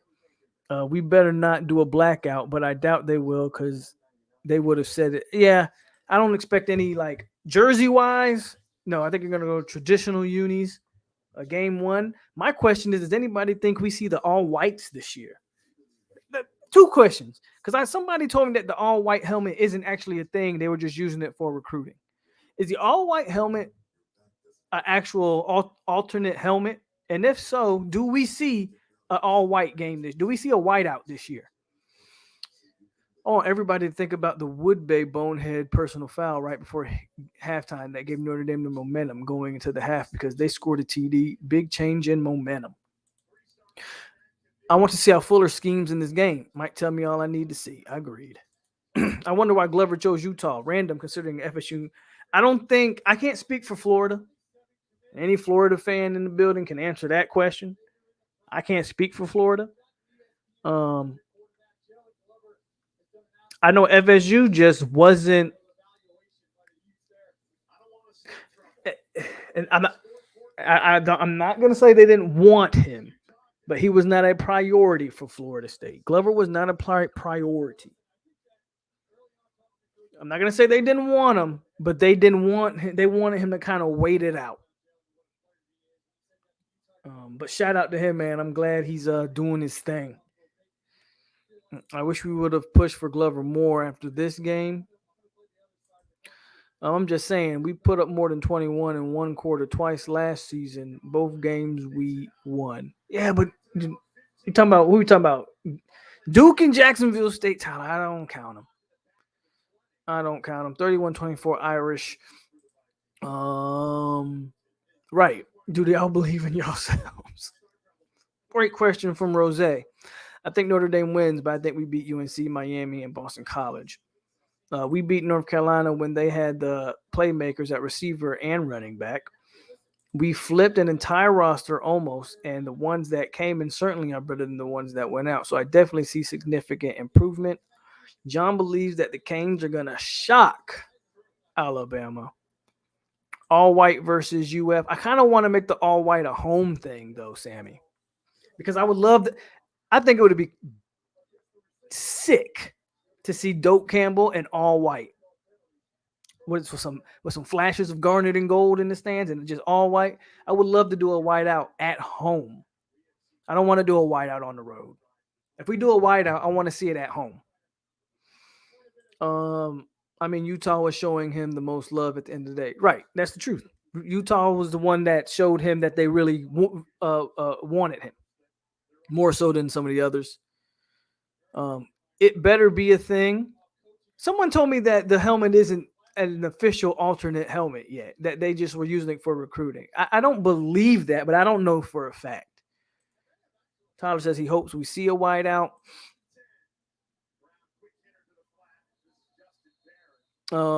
Jeff says, I thought I heard it was a real thing, the white helmet, but I could be wrong.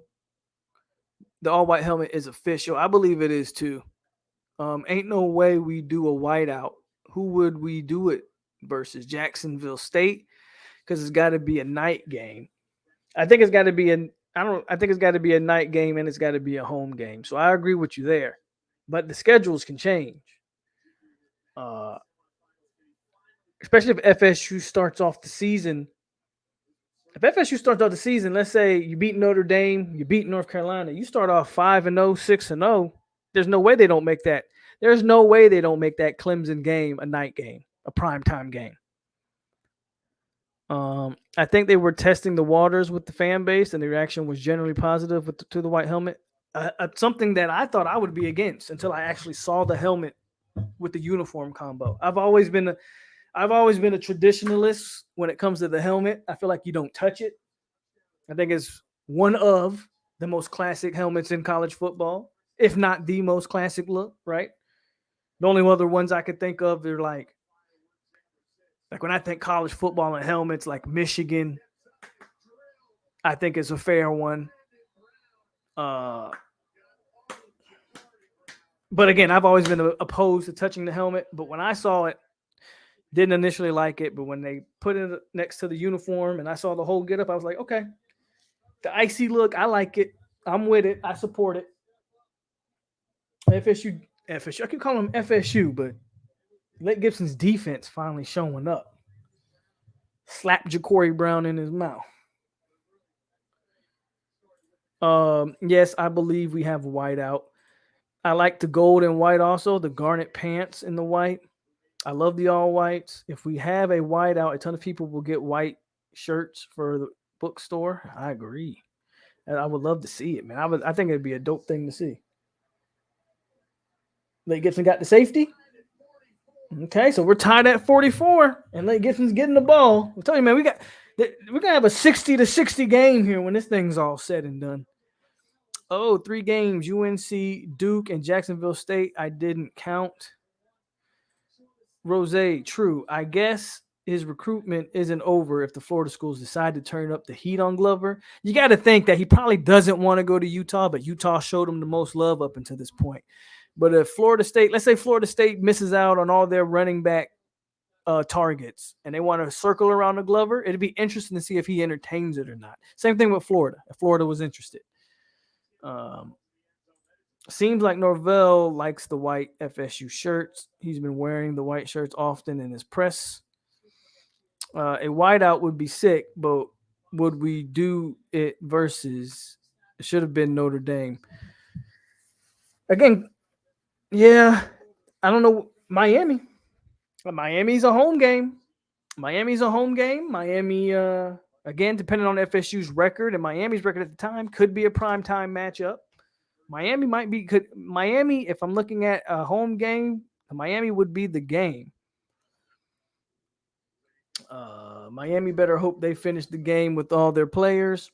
I say do a whiteout against NC State. We're at Clemson this year. Yeah, good point. I didn't think about that, Sammy. We are visiting Clemson this year, or maybe the whiteout versus UMass because it's a homecoming. That's a good point too. If UMass is a homecoming, I would like a whiteout.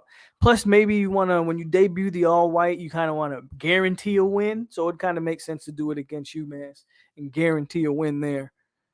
Or maybe Miami will be a night game. I doubt it. Let's be real. Not many FSU fans have white shirts, so the bookstore would get a ton of business if it's a whiteout. Utah almost lost to some team. Yeah, they did. I mean, who the F wants to go to Utah? Reality Music Entertainment says it's 2021. Times have changed. Got to switch up the uni sometimes. This new generation's like to be fresh and clean. There's some truth to that. I just think you can switch up the uniforms without touching the helmet.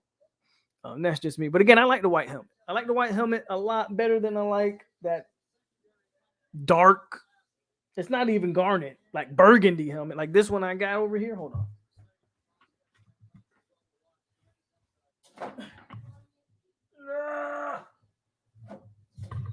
Oh no. Whoops. Man down. But I like the white helmet better than this. All right? I don't really like this helmet. Yeah, go ahead.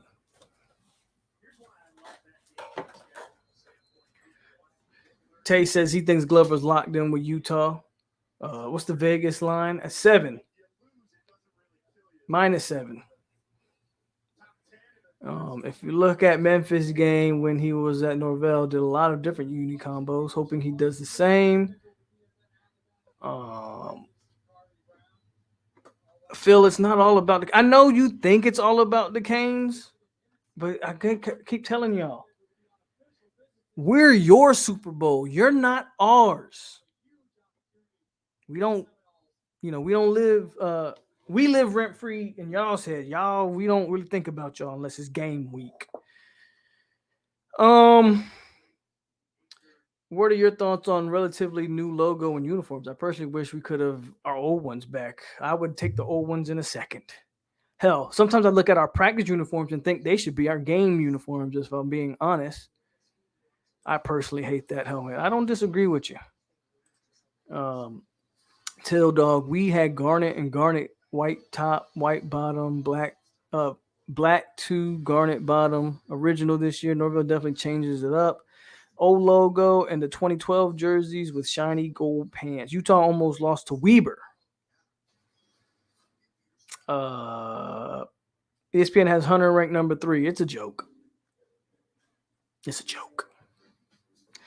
Who the hell cares what ESPN? I keep telling y'all, man, don't nobody care what the worldwide leader in sports has to say anymore. I like all garnets. I'd like all garnets too, but not the helmet. No, hell no. All garnets with the gold top, obviously. Charlotte with the upset. Upset.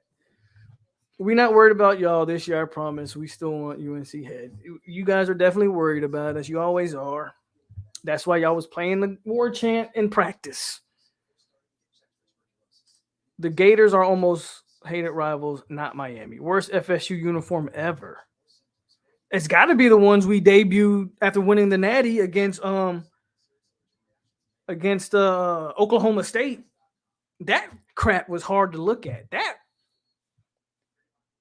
I think that's what set us back. That first of all, the helmet wasn't even gold. The helmet was like a bright yellow. The gold on the uniform was like a bright yellow. That was easily the worst uniforms I've ever seen. Disgusting.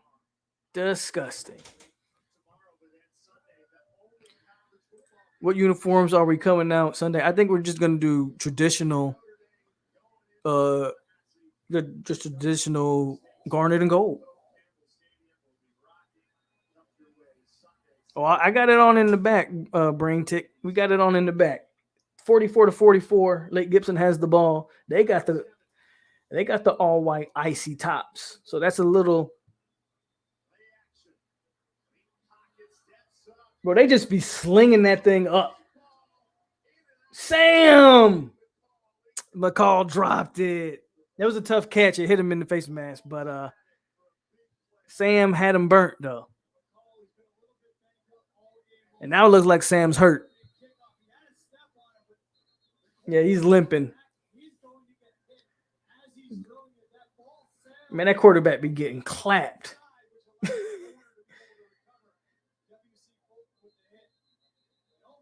Sam, you got to pull that one in, man.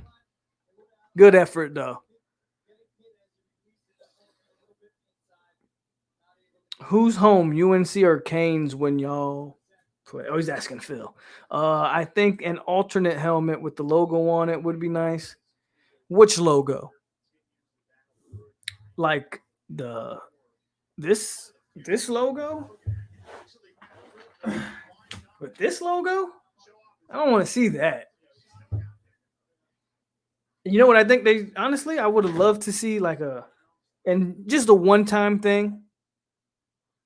But if you give me a helmet with that Bobby Bowden logo on it, I think that'd be dope. And actually, speaking of that, I'm looking for, if anybody knows if I can buy one, the Bobby Bowden stickers that Florida State's going to be wearing all year to go on the back. I'm going to buy me one if I know where to get it from. It'd be a permanent sticker on this helmet. It's a Bobby Bowden sticker. I want to get me one of those.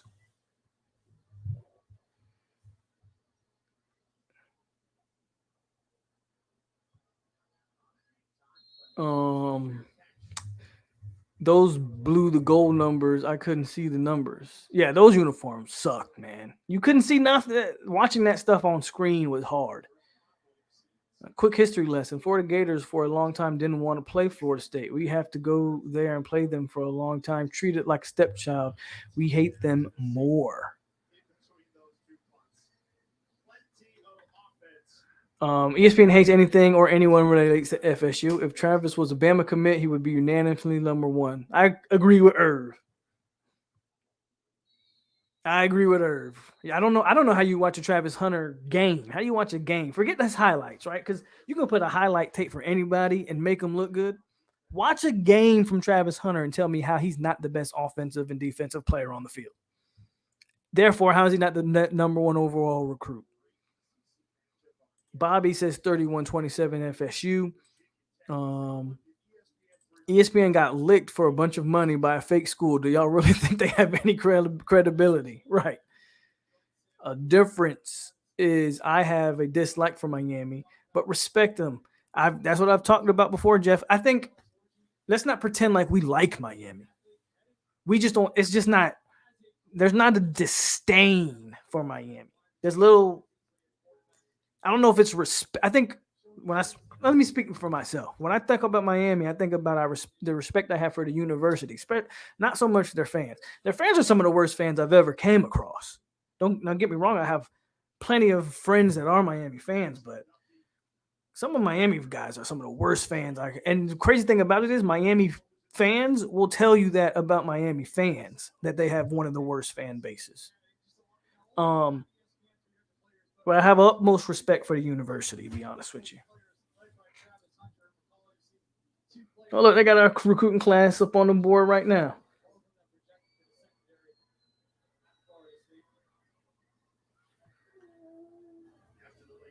POLK. I'm down here surrounded by Canes, so imagine what I go through telling them they stuck in the past. I need Lake Gibson to fix that. I need Lake Gibson to fix this defense. Bobby Bowden helmet for homecoming. That'd be cool. That Oklahoma State uniforms were awful. Mustard and maroon. I don't know what colors those were, but it was the ugliest thing I've ever seen. I hope we never see them again. I don't know why Jimbo did that. I understand after the national championship, you were trying to make the team more marketable, and I get it. But there's no way. There's no way somebody like looked at that and said, "Oh yeah, these are good to go." Man, come on. I hated those red uniforms with the feathers. Remember those? Yeah, the all. Yeah, I know exactly which ones you're talking about. I think they got those on NCAA 14. Yeah, bro, we have had the black helmet, right? There you go, man. Finally playing some defense. Yeah, I dislike Miami fans, but not the university. Florida's just off. Yeah, everything about Gainesville sucks. So I agree with you there, Jay. Um, it looks like we wore them versus Maryland. Good God, those were horrid. Man. We're on 20 minutes.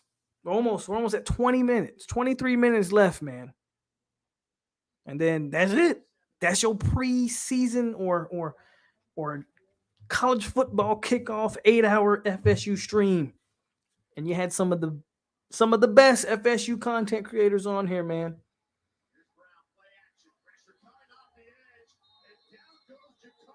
There you go. Jakari Brown better get used to that helmet slapping him in the mouth because he's going to see a lot of it in college. Maybe with Drew Rutherford being one of the FSU Board of Trustees now, he can have some influence on getting us back our old logo and jerseys back. I don't know. I don't think the logo is going to change, guys. Honestly, I'm used to the logo now. I'll be honest with you. The logo doesn't bother me as much as it did when I first had it. I don't mind the logo. I'd much rather have the traditional uniforms though, but the logo doesn't bother me as much as it used to.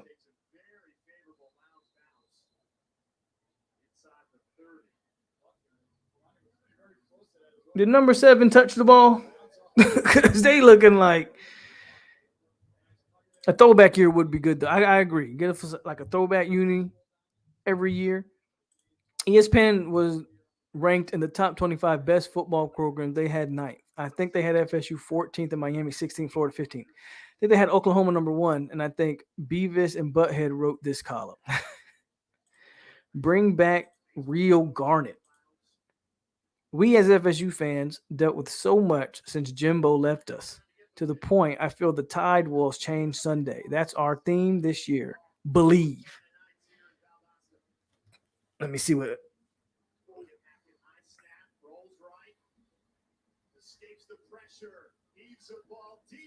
This Lake Gibson quarterback got a little bit of an arm on him, and he just slings that thing.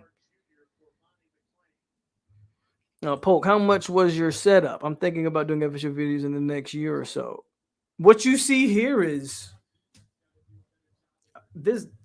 The mic is probably the most, obviously not my laptop, but I didn't buy the laptop just for this. But the mic is probably the most expensive thing you see here. Everything else, man, I already had. I just put it together. I already had the pictures, already had the probably the mic and the camera. The mic cost maybe 100 something. I forget, 100 something, $150 maybe. The camera wasn't that expensive. Not a lot of money. I wouldn't worry about the setup, Sammy. To be honest with you, Sammy, when I first started doing videos, I didn't have any of this as far as the mic and stuff. I did my videos in the kitchen. I used the microphone that came on my laptop and the camera that came on the laptop. I think, and I'm not, if you're asking, or just my humble advice, don't worry so much about the setup when you're just starting. Get your content out. Let people know your thoughts, what you're thinking, depending on what type of videos you're trying to do, obviously. But just put your opinion out there. And if people like what you're saying and like what you're doing, they will support it, regardless if you have the $3,000 microphone or whatever. You know what I'm saying? And then once you maybe get a following, and then maybe you want to start going for more of a professional type look, then maybe, you can buy some of that stuff. But I wouldn't worry so much about a setup, man, just to get started. I would cut your computer on or cut your phone on and just get to recording yourself. When I go back and watch my old stuff, it's really cringe, to be honest with you. I'm like, oh, what was I thinking? Why did I say it like that? Look how I'm looking. But it's all great learning. And again, just put your thoughts out there, man. And people will listen to you, and they're going to like what you have to say. They're going to support it. More like Dumb and Dumber. I mean, Tennessee was ranked 9th, and they're smoking something. Tennessee, there's no way Tennessee's one of the a top 10 program of all time. Duke is free wins. How many people on tonight with you chose us to win Sunday? Let's see. Tay, you picked us to win. Bruh, honestly, it might just be me and you, Tay, that picked. I think Norvell picked Notre Dame. Yeah, I think everybody picked Notre Dame except for Tay. And obviously, I'm gonna drop my prediction here in a minute.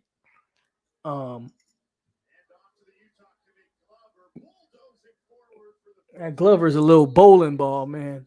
But I think everybody picked. The only guy that didn't show up was Big Game James. He had something going on and he couldn't make it. And I understand. But I think everybody, man, I think Logan picked Notre Dame. I think everybody picked Notre Dame. I think. Oh, no, you're right. Listen Up podcast. Yeah, Sam did pick us. Sam, I think, matter of fact, he said like 28-24, something like that. He thinks we can upset him game 1. Sam did pick us. I forgot, which is surprising. I don't even know if Sam believes that. I think he might just be saying that.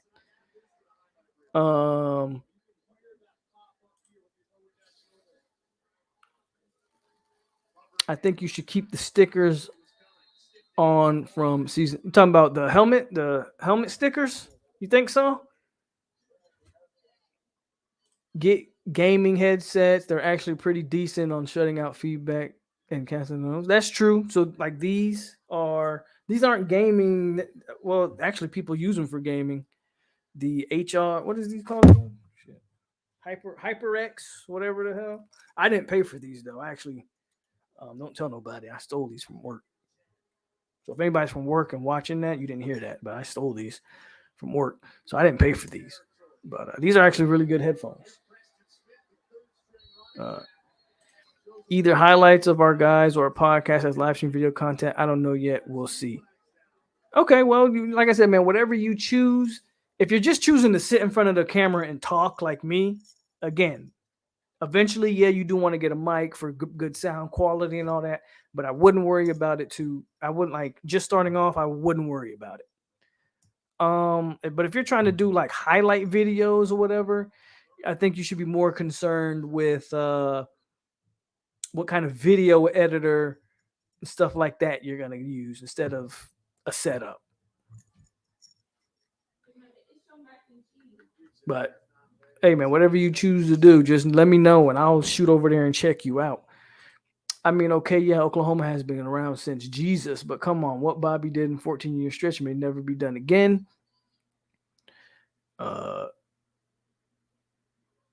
How many people pick Milton and how many people pick Trav? I think most people think Travis. It's not so much, Sammy, that I think people are picking Travis over Milton. People think that they believe Travis is going to start based on practice. I don't know if they're like, right. I don't think people are saying, I think Travis is a better quarterback. They're just saying, I think he's going to start because of practice.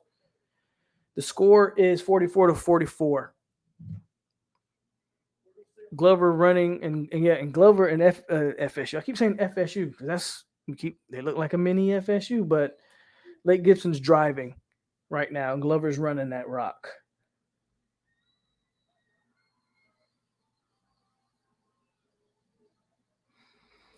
No way you can fill up a helmet with stickers in a single season. I mean, good point, especially if we're just going to do like wins and certain things, but I kind of not, my goal isn't necessarily to fill it, I guess. But I hear what you're saying. But after last season, I didn't want to leave those any clean slate. And then maybe going forward, yeah, we might do that. But for now, clean slate. Yo, that LG running back truck that, yeah, they did. I don't think you should go on a practice. You should go on practice alone. I think you go on experience and what the guy can do with the lights are on. DeAndre Jordan will be joining the Lakers after the Pistons boy buys out his contract. So DeAndre just running from New Jersey to LA. Just let's see if we can get us a championship, huh? Well, Logan thinks Trav is a better QB. He said light years, by the way. By the way, Logan said Travis was light years. He didn't just say Travis performed better. He said light years ahead of Milton in practice. So take from that what you will. Yeah, if we still suck, then take them off. Practices don't mean anything. Jameis Winston, terrible practice player, won the Heisman. I personally think Vegas line has us -7. They do. Based on Milton contribution and the added transfers. We go out and get 5 wins. That isn't worth remembering. Agree there. Okay. We're almost at the 10-minute mark. At that 10-minute mark, I'm going to give you my prediction. I'm going to explain it a little bit. And then that'll be it, guys. We did it. We did 8 hours.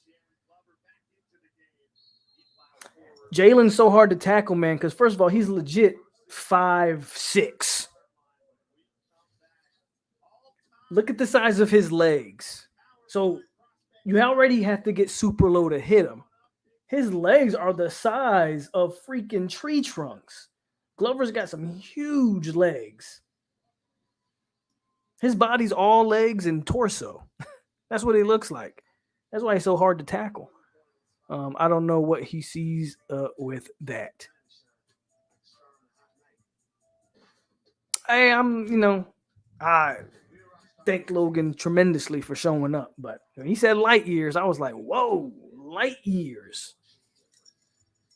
Light years ahead. Take a sip of water. But again, I'm predicting a win.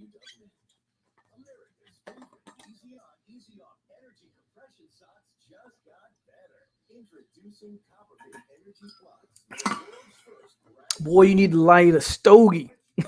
Sip on some yak after this marathon you just did. That's a full day. It absolutely is. My day off, I just did a whole shift. But I can do this all day, right? This is fun for me. I enjoy it. So I wish I could do this and make enough money, right? And maybe one day if we keep this up, I can do it. Who knows? As long as you guys got my back, we can make something happen. But he did say that was the spring. He hasn't been to practice in fall camp, I don't think. And my boy did a full 8 hours with really no break. Not really, right? I really sat here the whole time. I think I got up maybe once or twice, get me some water or whatever. But you're right, man.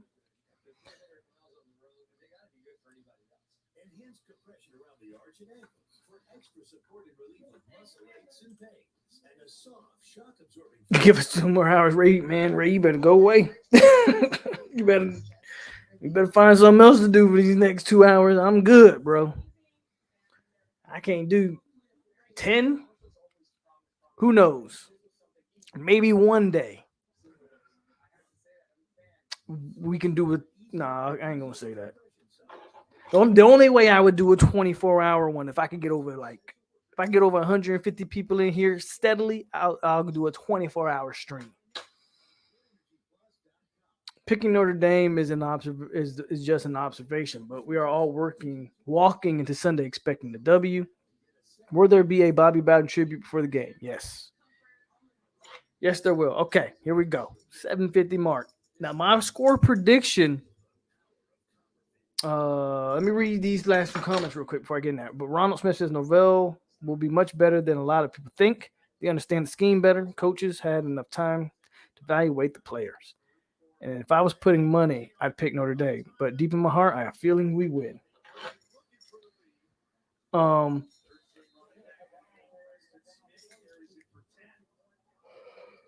My score prediction. So I keep saying that I don't trust the defense. Yet my score prediction is going to actually show the difference. No, Ray. I won't be doing anything tomorrow night. No need to, right? No need to. But anyway, I keep saying I got to see this defense to believe it. I got to see this defense to believe it. And I've thought about this game I rewatched the Notre Dame game from last year. I've watched some of these other games, and I've tried to give my most educated opinion while also picking Florida State to win.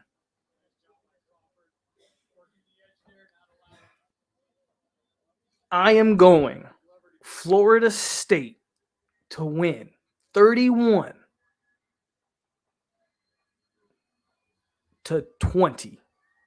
I think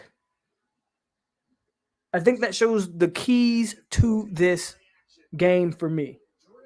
Bro, that quarterback has been getting slapped in the mouth all game.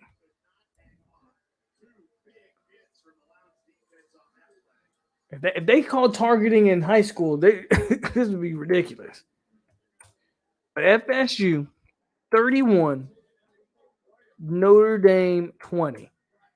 If we're gonna win, I need the defense to actually play like a Florida State defense.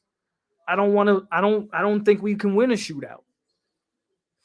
I don't think we can win a shootout. I don't necessarily want to see one. 31-20. What do you want? Get it. 31-20, man. That is my prediction. And I thought about it long and hard, man. I thought about it long and hard. But 31-20, that's how I feel. 31-20. I like that one. I have a feeling that it's going to be close. And FSU gets a late touchdown to make it look a little bit, but it would not shock me if we went into the fourth quarter like 20-20 or 24-20.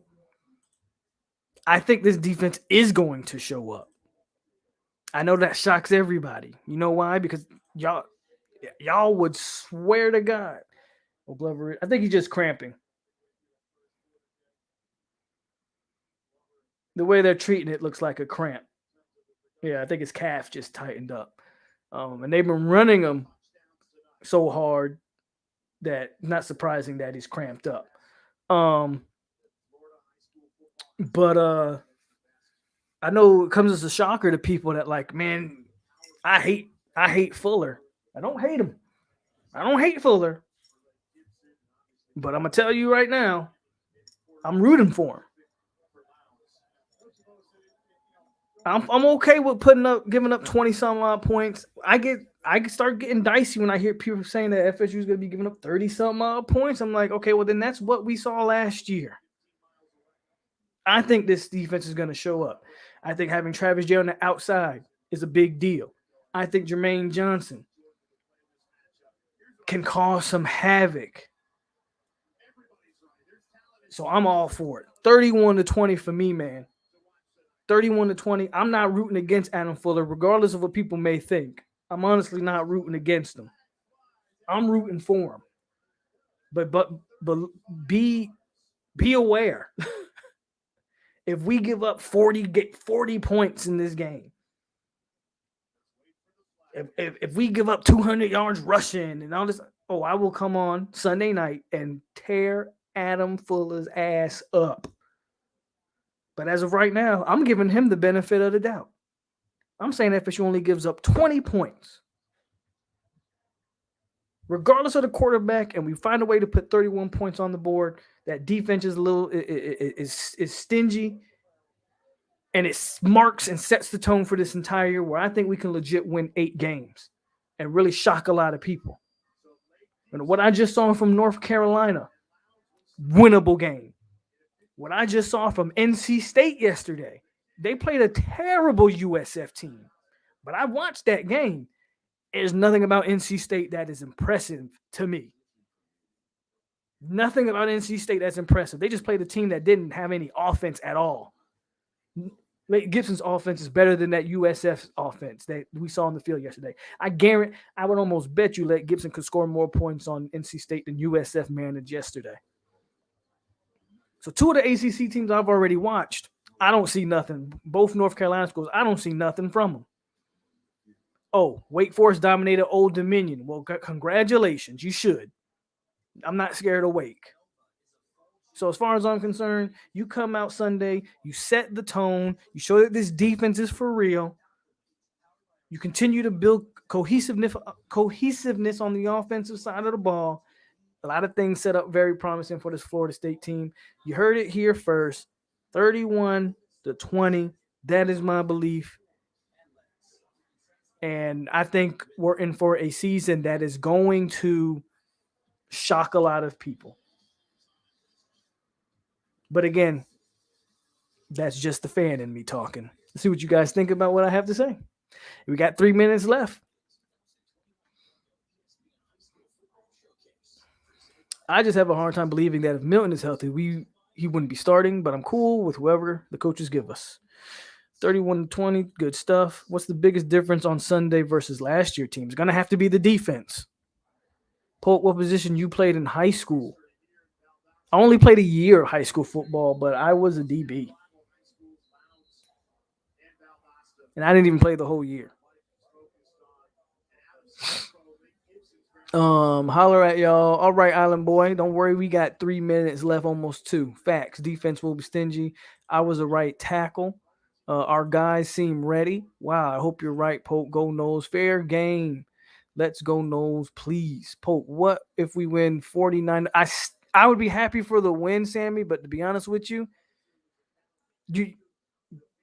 I would not be happy at a 49-42 showing. Because are we going to score everybody out like that? You know, like, again, we'll take a win if we can take a win. But 49-42 would alarm me. Yes, I would definitely still get on Fuller. I would be happy that we won, and I would kill Fuller all in the same episode. And that's just the facts. Unless you tell me 2 of those 42, 2 touchdowns out of the 42 points they score were like special teams. Then it's like, okay, I get that. But if it's 42 points we gave up to an offense, I'd have a lot to say about it. Gotta stop the run to give ourselves a chance. USF so bad they played 2 number 4s on the field at once. A USF team definitely sucks. Braintech, this team has bought into Mike Norvell. Recipe compared to last year's team was kind of individuals. The interior line is going to be the factor. I believe they can slow the run down and keep Notre Dame throwing underneath. FSU, Rose. He doesn't even think the game's going to be that close. So shout out to Rose. Tyler says, just don't suck. I love that hat on I love that hate on Fuller. I'm down for it. I hope the D is good, but I love hating on Fuller. I don't love it. I just call it like it is. If Fuller's good, there's no reason to hate on him. You know, so I don't love it. But I call it like it is. But if you come out here and you only give up 20 points and FSU get – I'll even be happy. If Florida State gave up 20 points and we still found a way to lose, then I would go in on Mike Norvell. Like, that's how I am, right? I'm fair across the board. If FSU only gives up 20 points but somehow only scored 14 points, then Mike Norvell and Kelly Dillingham would get my wrath. So that's how I look at it. I'm high on I am Fuller is what Fuller is. We'll see. I'm not high. I'm not down anymore. I'm trying to come into this season with a clean slate on Adam Fuller and giving him the benefit of the doubt. But bam, guys, we just hit it. We just hit the 8-hour mark. We just hit the 8-hour mark. And I got to tell you, man, thanks to everybody who stuck it out with this. If you were in here from the first second to now, salute to you. You're a trooper. Salute to everybody who just stuck it out. Hit the like button if you haven't hit it already. Hey, man, I had a lot of fun doing this. A lot of great guys on here, man. I think I gave a lot of good content, good interviews. I don't even call them interviews, right? We just had some good football discussion, some good takes. And I will see you guys. Next time I see you guys will be Sunday night. Sunday night, we'll be live after the game. Y'all get it here first. My raw emotion, my takes, win, lose, or draw. We're going to be here, 863 Seminole TV. As always, guys, Stay classy, Seminole. It's your boy Polk over here on 863 Seminole TV. Stay classy, Seminoles. And we got you. We went 8 strong. And I'm happy. But I will see you guys again Sunday night, man. Again, hit that like button. Share the video. Even though no one's going to watch an 8-hour stream, obviously. But still, share the content. Share the channel. Let people know what we got building over here, man. Thanks, everybody, man. But I'm about to get out here and take a break. I'll holler at you guys later, man.